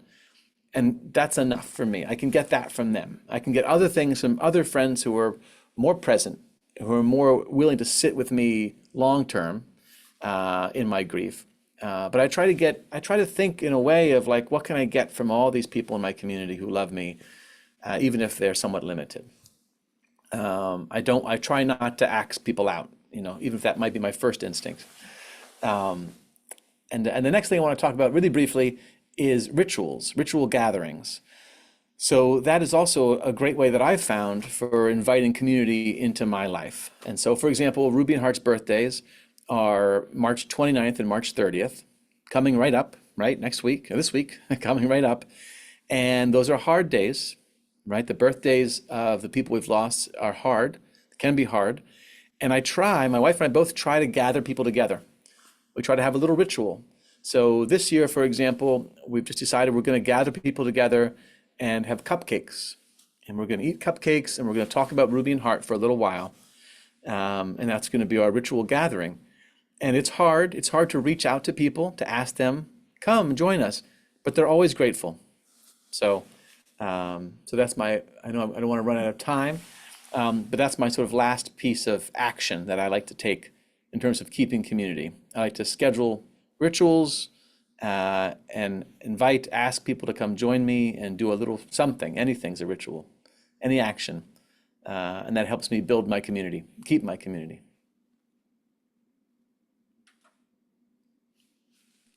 Hey, Colin, that was absolutely amazing. You know, what I get out of that and from you is we do have to teach people to be good grief support. They don't know Yeah. how. And They you don't. are giving such good information about how we can teach people and be proactive. We don't have to just sit back and wait. And thank you. You're a love. Yeah. And Oh, you're a thank trip. you. Yes, Thank you. so Read my much. book.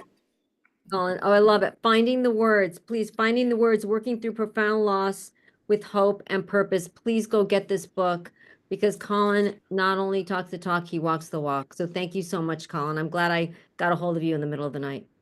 Oh. Absolutely. Thank you. Take care, Colin. Thank you. Hey, well, Bye. our next panel we're going to Can you all have hear me well?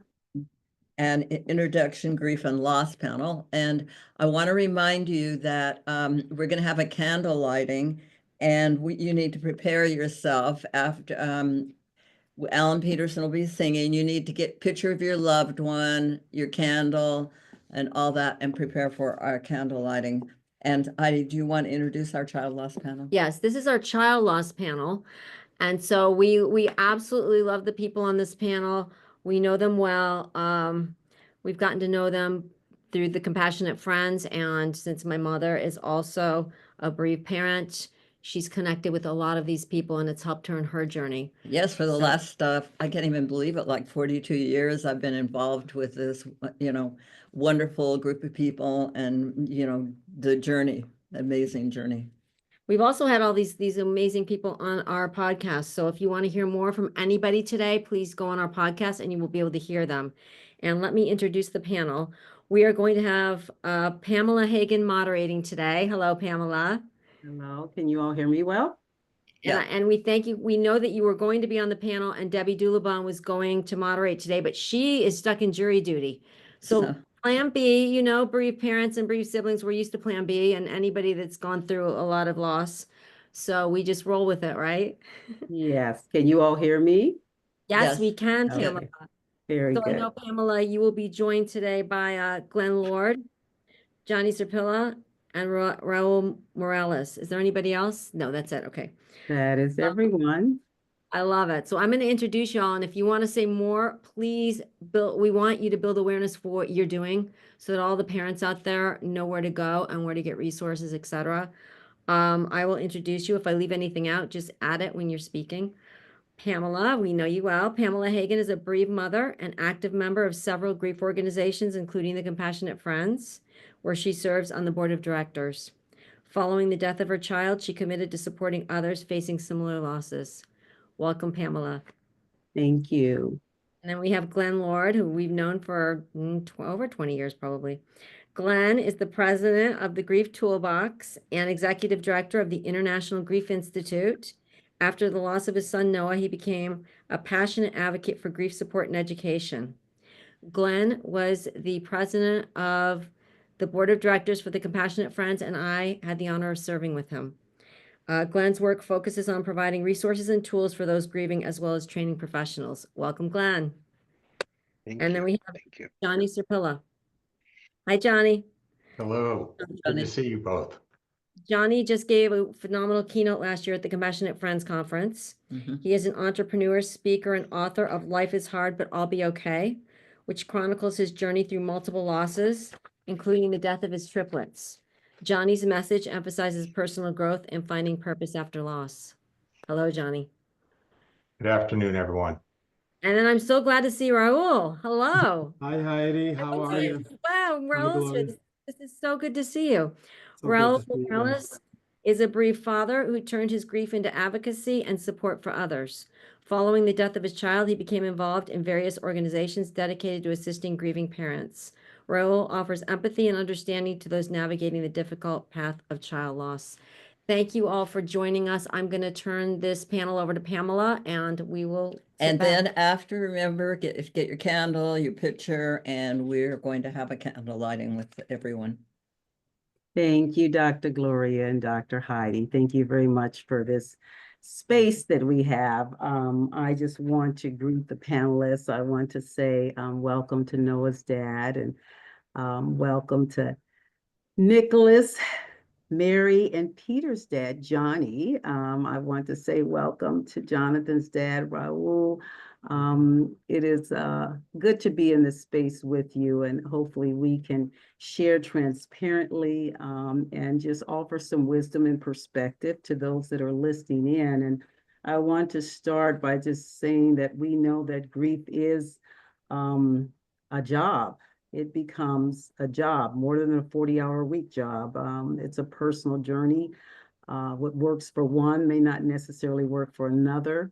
It is a roller coaster full of ups and downs and turns and tears and laughter and a lot of pain. And I think with our experience on this panel, we would probably say a lot of growth. So I am going to start by just asking the question, and I will pose it to Johnny. I will put it out there to you first. How do you, well, let's say that, how did you cope with the overwhelming pain, the sadness in those early times on your journey? How did you cope with that? So Pamela, thank you. I look back at that time and I found it to be just really confusing at first, to accept the magnitude of all that had happened. And when Nicholas, Mary, and Peter passed, the way that we dealt with it outside of processing later, it got confusing as more time went on. It got more confusing, like all the magnitude of what had happened. But in the time that it happened, there was great beauty. And that's what I write about in my book, that it was so much about emerging through the pain and understanding the power of hope and learning to live with gratitude. And so in the time of their actual passing, it was beautiful. There was a connection that we felt as a family of five, that my wife and I felt. And so initially, the pain wasn't so bad because we were so close to it, and we were still reeling from an amazing experience of seeing their lives unfold and then realizing how quickly it was changing. But the point in saying that it was amazing is because we had years of infertility, so we got to a point that we wanted to be where we were parents and we were holding our babies. The time beyond that really got to be dealt with by the two of us just clinging to each other. We just held tight. We used it as an opportunity to accept that we will grieve differently and at different times, and we'll have good days opposite of one having a bad day. But we just bound together. And that was really, for us, what saved us was the idea that together we're going to figure our way out of this, and we're never going to leave each other's side. And so that was our first way of dealing with it before we really got into cognitive behavioral therapy and all those amazing techniques. Having someone to connect with. Glenn, as Johnny said, they had someone to cling to. On your journey, what advice would you give another parent or guardian that's going through this, and perhaps they don't have a spouse or a partner close by to share in that space? What resources did you find helpful? Or Thank you. And I would like to also make sure we don't forget that you are Samuel Steady. So I know that you had planned on being a panelist and having someone do that. So I want to make sure that we bring Samuel into the room with us too. So thank you. I think that the one of the evil or hard parts about grief is its natural inclination is for isolation. It wants us to isolate because we have been taught as a society that what we're feeling and where we're at, people can't handle it and people can't see. And I thought that the last speaker in this conference, when he was talking about having his spiel and talking to people about what he needed, is really important. And I think that, if you don't have someone in your life, whether that be a spouse or a significant other or someone else that's in your life, I think what's really important is to find people that understand. And this is where peer grief groups can really play a role in that. There are all different kinds of peer grief groups. The Compassionate Friends is all over the place. We run grief groups specifically in Massachusetts under SATOD for people who have had someone die from substance use related causes. And there's the TAPS organization has great resources for someone who may have died by military. And there are organizations for widows and widowers. There's all different types of grief organizations. And what I would highly recommend is try a few. The problem is the first time you show up, you may find it was harder than when you walked in the door. But what's going to happen is you're going to find your people. You're going to find people you connect to and have a place people to cling to, because that is really, I think, it was really important, because if you allow that isolation to happen, that's when I think a lot of the real challenges of finding that hope and finding your purpose and finding what grief means to you and how you can incorporate it back in your life is very challenging. Thank you so much. Thank you so much. That being said, hearing Johnny and Glenn, Raul, Yes. maybe if you could add some perspective, did you notice if you and your wife Lori were experiencing some isolation? Did you recognize certain things early on? I'll tell you, for our sake, I think that our son, he was 16 when he passed. It was a car accident. And I think God was preparing us before that happened, because it happened in October, right? For, like a few weeks after his 16th birthday. And prior to that, it was in July, it was our 10-year anniversary. And we had just done our 10-year renewal of vows. And it was like, we were so strong together. We did our renewal of vows. We got, our marriage was good, and it's like almost like God said, okay, look, I'm gonna get you guys really good, because something's gonna come and it's gonna rock your world. And I'm not trying to say that's what's gonna happen, but what happened to us that. Because in most instances, when people go through a situation where they lose a child, it can rock a marriage, and it can, you can cause division, and then you can have divorce and everything else. But one thing for sure, we went through this loss of losing Jonathan, where we were solid together, and we went through it together, but we didn't beat each other up at this. We went through it together. And even though I went to work, and and she was going through her grief, and I went through my journey, but we did it together. And even though we take our own separate courses, but we still held on to each other. And that was for that part. That's what I was just saying, that we were together on the same steady on the ship. Okay. If I could put it into that perspective. Yes, thank you so much. Maybe, and I'll leave this open, who wants to share a little bit more on this? We heard Johnny saying that he and his wife had someone to cling to. Glenn spoke to not being isolated and looking for resources. And Raul talked about his faith, and we said that grief is a job. What would you share with someone that perhaps they don't have that faith, or they are feeling isolated? What would you say to them? What would you say to them to try and encourage them, or speak to where they are, their faith, their lack of faith, their no need for faith? What would you say to them? Johnny, some thoughts on? You know, I think as Raul, faith was incredibly important to us. And so that's where we were able to be feeling such gratitude for the gift of finally becoming parents, and and never got to the point of saying, you know, why us?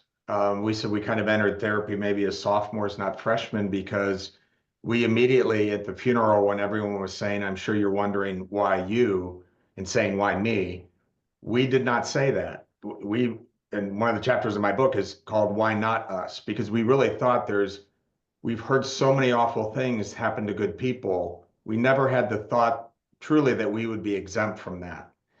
And so in that, it was our faith in God that did give us the ability to show gratitude, but then turn to Him for support. So if somebody, I could really easily have the conversation with people, and I have over the years, of when there's faith involved, and answering the question of why would God allow these things, all those kinds of topics, I'm really comfortable with. I've been in some conversations when somebody does not have faith. And as a believer myself, it is harder in that situation, because then it is all about the here and now, the immediacy of the pain, and the finality of life being this earthly existence. And it's a much harder way out of that conversation to get to finding some hope. And so when I've been in those before, I've, number one, have respected where they are, didn't feel that it was a conversion goal of mine in that conversation, but it was introducing a path from someone who shares in their grief, a path that could, if they could just slightly open the door to the possibility of it, be a way to find relief that they could not find in a non-believer's mindset. And so if they were running out of opportunities there and feeling frustrated, I use that as an opportunity to just open the door to maybe another path that you could find some relief. Okay. Lynn, and I know that you have a long history in helping those that have experienced death. What would be a couple of areas of hope or inspiration that you could share just in your hindsight of your journey, your experience? Yeah. Let me just for a moment talk a little bit about my journey, in the sense that, you know, today I spend a living and take all my time training people to be peer grief supporters and setting up peer grief support systems. And that is what I do. But had you met me in that first year or two after Noah died, I was an angry person. I turned to substances at times to deal with my frustration. I turned away from God because God became my enemy. How could He possibly do this to me? How could He possibly, you know, take my son away? To me, I think that it's all of these things are what I would say to someone is be compassionate with yourself. The hardest part, I think, in the grief journey is we all talk about, you know, you shouldn't tell me what to do. I have a right to do what I want to do in my grief. But I think what we don't also recognize is the loudest voice, at least in my head, and the loudest voice in a lot of heads, is my own. I should do this. I shouldn't do that. And no, there are absolutely no rules. The only rule in the grief journey is don't hurt yourself or others. If you're doing that, you are grieving correctly. And, you know, take your time to recognize that that you are here and love yourself, and with that, then be willing to do the hard work, because grief is, to me, the hardest journey I've ever been on. Yet it does, as people have talked about, there are rewards, but that is the other side of grief. That's not where you're at now. At this point in time, where you're at is at a point where you're feeling lost, you're feeling disconnected, you're feeling like everything is coming down on you. And be compassionate with yourself, and take that moment to love yourself. Take that moment to say, I matter, I care, and it's valid for me to feel all the feels. I mean, I think that, feel all the feels, whatever that is, feel them all, because every one of them is to be honored and valued. They are all part of your grief journey. Let them be what they are, and then thank them for what they've done for you, and continue to just be willing to take that next breath, just the next breath. Thank you. That Ma- is good. Pamela, I Yes, just well, I just wanted to add to Glenn what Glenn was saying, because I remember going to the graveyard. I mean, to the gravesite, and being mad at God and yelling and screaming, "Why do I have to visit my son here?" And just yelling and being there and being in that moment. And I understand, and I get what you're saying, Glenn. I understand that. I feel you. That's all. I just And I wanted to no, comment, I yeah. wanted to comment on one thing, Pamela, that Glenn said that I loved, is the foundational premise of don't hurt yourself and don't hurt others. And operating from that, that's really beautiful, Glenn, that you share that message, because people do self-medicate and whatever relief that may be, but they also can hurt other relationships by lashing out at other people. And that is something that I think we all can be a little guilty of. I know I was in those times when I was in the darkest place and getting frustrated that people can't understand. And so I just love that message that you said. Thank you. I'm going to take that and say a very wise man once told me. But you know what, Johnny? Hurt Well, people. we Hurt people, right? appreciate that. We appreciate, well, and we're talking about the uniqueness of our personal journey. And I know for me, it was really, and this was me, I really, God, this is my life, really. What tools could each of you, if you would just share one tool? For me, I'll share a few of them. I journaled. I had a night playlist.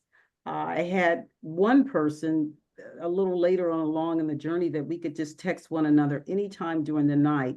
But I did a lot of reading of people that had survived whatever, not just death, just struggles. How did they persevere?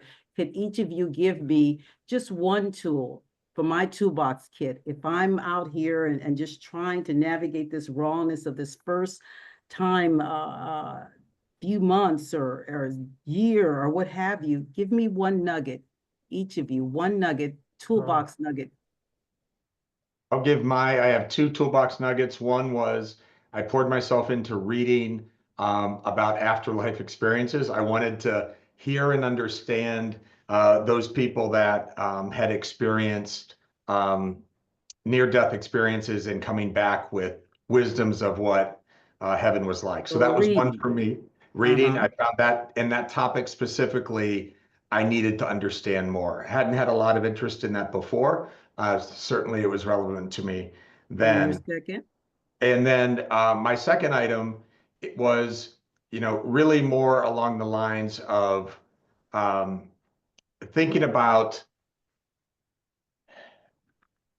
again, it was the appreciation point. So I've said enough on that. It's a point that some people can be challenged with, and I don't never want to offend, but I had to go to gratitude. Reading and being appreciative. Yeah. Trying to find something, hunting the gratitude, I guess, hunting the good things. Yeah. Okay, And Glenn. Chicken Soup for the Soul was my gratitude choice of my vice. All righty, Glenn. One thing can you share? I know we have lots of things that we've used in hindsight, but one thing you can share, your toolbox. The one thing I would share is ask others to share their memories. Ask them, no matter how much you think you knew about their life. My son was 4.5. He was at home. His life was pretty confined. I think you'll be shocked at how many other people have different perspectives on who they were, on what they did, on how they did it. And it brings it back to life, brings them back to life, because you get to learn about them and you get to still have new thoughts and new feelings about them.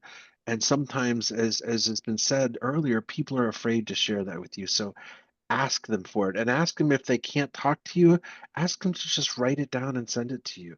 ask him to share it in some way, because that to me helped me see him as alive and bring him into my life and recognize that our relationship had changed. It had not ended.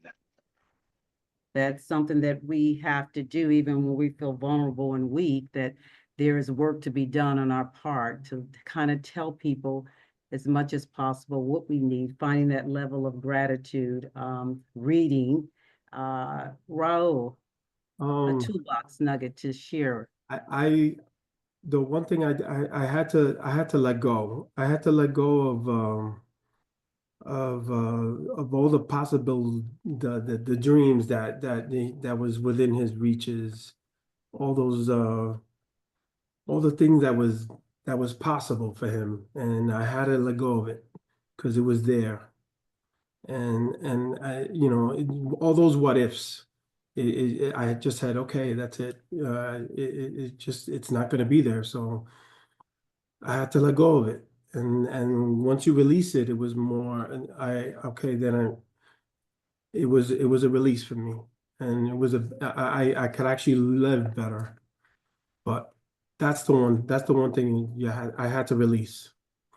You've tapped into my next question or observation, Raul, but if we could each look back, Johnny, Glenn, Raul, if you could look back at that early on in your grief and where you are now, what would you tell that younger Johnny early on in the grief, that rawness? Glenn, what would you tell in your wisdom now and the growth? What would you tell that younger Glenn back then, early on in grief, that first early stages where you're so raw and vulnerable? Raul, what would you tell that earlier you? What would you tell that younger you in grief, that full of anger, sadness, disbelief, maybe some gratitude? What would you tell that younger you now, with all the wisdom and experience that you've gained so far on the journey and interactions with others? Yeah. What I would tell my younger version of myself is that whatever you see is not what you'll see tomorrow. And allow yourself to do that. Sometimes tomorrow might be harder than it was the day before. Sometimes it might be easier. But to steal from my friend Alan Peterson, who's going to come next, grief is like watching grass grow. If you sit there and you watch it, you don't see it grow, but all of a sudden you got to mow it. And that is really what happens. And if you could understand that, I think that would be really good for me, because too often I got caught up in what I was feeling in that moment, as that was going to be forever. And I can say at this moment, I miss Noah. It's been 25 years. But my relationship now is about the love and the gratitude and the thankfulness. And I am blessed to have him in my life. And that is where I am at today. But the younger me would have never known that. Johnny, could you That's real beautiful. That's quickly beautiful. share what you would tell that younger Johnny? I would say, and it's a little bit similar to what Raul was saying, but maybe a different slant to it, is I would have said to not try to let go of them in the future that we had, because my psychologist told me that when I just refused to let go, and I just wouldn't do it, and people were saying I needed to move on and all those things, I said, I won't let go of them. And she said to me, Johnny, you don't have to let go of them, but you do need to let go of the dreams that you had for them in this lifetime, because they won't happen. But you can hold them tight to your heart and in your mind and in your family. And so I would tell myself sooner in the process to not fight the thoughts in my head of letting go. I had to find a way to have a relationship with them, much like Glenn said, that he's had that relationship for all these years. I needed that as well, in finding the best way to honor them, and then for our future kids to know them and honor them and love them. Thank you. Raul, would you want to add any more and you Yeah. share to that younger you? What would you tell that younger you? Yeah, I'm good. Just one simple thing. It's gonna get better.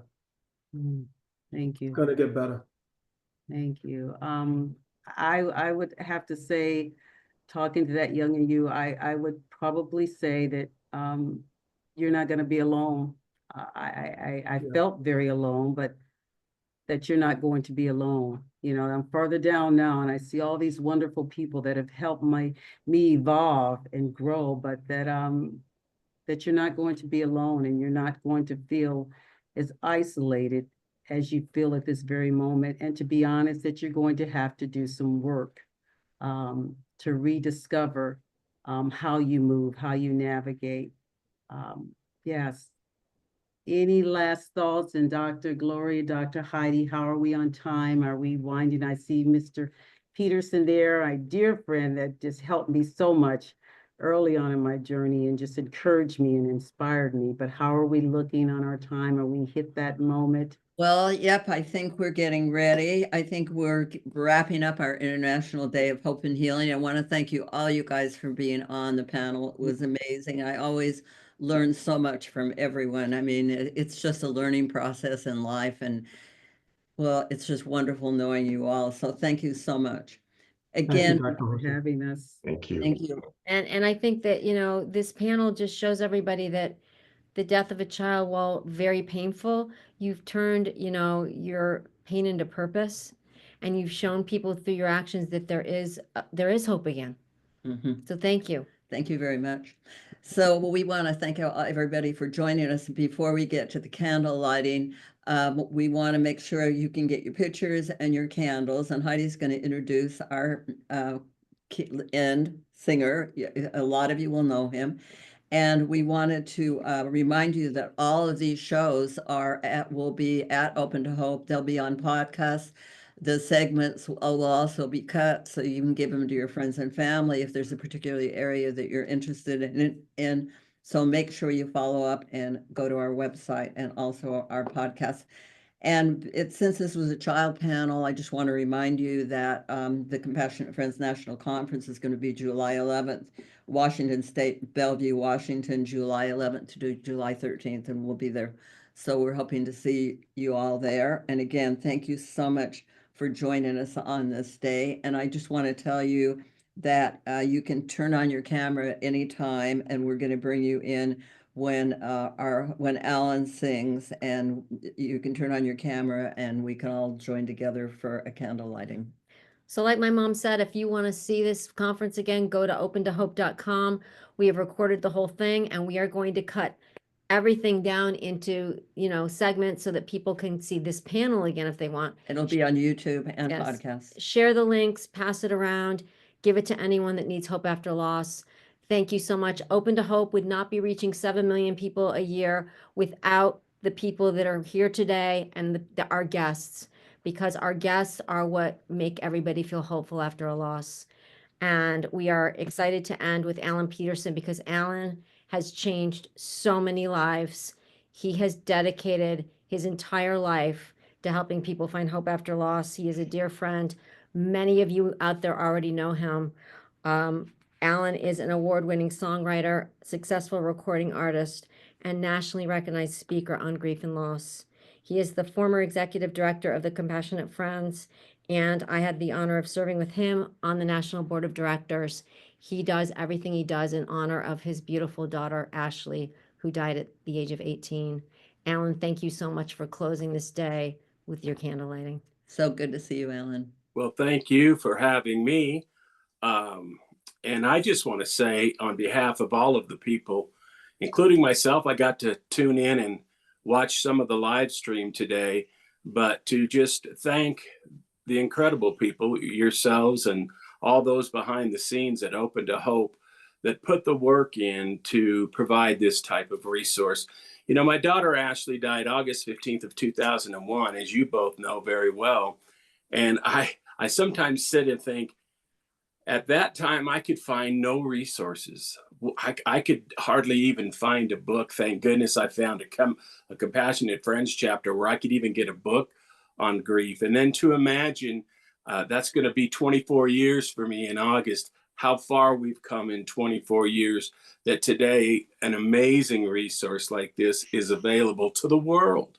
And for those of you who are not in this grief world, some of the most amazing people have been here today, the best and the brightest on the planet, including my dear friends Dr. Gloria and Dr. Heidi Horsley. So on behalf of myself as a presenter and an ambassador for this incredible organization, I want to thank you both and all the people behind the scenes for the immense effort that it took to put this day together. And the good part, and I know you're thinking, man, when he's done, we're going to have a glass of wine or we're going to kick our feet up or take a nap. But on behalf of all of us, we get to sit back and realize that we offered hope. And that's what Open to Hope is all about. That's what today is all about. So thank you for letting me come and pinch it here today and do this candle lighting for you. I'm glad it worked out. But thank you both, and we'll move into the candle lighting. Are you ready? Get your candles. Look at this. I even brought visuals today, so I have my candle. So to all of you out there, I want to say I commend you for being a part of this day. We're going to close with, there's a lot of thinking during the day. I know there's a lot of feeling, but there's a lot of thinking going on with all the workshops and all the information, just so much good grief information that's available. But now we kind of want to change gears and just really step into the feeling part. To me, one of my key components, or one of the best things that helped me in grief, was when I came to the understanding that I wasn't going to go far without embracing the memories and without embracing the love. And that is a key component, because we talk a lot in grief and loss about the pain of loss and all that we're feeling and all that we're going through. But the one healing quality, I believe, is that our memories, which in the beginning were so bittersweet and sometimes hard to wrap ourselves around, in time, they become our treasure. They truly do become the roses in December. And so as we close today, I want you to take a deep breath, if you can, through your nose. Hold it for just a gentle second, and then let it go. And I want you to take yourself to a memory. Take a second and take yourself and invite yourself to a memory that you have where you're laughing, a memory where maybe you're just sitting with, a memory that may be outdoors, maybe indoors. I want you to really be in the space of that memory. And if you're outdoors, look at the sky, look at all that is around you. If you're indoors, I want you to really be in that room. And I want you to look at the walls, and I want you to look at the furniture. And then as you take another breath, nice, slow, deep breath inward, and then let it go, I want you to look into their eyes. Maybe they're a fully grown adult, or a teenager, or a toddler, or an infant. Maybe it's a child you carried and barely got to hold or never got to hold. But I want you to grab on to the most real memory that you can and embrace it. And if you have a candle, I want you to look into the light of that candle. And I want you to see that light as the love that is still alive. The love did not die, as you've heard many times today. The love did not die when that person we love died. And so as you look into the light of that candle, I want you to see it as the light of love. And that today we take this time to remember our beautiful loved ones, husbands, wives, child, grandchild, brother, sister, friend. And so let's take a moment, and I'm going to sing along to the song that I wrote called Tonight I Hold This Candle. And I dedicate this song to each of you, and I dedicate it to your journey. And I most specifically dedicate it to the love that lives on and on. John, if you would play the music.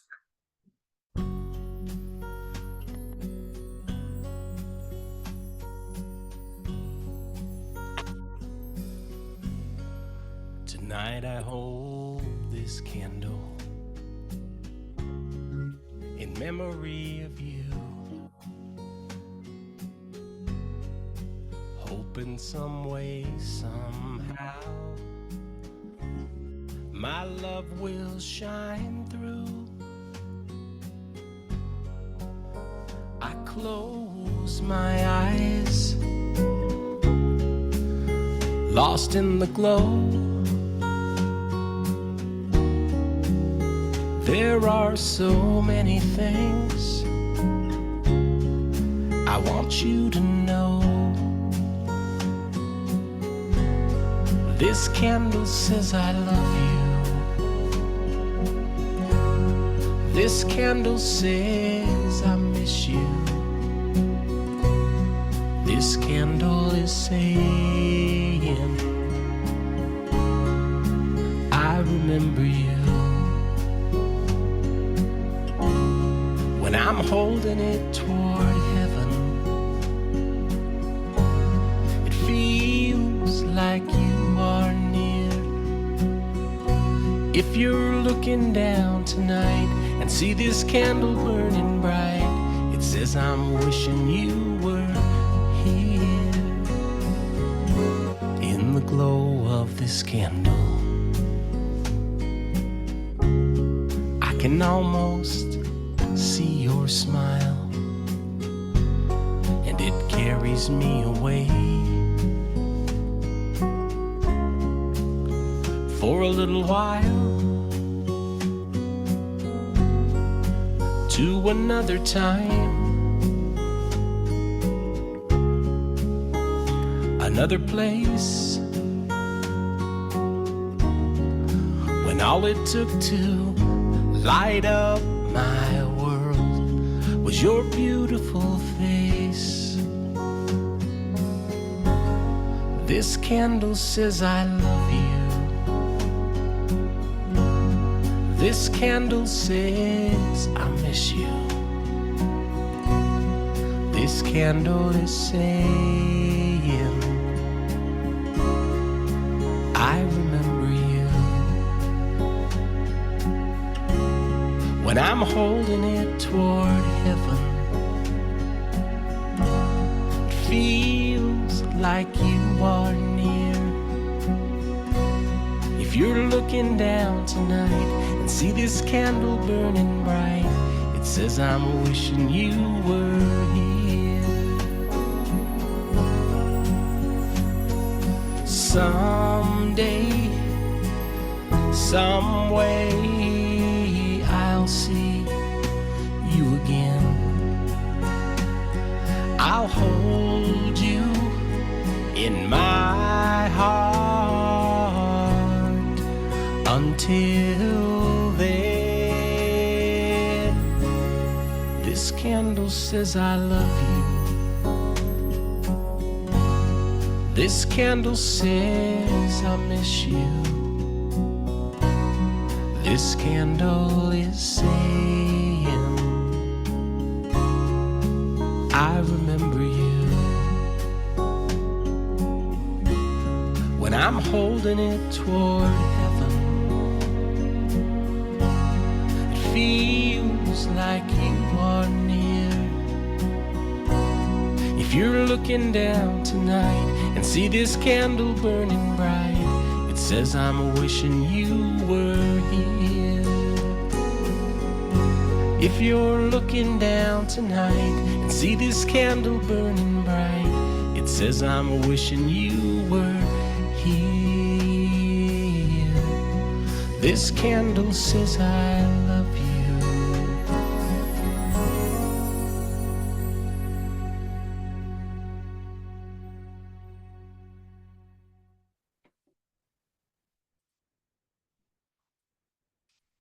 Thank you so much, all of you. Thank you for the work.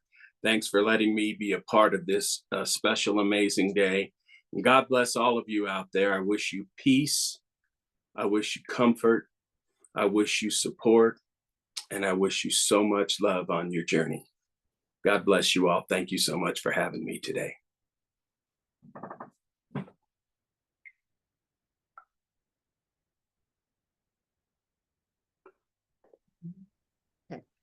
And Heidi and I want to leave you with this International Day of Hope and Healing to say to you from all of our family and from all of our loved ones, if you've lost hope, please lean on ours until you find your own, and God bless.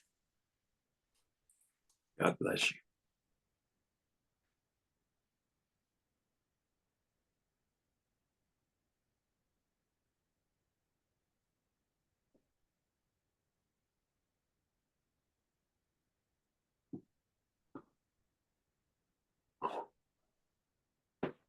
Thanks, Alan.